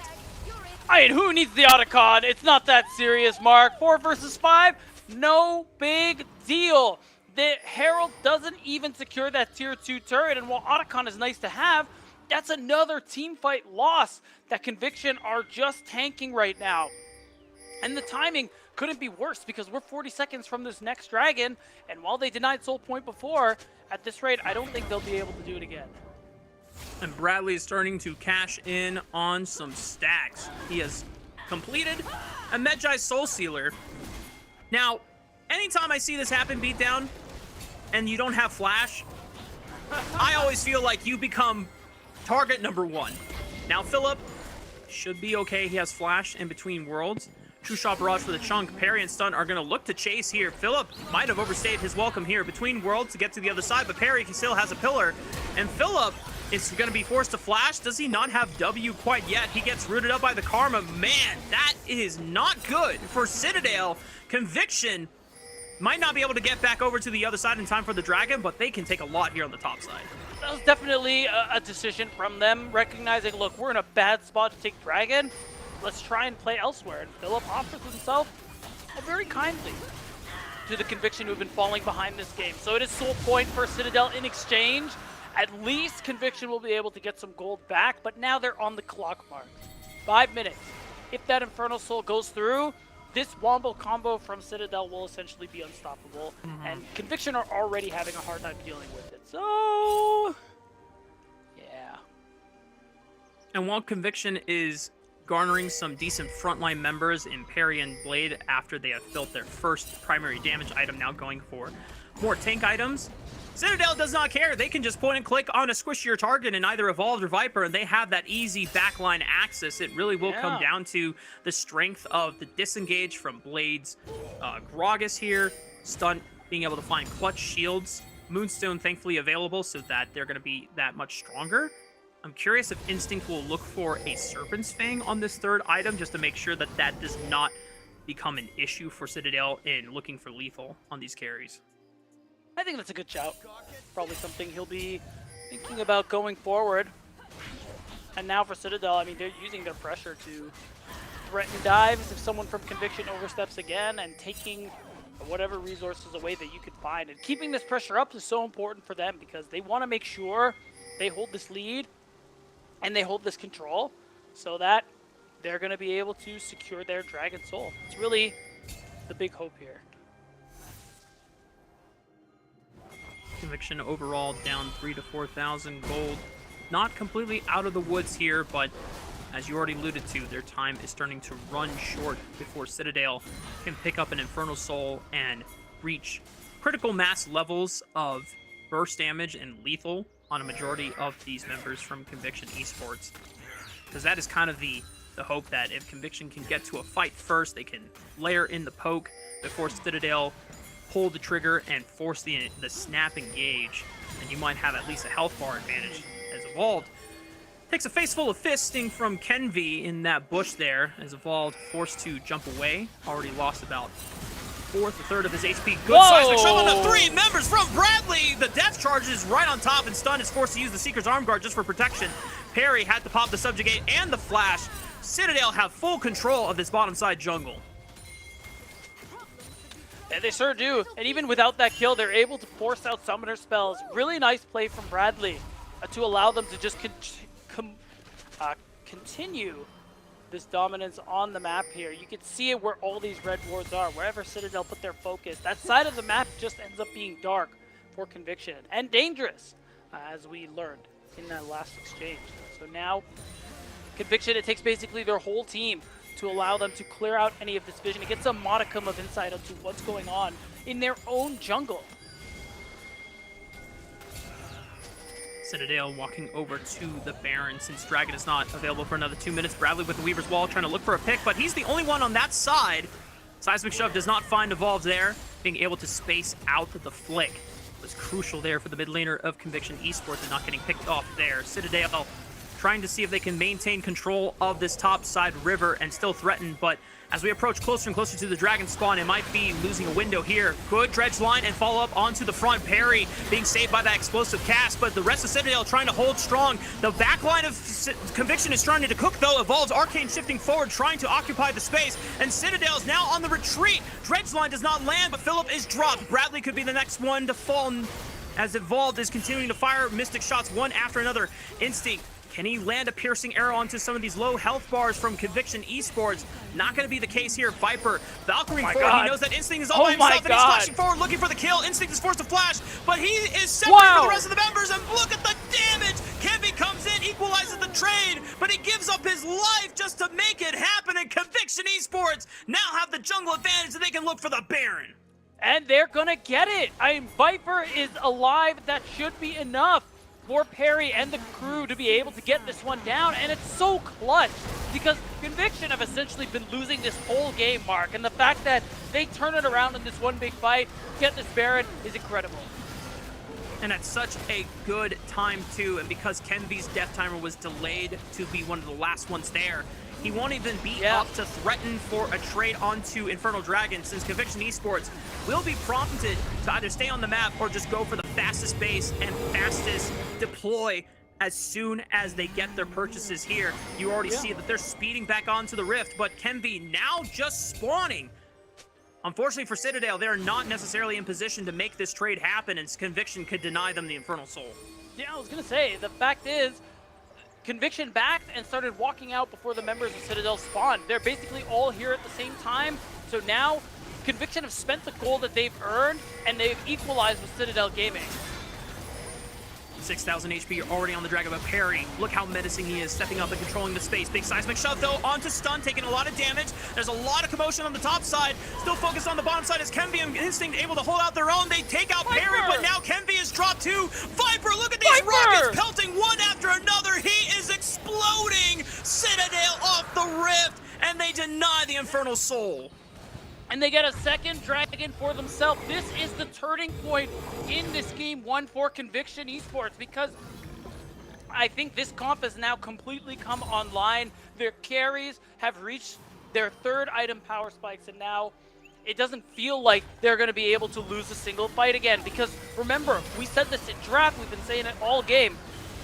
Citadel's whole comp is conditional on them grouping up and wombo comboing. If they can't do that, or if Conviction survive the wombo combo, they will lose every team fight. And these last couple of fights, that's exactly what's been happening, and it doesn't get any easier with time. And we've reached critical mass on Conviction Esports carries, where because of Citadel not opting in for any true frontline members outside of Nautilus for support, and because it's support economy, you're not going to get to be behemoth levels of tank. Citadel is essentially a bunch of squishy carries, if not somewhat durable bruisers. That does not matter to 3-item, fully stacked Trinity Force Muramana Shojin carries in Ezreal and Corki. And you already have a decent amount of splash damage coming out from Perry and Blade, who are now acting as pseudo frontliners in their second, third items. But Citadel are going to still try to force any picks that they can get on the map while members are separated here. Good cast from Blade, but he is surrounded on all fronts, so he's not going anywhere. Citadel at least have 5 to 4 on the map for the next 40 seconds. Damn, he died instantly. I will say, Does give you, as a team, a little bit of breathing room. I think you were going to lose this Tier 2 no matter what. But at least this way does impact Conviction's ability to push it a little bit further. I think this is why now they're backing off. If TF Blade was around, they could look to try and shift this pressure into the mid-tier 2. So I think that's a smart call from Citadel to just kind of slow things down a little bit more and slow down the last Baron push as Conviction's Baron buff is about to expire. And Kevin has picked himself up a GA, so you have to imagine that Citadel are reaching the end of the line with how many last chances they have to turn this game around. A deep dive into the backline onto someone like Viper or Evolved could still save their chances of taking this first game of the series, but Conviction now have taken the gold advantage away from Citadel for the first time this match. And Conviction doesn't really seem like they're going to be dropping it anytime soon as they continuously start pressuring all of the structures around Citadel's base and slowly make their way into sieging the base itself. Yeah, and you could just see... Oh, hold on. Perry steps up, Subjugate, takes a lot of damage, forced to flash away. Weaver's wall separates CNV on the other side, but Vaultbreaker committing to Perry. It's a 1-for-1 support for Jungler, but Phil might be in trouble, flashes away from the root and the tether from Karma. Good seismic shove onto Viper and stun here. Blade goes golden. Bradley trying to hold the line here. Philip looking for Evolved as he shifts and flashes in for the kill. Trying to look for Mystic Shots. It's a lot of damage. Instinct flashes away from the grid. Big damage from Karma, but he finds the triple kill anyway. And Citadel have lost nearly every member outside of Instinct. And you can just see that the defenses of Citadel are being overrun. That's right, and the gold lead just keeps climbing in favor of Conviction Esports. I respect that hustle there from Evolve, trying to see how far they could push this. And it does mean that, I mean, with Instinct being the only one up at that time, there is no presence Citadel Gaming can have on the map. And that's pretty crucial because we're a minute away from this dragon. TF Blade, you're seeing him push that top wave. And you know he's going to back to get set up. We're going to watch this one again. And this one is pretty tough because you can see it's a really good exploding cast from TF Blade. Even if they lose someone in the process. I mean, again, the damage from Viper and Evolved is so good. The only time Citadel were actually winning a little bit in this fight is the time it took Evolved to walk around this wall and actually join the fight again. Just the constant uptime off of that Mystic shot is so strong from Evolved that he doesn't necessarily have to land every skill shot because he's firing so many that he is going to find a majority of the damage there anyway. Conviction Esports trying to close out this game before Citadel find a miracle way back into it. They still have the advantage. Overlord's Bloodmail picked up for Viper, so now he's tankier and he will deal more damage the closer he gets to lower on his health bar. Oh, you don't remember that, Mark? Damn. But It's okay. Never mind. Stun's in trouble. Uh-oh, Stuns might be caught out here. Goes Golden. Perry looking for the pillar here.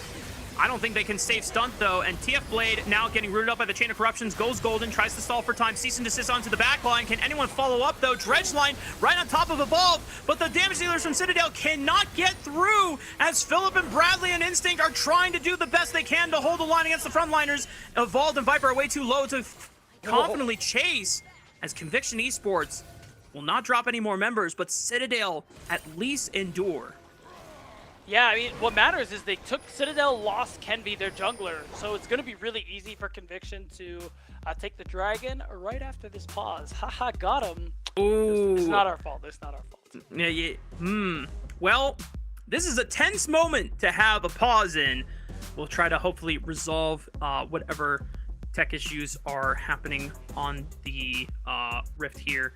Seems like it might be a network issue for one of our players here, which is always unfortunate. So we just got to make sure that they can have the time to get that resolved as quickly as possible. And if it's anything like the tech pause we had at the beginning of the game, it should hopefully be resolved very quickly. And the nice thing is that it seems like the pause happened during a moment of the game where it... I mean, we don't know. It wasn't like in the middle of a team fight or something. No, it's fine. They're going to get the dragon. Conviction are at soul point. They have 3 Infernal. Like everything's guaranteed. If they lose that dragon, I don't know what I'd do. I would say I would shave, but I don't have a beard, so you know. That's Steve's thing. That is Steve's thing.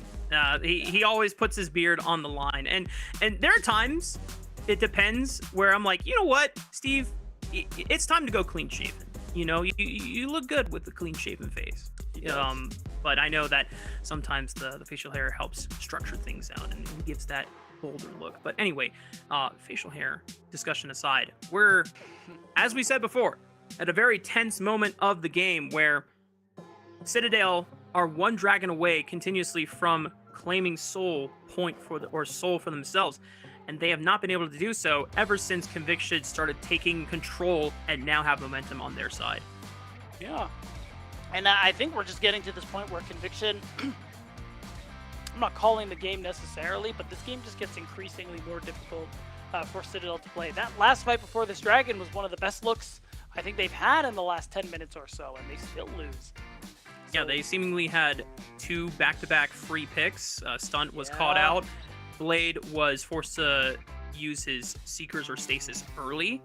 Yeah. And by the time Evolved and Viper got into the fray and started putting out damage, they were pretty much down 2 members on their team, or at least 1.5 when you consider health bar usages. So just imagine that if Citadel, if they are able to find more opportunistic picks like this, the game is still winnable for them. It is not Infernal Soul yet for Conviction, because they still have to climb their way back into it. And it seems like the tech issues are taking a little bit longer than anticipated to resolve, so we're going to take a short break. We will try to come back with the game as soon as possible.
Thank you so much for your patience, y'all. We are hopefully getting back into game soon. Just to give a brief update on what has gone on. There was a power outage with one of the players.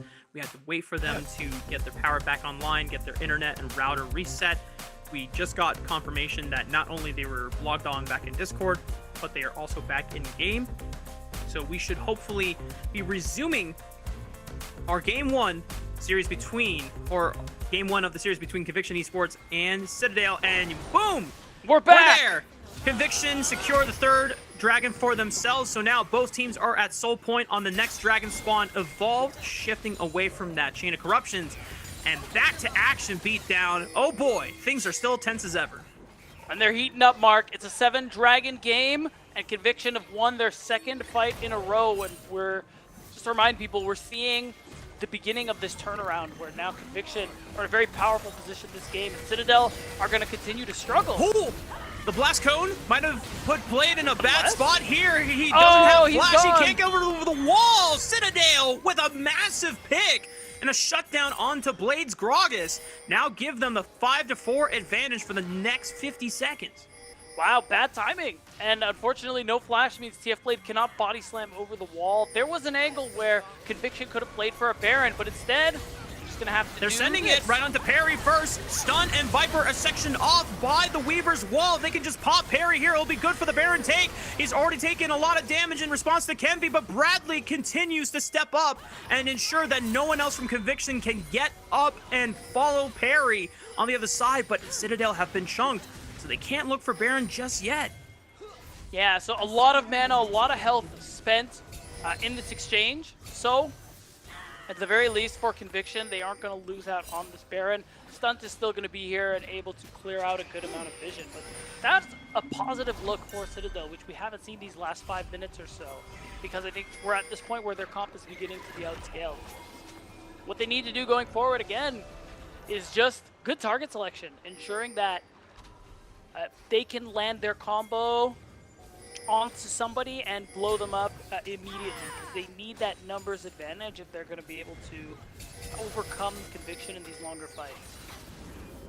Citadel were able to do it once onto Parry, but it was not enough to secure a Baron outright for themselves. They had to reset, take some extra purchases. GA has finished coming off cooldown for CNV, so he'll have a second life in the next fight. Conviction Esports trying to step up. Decent poke here from Instinct with these piercing arrows as Conviction just look to control the mid wave first. They have a ward on Baron, so they know that Citadel will try to start it up if they look for it. Dredge line doesn't land onto a target here. Blade misses the body slam, but Diamond takes a lot of damage from that True Shot Barrage. Viper Valkyring forward, looking to pepper them with extra shots. Parry on the front lines here gets engaged on with a cease and desist. Subjugate gives him a lot of healing back He on heals so through. much! He is still surviving, and he doesn't go down even with Philip committing with the Between the Worlds. Parry will survive on the Trundle, will get a chance to respawn back on the map, but Blade forced to flash, throwing out the body slam. The piercing arrow doesn't find its mark. Bradley trying to flash forward and look for a seismic shove, but no one from Conviction Esports is going down. They remain resilient, and Citadel have exhausted all of their tools and do not find any kills in that fight. I can't believe in all that not a single person died, but there it is, another example. Bradley and Philip. Oh, not Bradley. Philip just almost dying there. The flash. Oh, Philip, look out! He got him! Headshot from Evolve downtown on the Ezreal, and now Citadel. It's Baron out. time. This is so dire for them. Conviction have 5 members to 4. They're just going to go ahead and start the Baron. And again, we said it, Citadel, their combo doesn't kill somebody. They aren't going to win these longer fights. Their ults need to land true. And now they're in a situation where they want to try and stop this Baron, but TF Blade's not going to let him. No one can get it. Oh, he's in! Unless... Can he get it? Mr. Hands Oh, they got him. They got him. GA pops! And that's when Conviction pulled the trigger to burn down the Baron to ensure that it's not a 50-50 smite flip. Citadel's junglers sent it for the Miracle Steal, but Conviction are able to outplay it. And now with the Baron buff on their side, they can push up these waves and set up for the Soul. That's right, and look at where the map is. All lanes pushing in favor of Conviction Esports. You can even see the TP to ensure that they can immediately take control over this blue side jungle on Citadel's side of the map, because this is Dragon Soul. No matter who picks it up, and Conviction want to make damn sure they're the ones who are going to get that permanent buff. Two-shot barrage. Oh, Wow, what? Oh that's- my god. What the hell? That was crazy. Half HP off of a true shot barrage. I guess it is level 18 Ezreal. Fair. Citadel is might be in a bad spot here. They're trying to force their way through the jungle, but the poke from Conviction Esports, as we have talked about being a major strength for this composition, nearly at max strength for almost 6 items. Bradley with the Weaver as well will get vision, but it is secured for Conviction. Infernal Soul now on their side. Imagine what the poke and the damage is going to do. Evolve forced to flash away. Citadel trying to see if they can find another angle to engage, as they still have cease and desist and the depth charge available to themselves. Conviction just trying to space them out as much as possible. Remember, these are still multiple squishies in Evolved and Viper. Now no flash on the Ezreal. It has to really rely on the Arcane Shift to reposition away from danger, but there is just no angle provided to allow the boys in Turquoise to get this one done.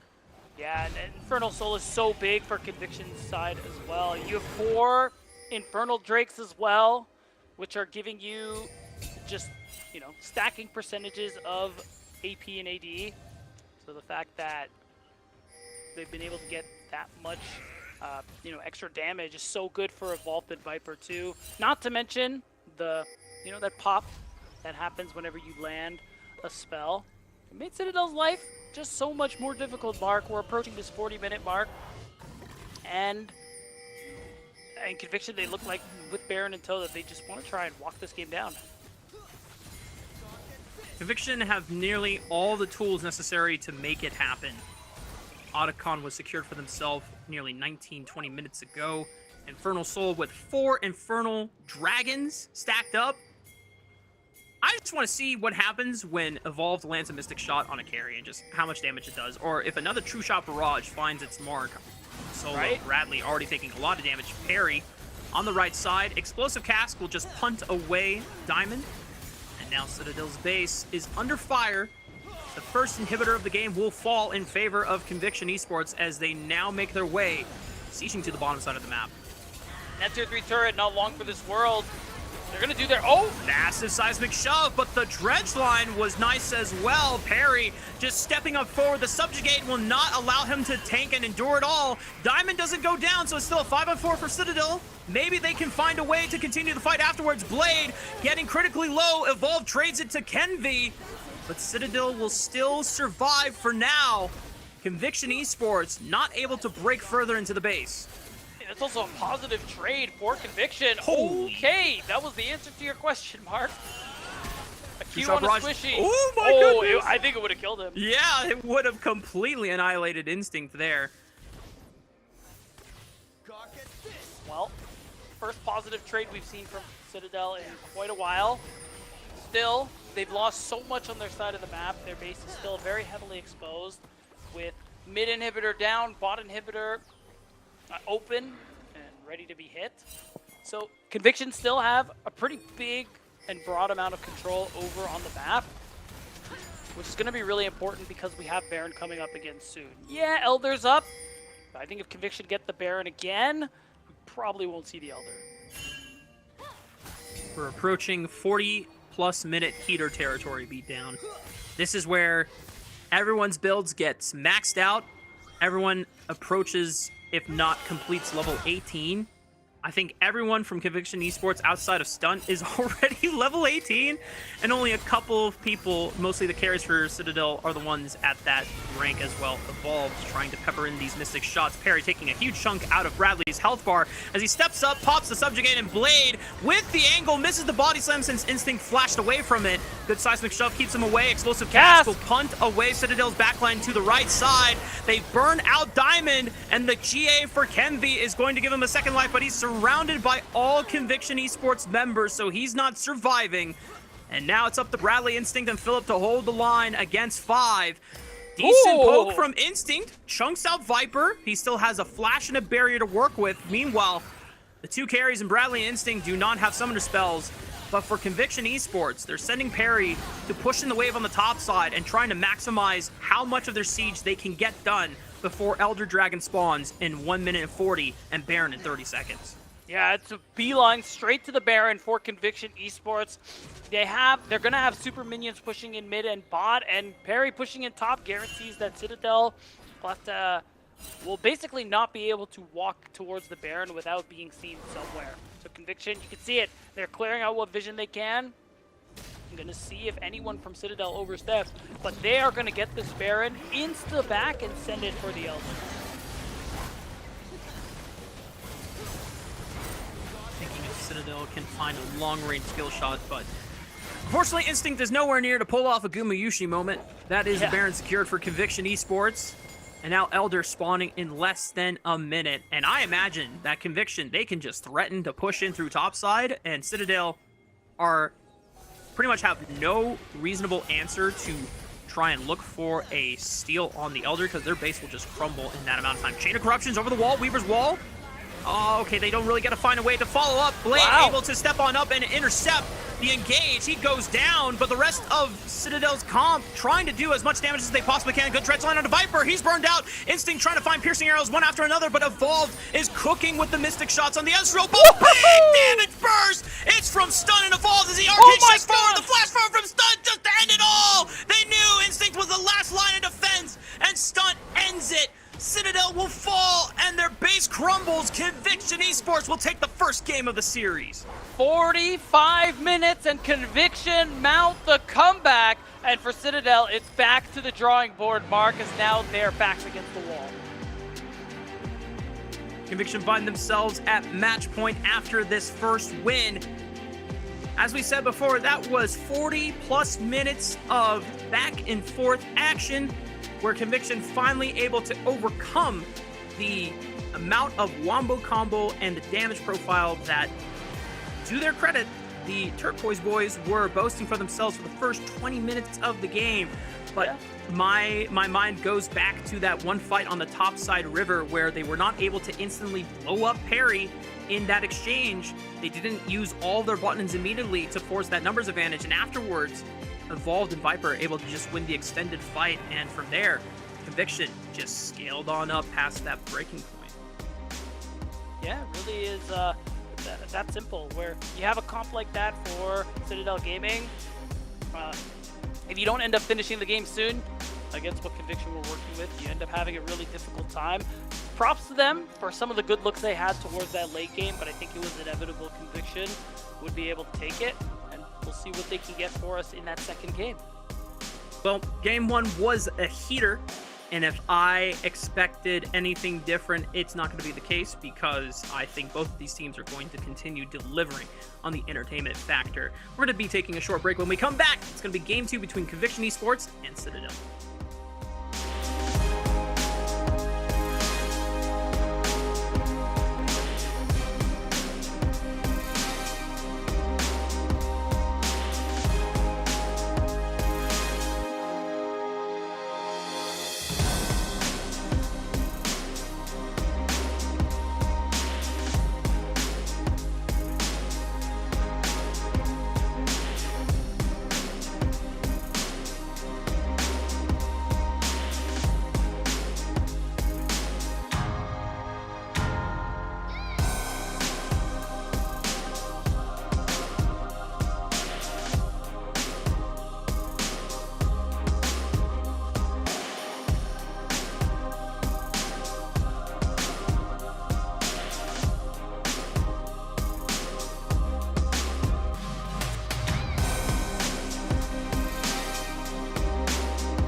Welcome back, gamers. We are getting ready for Game 2 between Conviction Esports and Citadel Gaming as we find Conviction Esports at match point, taking the first game of the series. And this one was a 40-plus minute heater. 45 minutes, actually. It Hell was yeah. definitely an intense one. One that went completely to the distance. But I mean, it's like we said right before break, Mark. Conviction's comp got a lot more difficult to deal with as time went on. And Citadel's bar of execution just continued to grow, that they couldn't keep up with it. So now we're going to go into game 2. We're going to see what these teams are going to cook up for us this time, because we're back to Fearless, guys. Woohoo! No more BO1s. No That's more what I'm most interested in. BO1s. Honestly, yes. Mark, I'll be real. After like a 45-minute game, I'm ready to go to game 2. Like, let's just, you know? I want to see what Conviction and Citadel can cook up for Me themselves. too. Because now that we're in Fearless, Yeah. we get to see champion pools expanded. We get to see Yeah. those niche pocket picks start Yeah. to show up more often. Now, there's a lot of things going well for the Turquoise boys in this game. One, unfortunately, when you have this beatdown composition, where you as Joshi would always say, like, you are the beatdown, you have to continuously make play after play after play after play.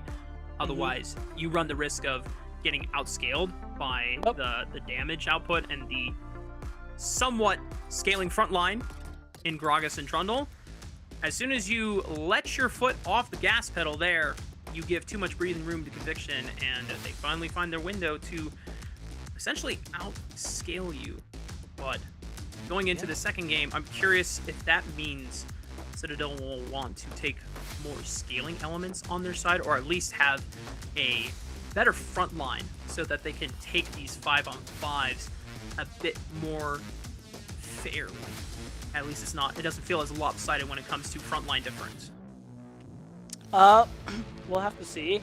The thing that feels kind of bad for Citadel is that you had some pretty strong champions and a really strong combo with Vitalia. Losing with that kind of sucks because, you know, you got the strong duo. You still lost. You don't get to try again later. So, kind of this two pretty high-tier champions out of the picture.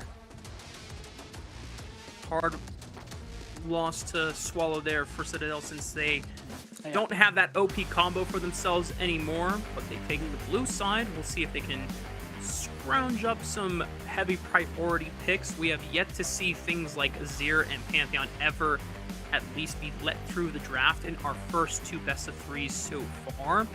Rumble still being respected despite some of the changes that we saw for this patch, as you alluded to earlier. Probably doesn't, in the grand scheme of things, take him out of the meta in terms of overall strength, just makes him less oppressive to deal with.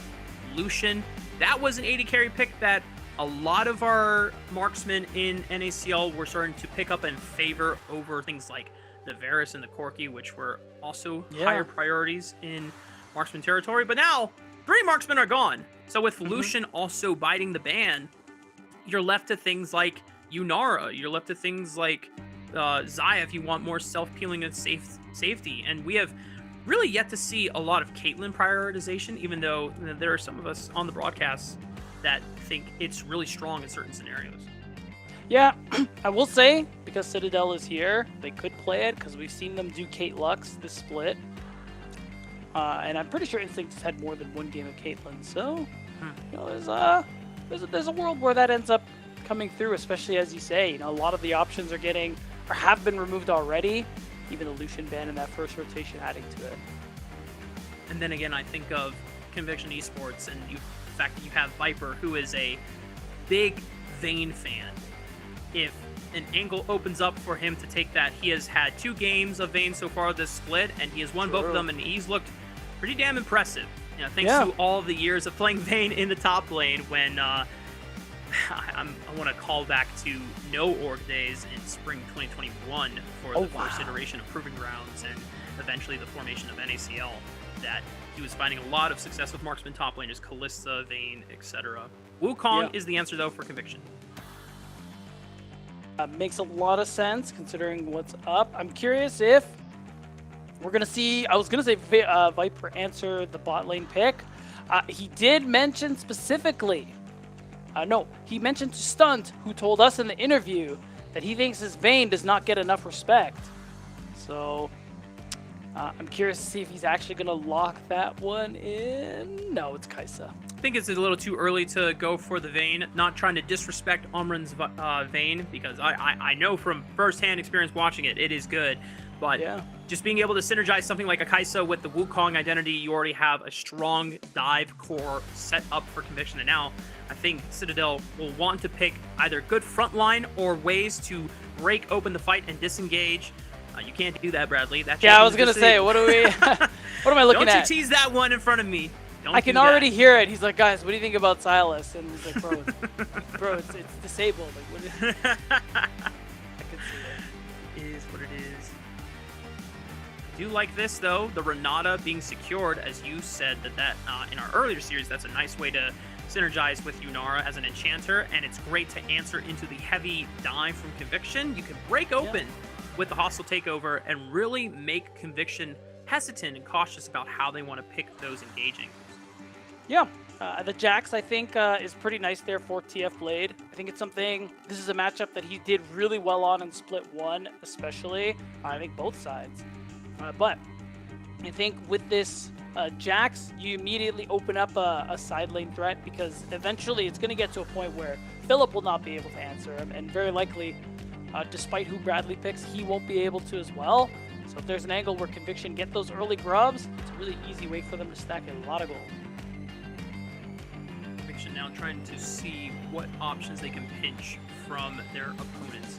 Victor already taken off the board, as Bradley would have very much benefited from a strong control mage just to be consistent damage, and that would have scaled later and later into the game.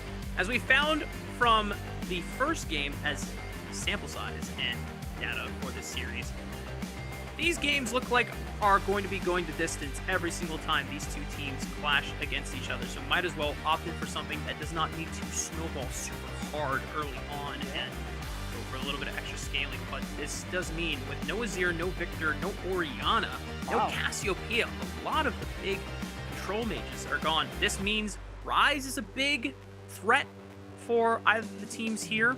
We'll see if that is the option that they want to pick up. The Akali ban is interesting, because you just never really see that, especially these days.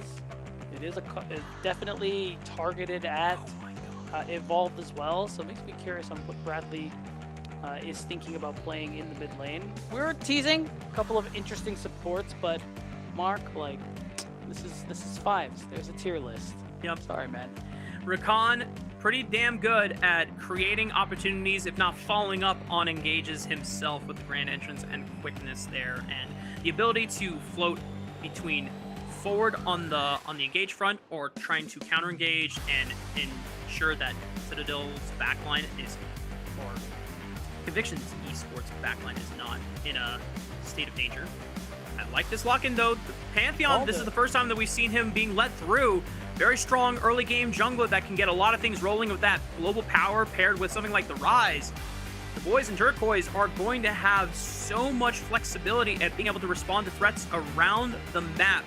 Conviction Esports now teasing us with a couple of mid lane picks. We'll see what Evolved wants to do in a pretty beefy frontline scenario from Citadel this time around, and it's the Hui locked in.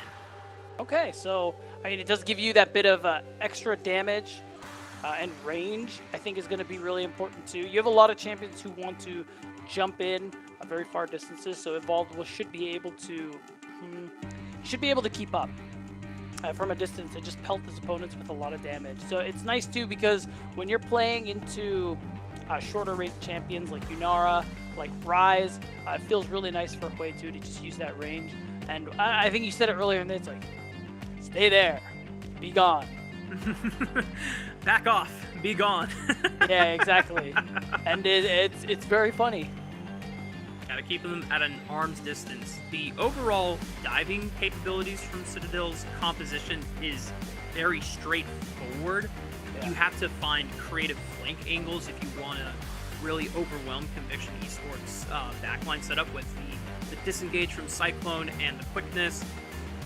If you try to just slam into Evolve, face first, he can throw a fear your way, so you either have to flash over that or dodge that, and Viper can always reposition.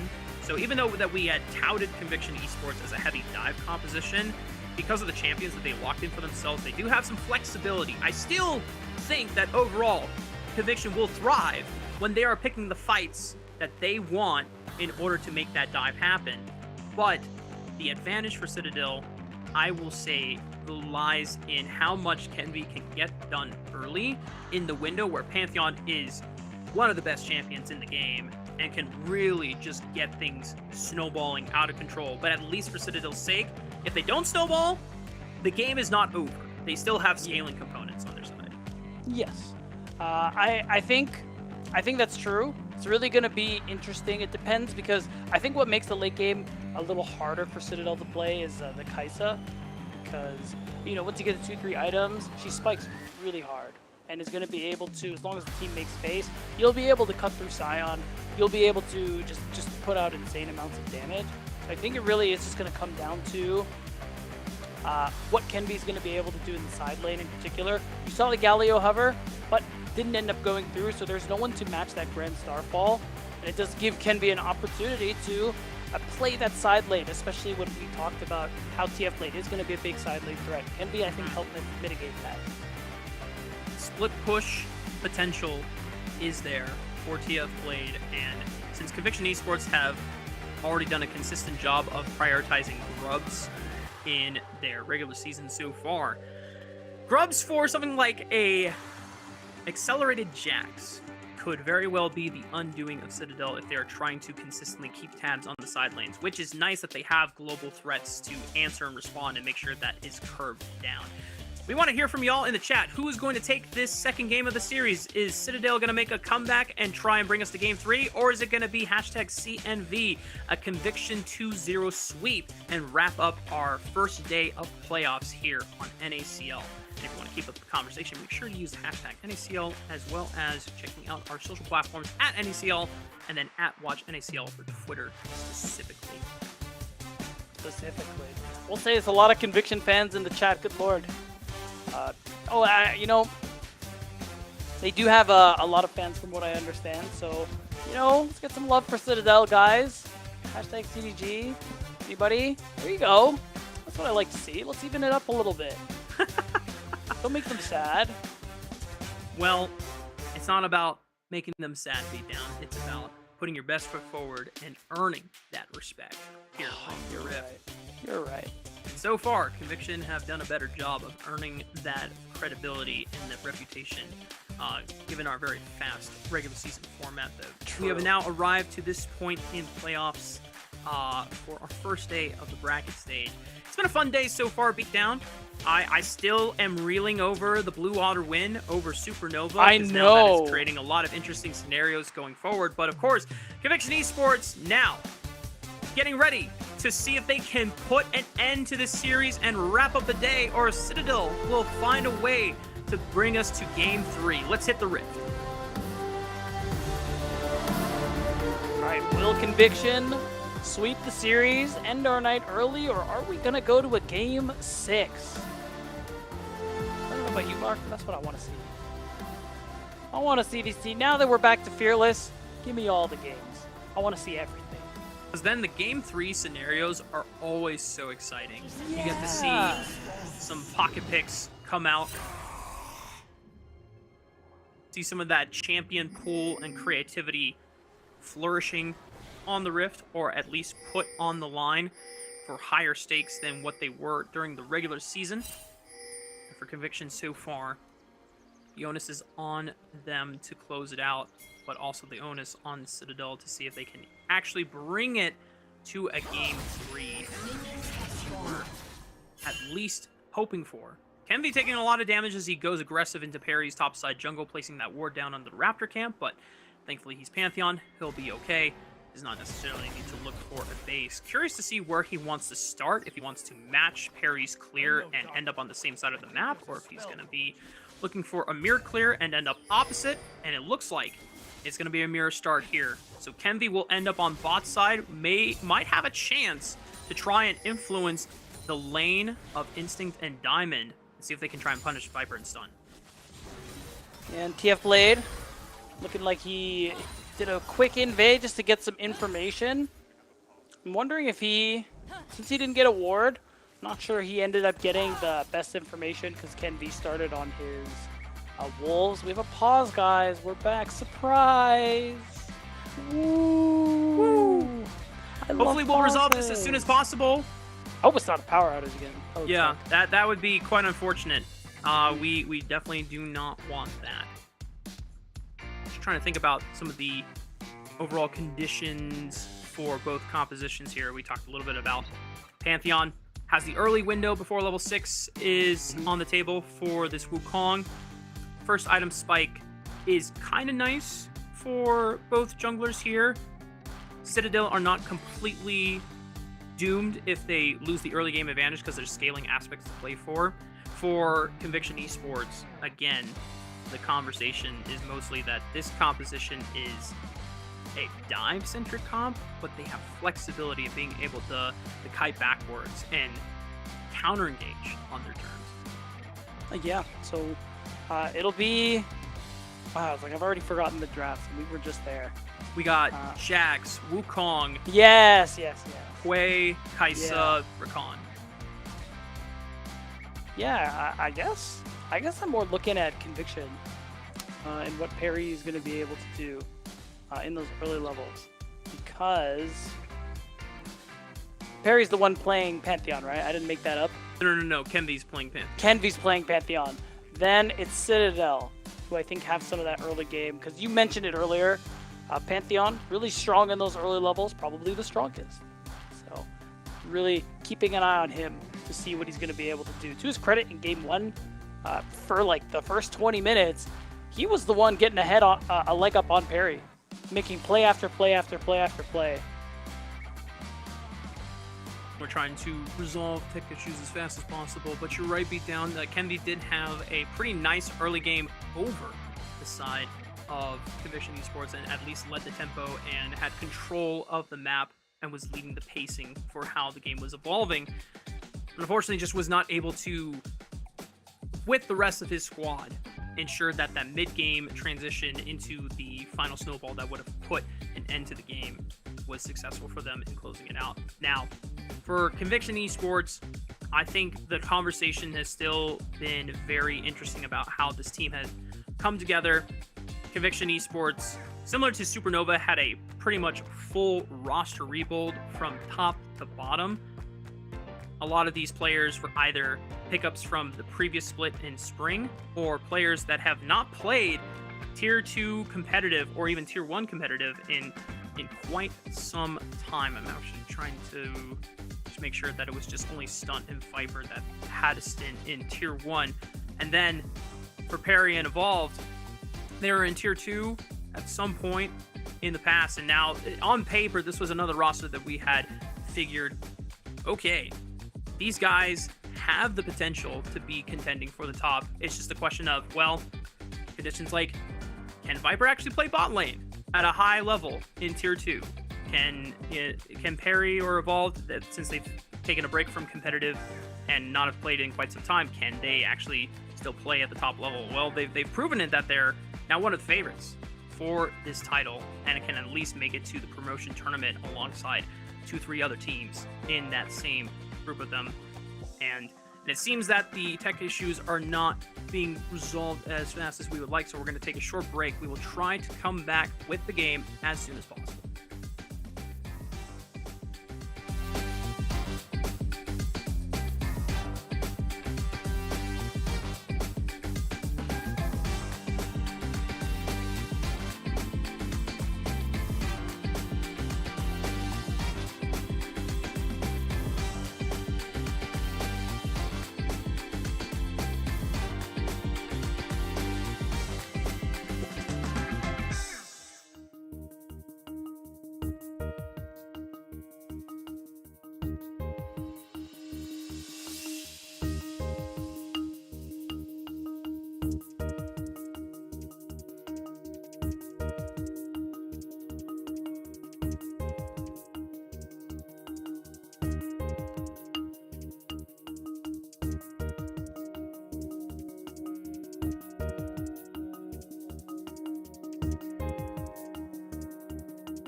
Welcome back, y'all. Thank you so much for your patience. Hopefully, we are getting into games soon. Just to give a little bit of transparency, one of the players is experiencing network issues where the ping is getting really high spikes. So they went ahead and reset the router. Hopefully, everything is resolved and all 10 players can play at optimal conditions so that the game has the highest integrity as possible, since we are in now the playoff stage where these games really do matter, and being able to avoid the lower bracket as long as possible will give you that extra lifeline for the remainder of the tournament.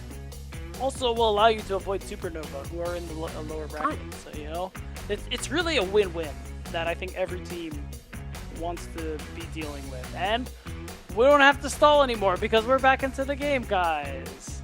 Boom, boom, boom. Woo! Flip! It's time to get back into the game. Citadel against Conviction Esports. This is our second game where Conviction, if you are just joining us, Conviction are on match point. So far, we haven't really seen anything too explosive. Diamond and Instinct being able to hit level 2, and that forces Viper and Stunt back. That's right. Not a whole lot else really taking place in this early game. I will say there's a good amount of information on Perry's early clear. I don't think there were any early wards in Kenvy's side of the jungle, so I actually think they're not really aware of where he is, while Perry was just spotted. Raptor Camp Ward paying off in the information war for Citadel, while taking a decent chunk from Bradley, able to sidestep that overload off of the what could have been empowered damage thanks to the spell flux already applied here. Kenvy is wrapping up on his last 2 camps here. Doesn't really seem like there's an angle to affect the lane unless he wants to proactively look for a dive. And it looks like Bradley, for the most part, has just been trying to push the wave into Evolve. But of course, both health pots have been forced out of both mid laners here. There's a ward on the Tribush from Conviction Esports side, so if Kenvy wanted to look for a dive, they will have a little bit of information to at least preempt a defensive teleport from any of their soul laners and dissuade it. Yeah, I don't think a dive's happening, just because Kenvy's going to go ahead and clear that Scuttle Crab, and I don't think Instinct and Diamond stack the wave well enough to actually go for it. Maybe he'll look after, if there's a chance, but I don't know. Viper has Cleanse, Stunt has Flash. It seems like it would be tough.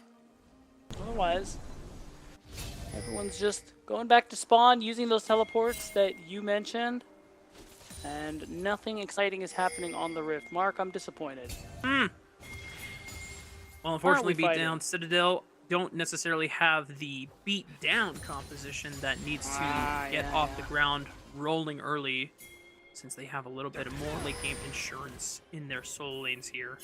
And Yunara will also be able to function better with more gold in her pocket. We've seen a lot of builds come out in the past where if you want to snowball, they go for the Kraken Slayer. If you want to scale and be able to hit high HP tanks, you go for the Blade of the Ruin King.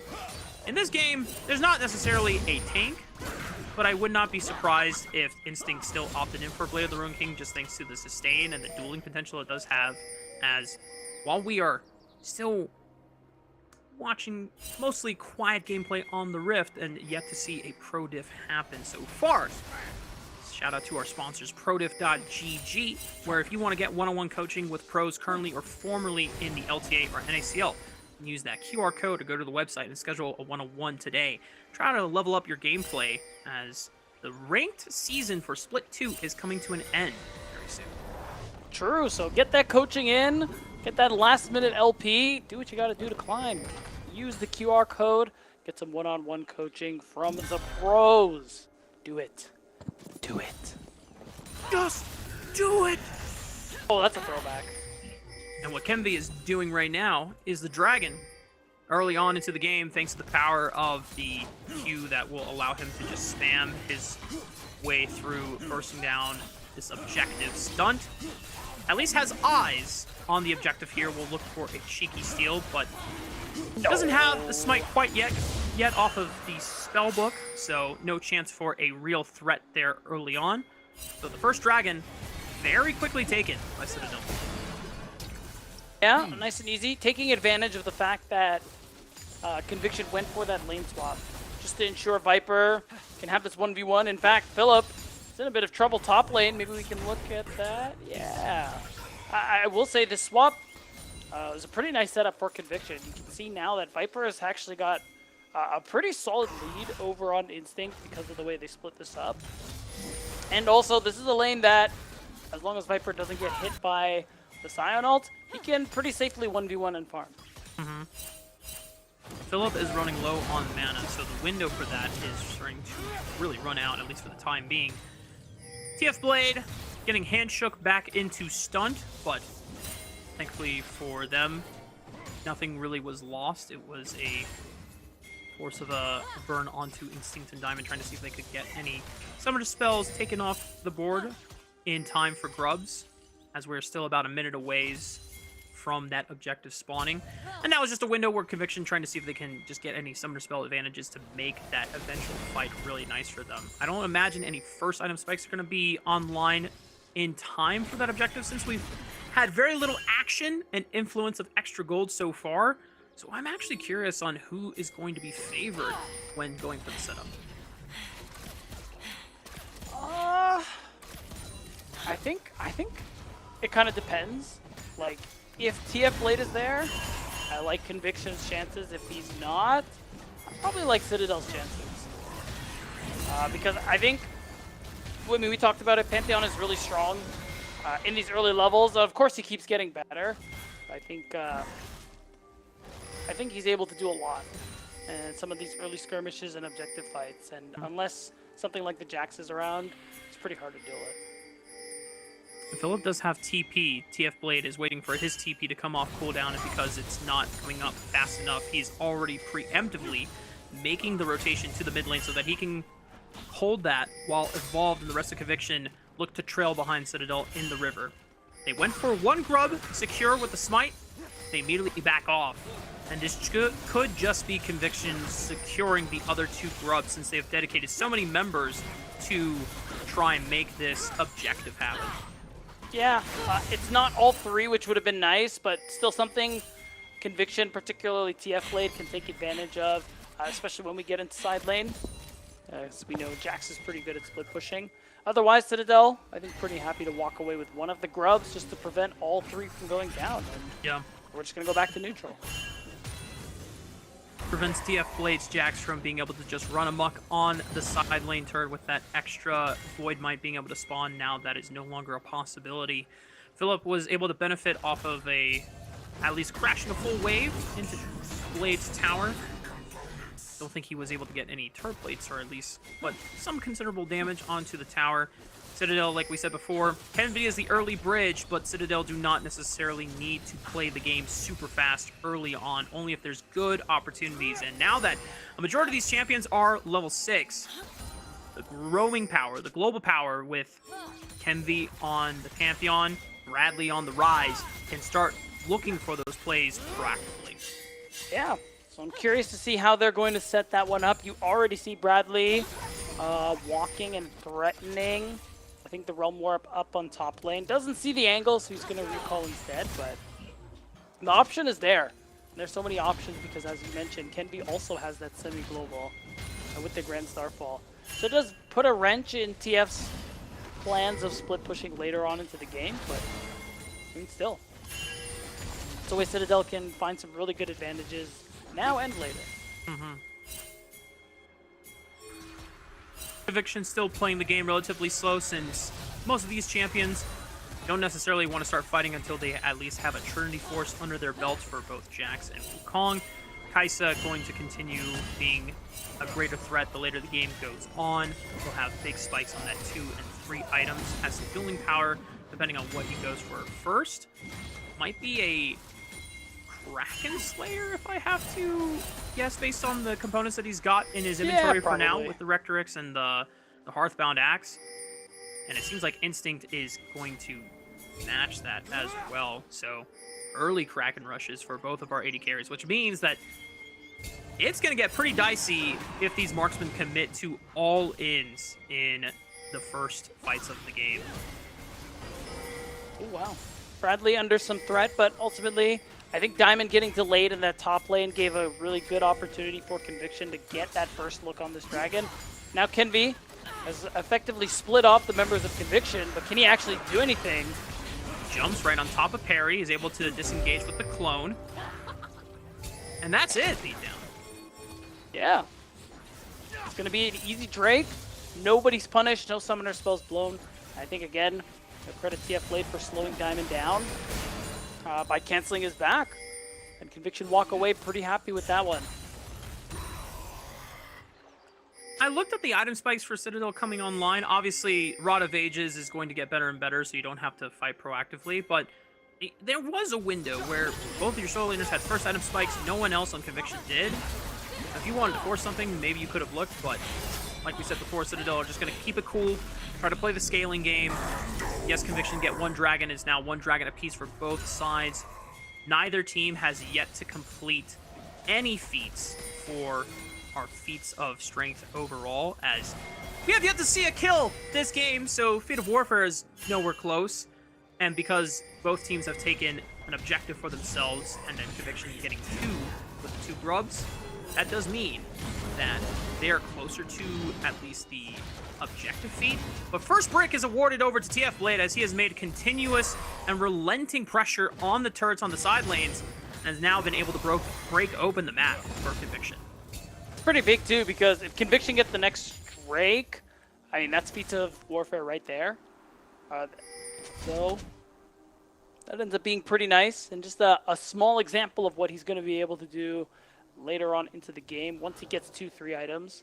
And Philip, you can see him trying to see if he can catch TF Blade backing greedily. Fortunately, just wastes his own time.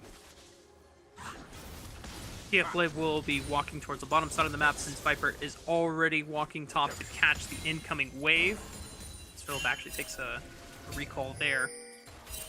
Curious to see what Conviction are going to be now doing in the mid game, now that a majority of these items have come online for both teams here. Double Trinity Force. We've got Krakens for both of the 80 carries as well. The Rod of Age is already scaling, as we mentioned before, for Bradley, but it is that Deathfire Torch, or Blackfire Torch, I should say, for Evolved. This item can lend itself to be very deceptively powerful as it continues to fight, and ramping up in ability power thanks to that passive. Conviction. We'll see if there's a moment of fight. There's no dragon for another 2.5 minutes. Rift Herald spawning in about a minute's time. Yeah, and a reminder, Citadel is a team that we had such high expectations for going into the split. Even in split 1. But again, there was this expectation that they would qualify. But in the end, they lost to Tempest Gaming, who later became Conviction. While this is a different iteration, it is still, in a way, the org that kind of took their spot away from them, or at least took, defeated the expectation that Citadel would qualify for Split 1 this year in NACL. And even still, in a way, they had their number, because Conviction, they're up a game. Citadel haven't really been reaching their full potential so far, but maybe that starts here. A lot of damage coming out from Blade's Jax, but Bradley is A-OK. Kenby was waiting around the wings, not even needing to pop the Grand Starfall. Could have easily just walked up and ensured that Blade does not continue looking for the all-in, and he respects the potential even then. Kenvi will now be spotted in the river on this Banana Brush ward. Scuttlecrab secured. Rift Herald has now spawned on the top side. Conviction are waiting in the shadows, seeing if they can spring a trap. Stun and parry. Waiting for Diamond to approach. Decent block damage. As Kenvi steps up, Stun is forced to battle dance back to safety. And no real threat there on Citadel members there. Yeah, not very much is used. Bradley used the Realm Warp so he could join this fight a little bit sooner. And overall, after that exchange, Citadel are going to have that first touch onto this Herald. Philip just TP'd bot.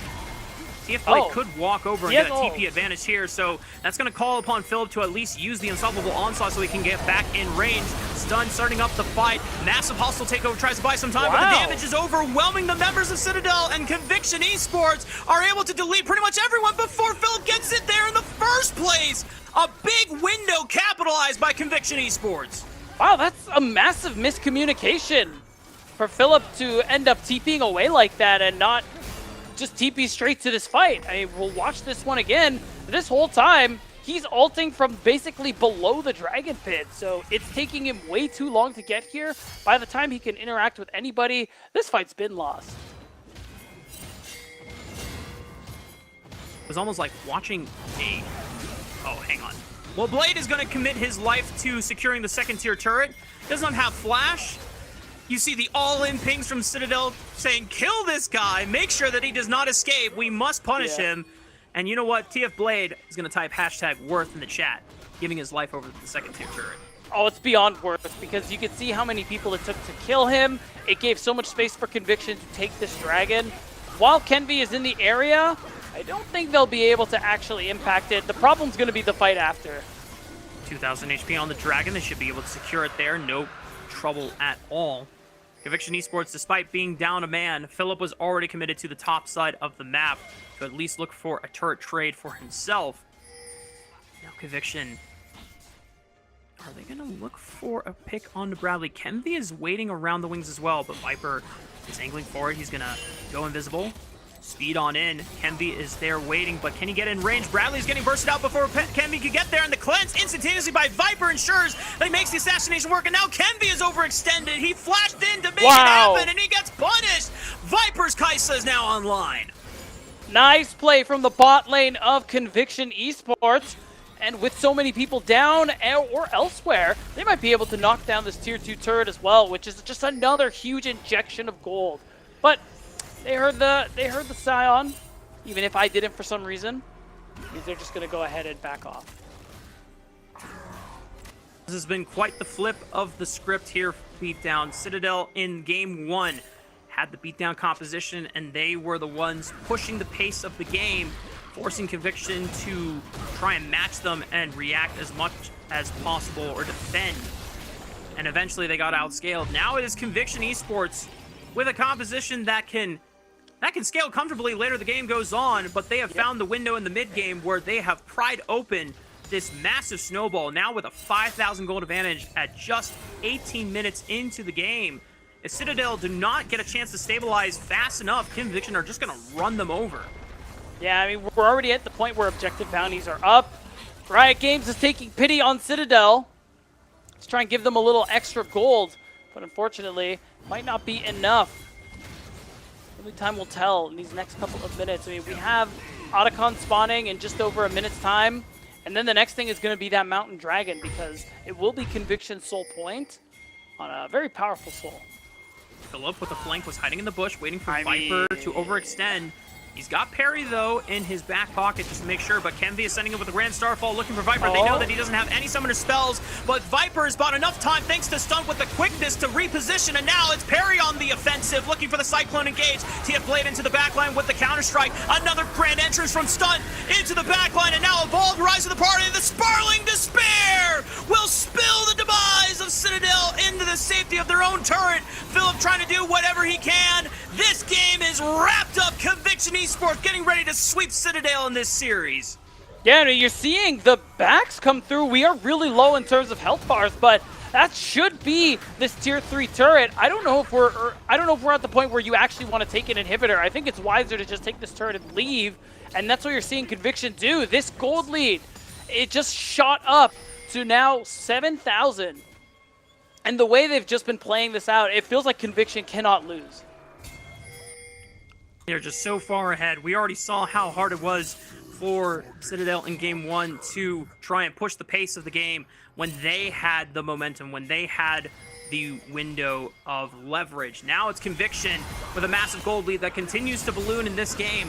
Philip is forced to TP because Otacon is available as the next big objective. Kenvi is trying to beeline it over. Philip trying to distract Conviction as much as possible and delay them. Realm Orb coming in so that they can rotate over quickly. It has to be burn the Otacon as fast as possible. There's no big tools yet from the side of Conviction Esports. Cyclone just came back off of cooldown.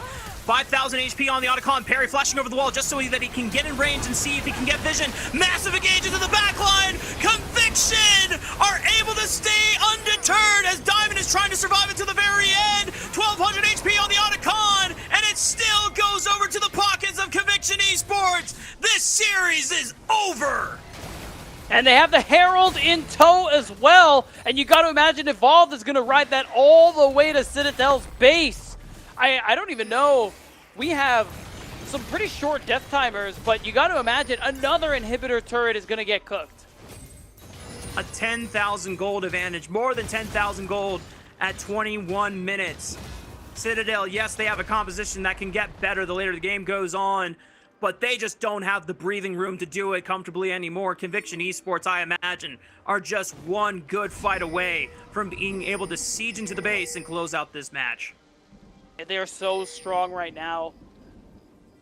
They are so well set up to go for this next Dragon too. You can see the vision they have, both in the river and in Citadel's red side jungle. So there's really no way Citadel can actually do anything about this. Should be a free Dragon, and so free that there's no response to be had from CTG.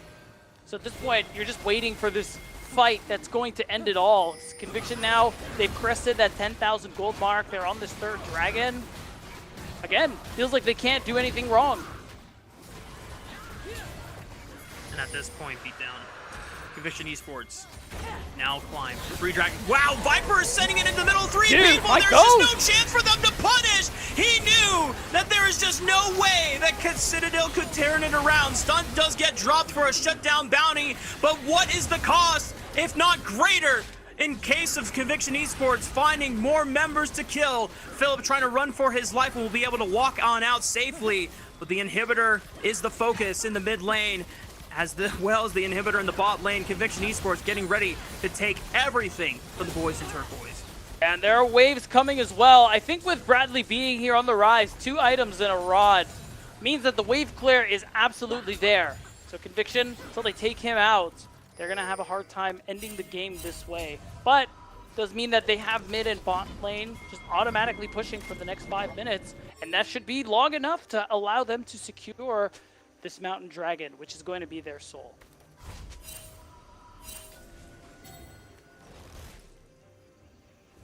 Citadel are going to do their best to try and hold out for a miracle. But as we've said before, 10,000 or more gold advantage is usually a point of no return. And for Conviction Esports, now that the inhibitors are cleared, next minion wave, next big fight is going to be the final nail in the coffin, and will send Citadel to the lower bracket. Conviction Esports now just doing their due diligence on cleaning things up on the top side. And this was a team that a lot of people in the community were skeptical of what their power level is going to be coming into the split. They were very adamant about trying to stream a lot of their POVs and be very entertaining as well as competitive. I mean, they've definitely achieved high marks in both areas, being able to show that these players still have what it takes to compete at the highest levels here in Tier 2, as they now continue to push. The inhibitor not felled yet in the top side, but the inhibitor turret did fall. Now Conviction Esports just waiting for the right moment. Is now TF Blade threatening to collapse from the bottom side of the map, escorting more minions alongside super minions. Conviction Esports just waiting for the right time. Doesn't look like they will look for an all-out brawl in the base of Citadel. They'll just take their leave and get ready for the Baron spawning in the next 20 seconds. And you have double supers coming in every lane, Mark. You don't need to force this situation. They're at the point where they have Baron.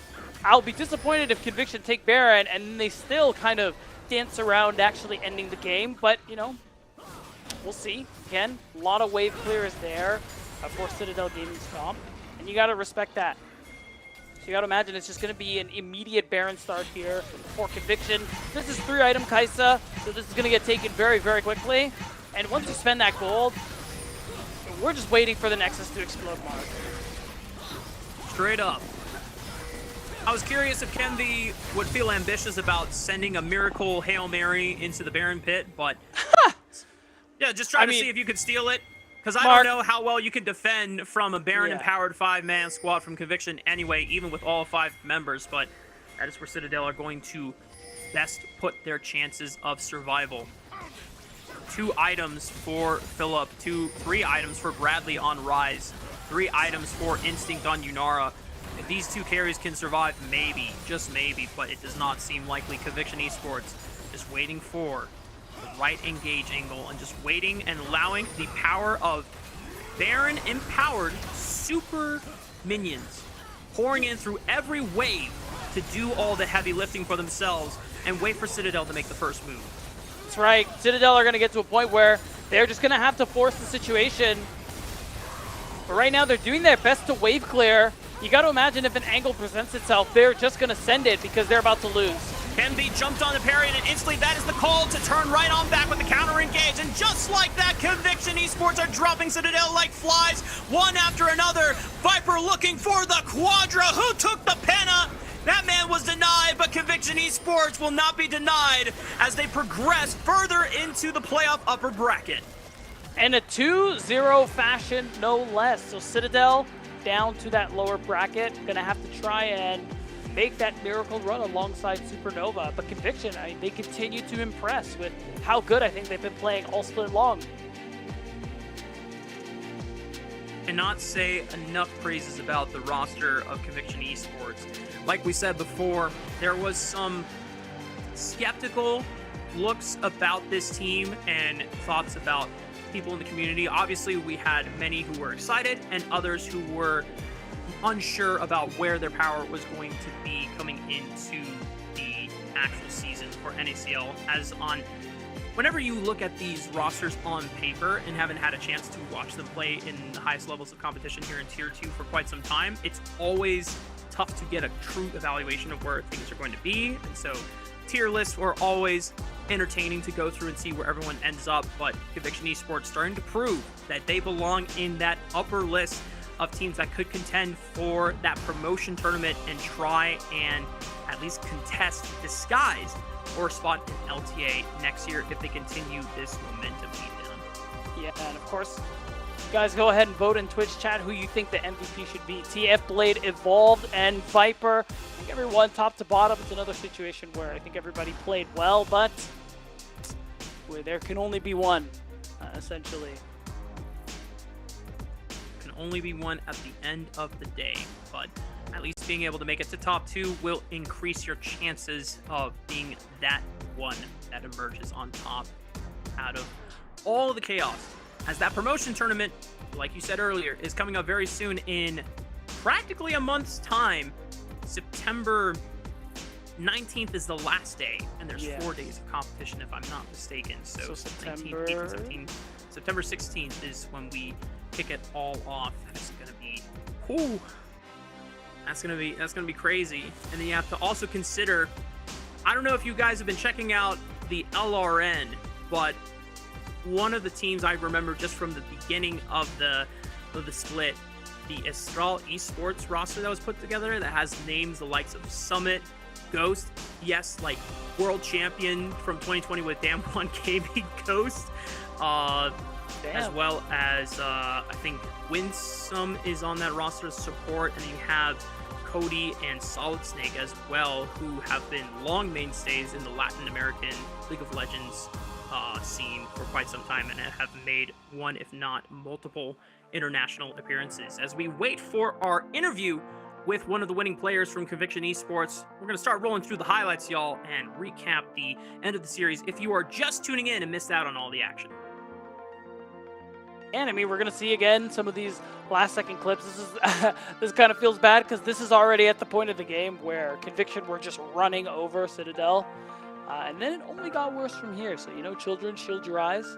This is not for the faint of heart. You know all of those things. I mean, it was a good series from Conviction. I think Citadel just kind of continued to fizzle out, which is, it feels bad when you consider how good a lot of these players have been. And now they're already down to their last life in this tournament after the first round, down 0-2. So, I mean, the road only gets harder from here if they want to make a splash, if they want to potentially make it to the LTA promotion tournament. Yeah, it really does seem like for this game specifically, the point of the game where their series was condemned to lose was that topside fight where Conviction noted, yo, Philip just TP to the bottom side of the map. We have an angle here. He's going to be far. And Conviction completely wiped the floor. And that mid-game spike just continued to roll in that gold for them. They went from what was a slight 1,000 gold lead to then immediately 4,000, 5,000 gold extra in the bank for them. So it's just really intelligent play that you just cannot disrespect if you're playing against Conviction Esports. The individuals on this roster are so experienced across whether it's brief time in Tier 1 or in Tier 2 previously. This is a team that you can't just give those freebie windows like that. No, you really can. And I think Conviction have really proved themselves to be one of those top teams who, again, we were saying it on the top of the show, it's really not set in stone that LG and Supernova are the two teams we're going to be sending to the LTA promotion tournament. And there are teams like Conviction who you really need to keep an eye out on, who could make a splash, who could surprise you, or who could surprise us, as viewers, as fans, as casters. So. No, I mean they've already overcome expectations, and I think any concerns or the hesitancies about this roster on paper when we first heard about them coming into the split, and now we get to see them progress further into the upper bracket stage for playoffs here, and we have our interview locked and loaded, ready to go. Please welcome to the interview desk the main man himself from the jungle, the Volibear enthusiast, an occasional Corki jungle aficionado. I was almost tempted to see if you guys were going to look for an angle there in game 1, but you ended up going Tell for him the he's jungle crazy, instead. please. But good to see you again, Perry. Where are you?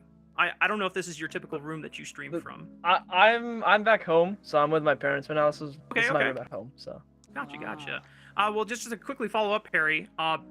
We on the broadcast, for the most part, kind of expected you guys to take this series. For yourselves as Conviction Esports, what are, obviously the goal is to win the split and go far into the promotion tournament and get to LTA, but what are some specific goals that you had for yourself and as a team that you wanted to work on for this playoff stage? I think, for myself in general, going into playoffs, just like really showing that like I'm still the same jungler I was before, even though I haven't played in a long time. And then I think as a team, it's all the same stuff. Like, we are really good players, even though we haven't played in a while competitively. And we're just coming back to like show people like, haha, we're not a real roster to be like threatening, but like we're showing them we are. So Yeah, I'm kind of following up on that. You guys as a team, I mean, you're already alluding to it, but at the beginning of the split, there were questions. People weren't sure if you guys were going to be able to perform, or maybe it was going to take time like it did for other teams, but it feels like you guys hit the ground running. And is there like any specific thing you can attribute that to? Do you guys just all see the game the exact same way? Was there any difficulty period coming together, or was it just smooth from day one? I think like we're all streamers and we all are content creators, so it's like we have that fun connection. Like, we're always having a really good time no matter what is really happening with the game. I think like the difficulty going in is like Viper is not an ADC, so like Fair. we're working around team bonding, and also like we literally have like 2 top laners, so it feels really interesting. But it also gives us so much opportunity to do a bunch of crazy things with draft and a bunch of crazy things with I can't speak on anything else, but Of yeah. course. Fair enough. I mean, you guys have a lot of potential to cook and really be creative in these drafts, and now that we're back to Fearless, you get to really exploit that. Now, Perry, I don't want to make you divulge any secrets that you might have, but we are on a new patch, and there's been a lot of jungle changes, so I have a quick game for you. It's called Based or Fake. And I'm just going to give you 5 junglers back to back. You don't have to elaborate. You can just say based or fake if you think, this jungle can, whatever. You don't even have to elaborate. All right, starting number 1, Nautilus. Based. Okay. Number 2, Silas. Based, but fixed. Okay. Ah. Number 3, Kiana. Fake. Oh. Don't say that. Okay. 4, Brand. Fake. Okay. And then Really? 5, Corky. Fake! Fake, man! You snuck it in. You had to sneak it in. Corky jungle. Listen, I could not lie. That was one of the most entertaining things I saw, you trying out Corky Jungle on your channel. I was like, Yeah. I have to try this for myself, and it is very funny, but I agree with you. Before we let you go, Perry, any last words you got for us here on the broadcast? I just want to say like thanks to all the people supporting, watching us play on Conviction. We have a lot of streamers here. We have a lot of like diehard fans. You know, really wishing the best for us. I appreciate all of you guys. I appreciate the people like that just constantly help me out. So my parents, family, friends, everyone around me. And yeah. Always a pleasure to have you back in the competitive scene here, Perry. And seeing you balance both comp as well as still your content creator career is pretty awesome to see, and seeing you be able to do it very successfully. So, again, thank you so much. Congratulations on the win. Good luck in your next series in the upper bracket.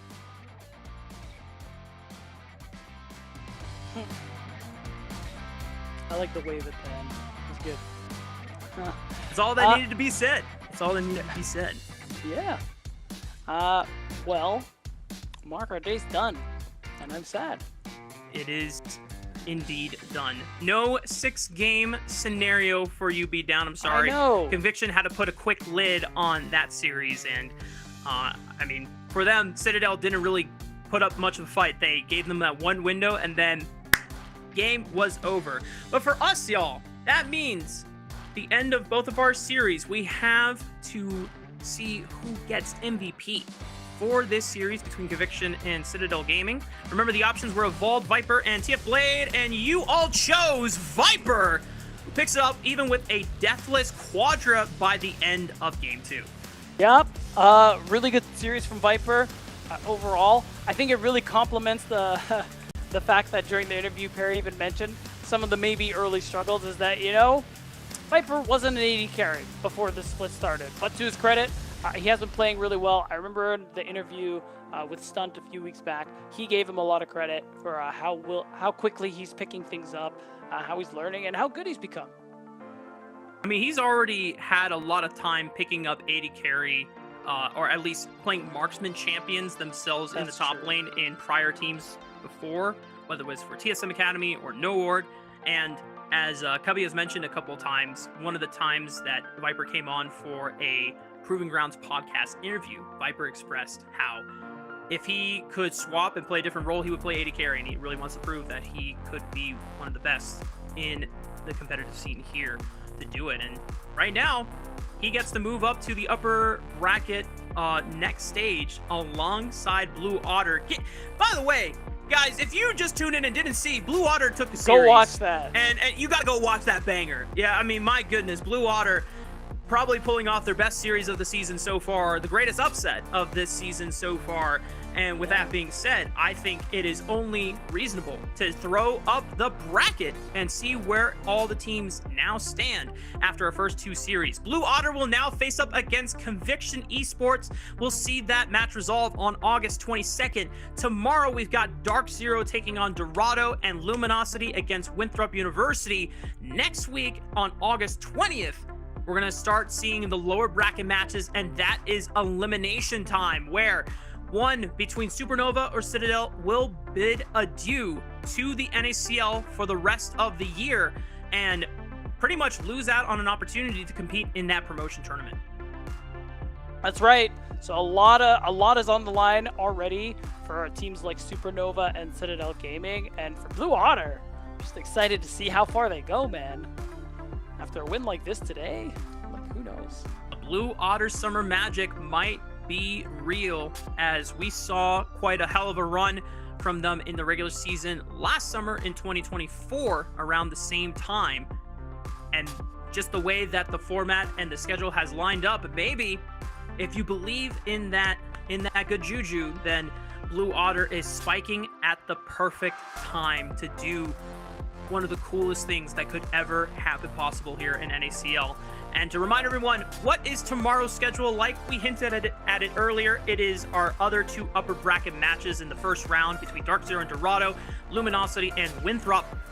We had expressed earlier that some of the matches here, while Dark Zero and Luminosity are in that pool of favorites tied around first and second seed, that Dorado has been ramping up ever since the beginning of their season and seeming to play better than they were at the start of the regular season.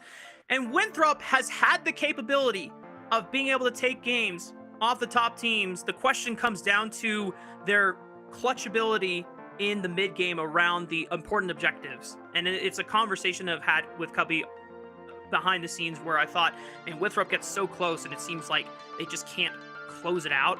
And it just really comes down to if they can tighten that last bolt in the notch, because then Winthrop could really be contending with all of our top teams here in the NACL. Yeah, and I think LG is a really rough opponent to not be able to close out games against because Yep. Yeah, that's tough, but it'll be interesting. I mean, if Blue Otter had this much of a glow up between week 4 and 5, well, I'll believe anything. Who knows? Who knows? And I mean, obviously, Kryra himself gave his biggest praises over to Luminosity as being the team to beat. So that is the projected seed that everyone is expecting to still arrive at the end of the road when we get to finals. Luminosity are our defending champions, so that credibility goes without any question whatsoever. But the competition has been so fierce and so fun to watch these past 4 or 5 weeks beat down, and I can't wait to see it continue. Before we close out broadcast, we want to remind everyone that this broadcast was brought to you by ProDiff.gg. If you want to schedule some last-minute coaching one-on-ones with a former pro or a current pro from LTA or NACL, as this is the last patch of the ranked season for Split 2, if you want to get some quick LP gains before that closes out, now's the time to get that one-on-one done. But Beatdown, we've done it! The broadcast is finished. So any last words for the people and all the community here in NACL? Hashtag blue. Hashtag blue. That nothing more needs to be said. Make sure to continue the conversation on all of our socials at NACL, at WatchNACL for Twitter using the hashtag NACL. And if you're beat down, hashtag blue to celebrate the big upset win from Blue Otter and see how far they can go. Until next time, y'all, same time tomorrow. See you then, and good night. Kryra the Cyclone. Uh-oh, Breezy's caught out. Quacker burns him to a crisp. Scary Jerry's next. He falls to Array. And just like that, Supernova are collapsing, and Array doesn't even die. He gets the Battle Dance shield from Rovex to save him from Tibber's wrath. Fighting later on, but Red's line into Death Charge. Counter-strike into the backline. Backline is stunned up here. Array trying to kite this one out. Still has Flash available for himself. Scary Jerry eliminating Rovex. And the rest of the front line from Supernova are now bulldozing their way through Quacker and compromising Array and Samakin's lifelines here. The Realmore from ABO will not get in a row with the Dardock, as now he tries to tether him for the Fear Quacker, trying to step up. Between Worlds already taking a decent chunk out of Samakin. ABO doing what he can to keep the backline away. Kryra stunned up against the wall by Hoarder's Mega Gnar, but he's still healing and he's still surviving. The Grievous Wounds is not doing enough as Quacker's able to put this Gnar to rest. Scary Jerry now compromising the backline. Array and Rovex put it. Never mind. Stun's in trouble. Uh-oh, Stuns might be caught out here. Goes Golden. Perry looking for the pillar here. I don't think they can save Stunt, though, and TF Blade now getting rooted up by the Chain of Corruptions. Goes Golden, tries to stall for time. Cease and desist onto the back line. Can anyone follow up, though? Dredge line right on top of Evolve, but the damage dealers from Citadel cannot get through as Philip and Bradley and Instinct are trying to do the best. Clear. You got to imagine if an angle presents itself, they're just going to send it because they're about to lose. Kenby jumped on the parry, and instantly that is the call to turn right on back with the counter engage. And just like that, Conviction Esports are dropping Citadel like flies, one after another. Viper looking for the Quadra. Who took the Penna? That man was denied, but Conviction Esports will not be denied as they progress further.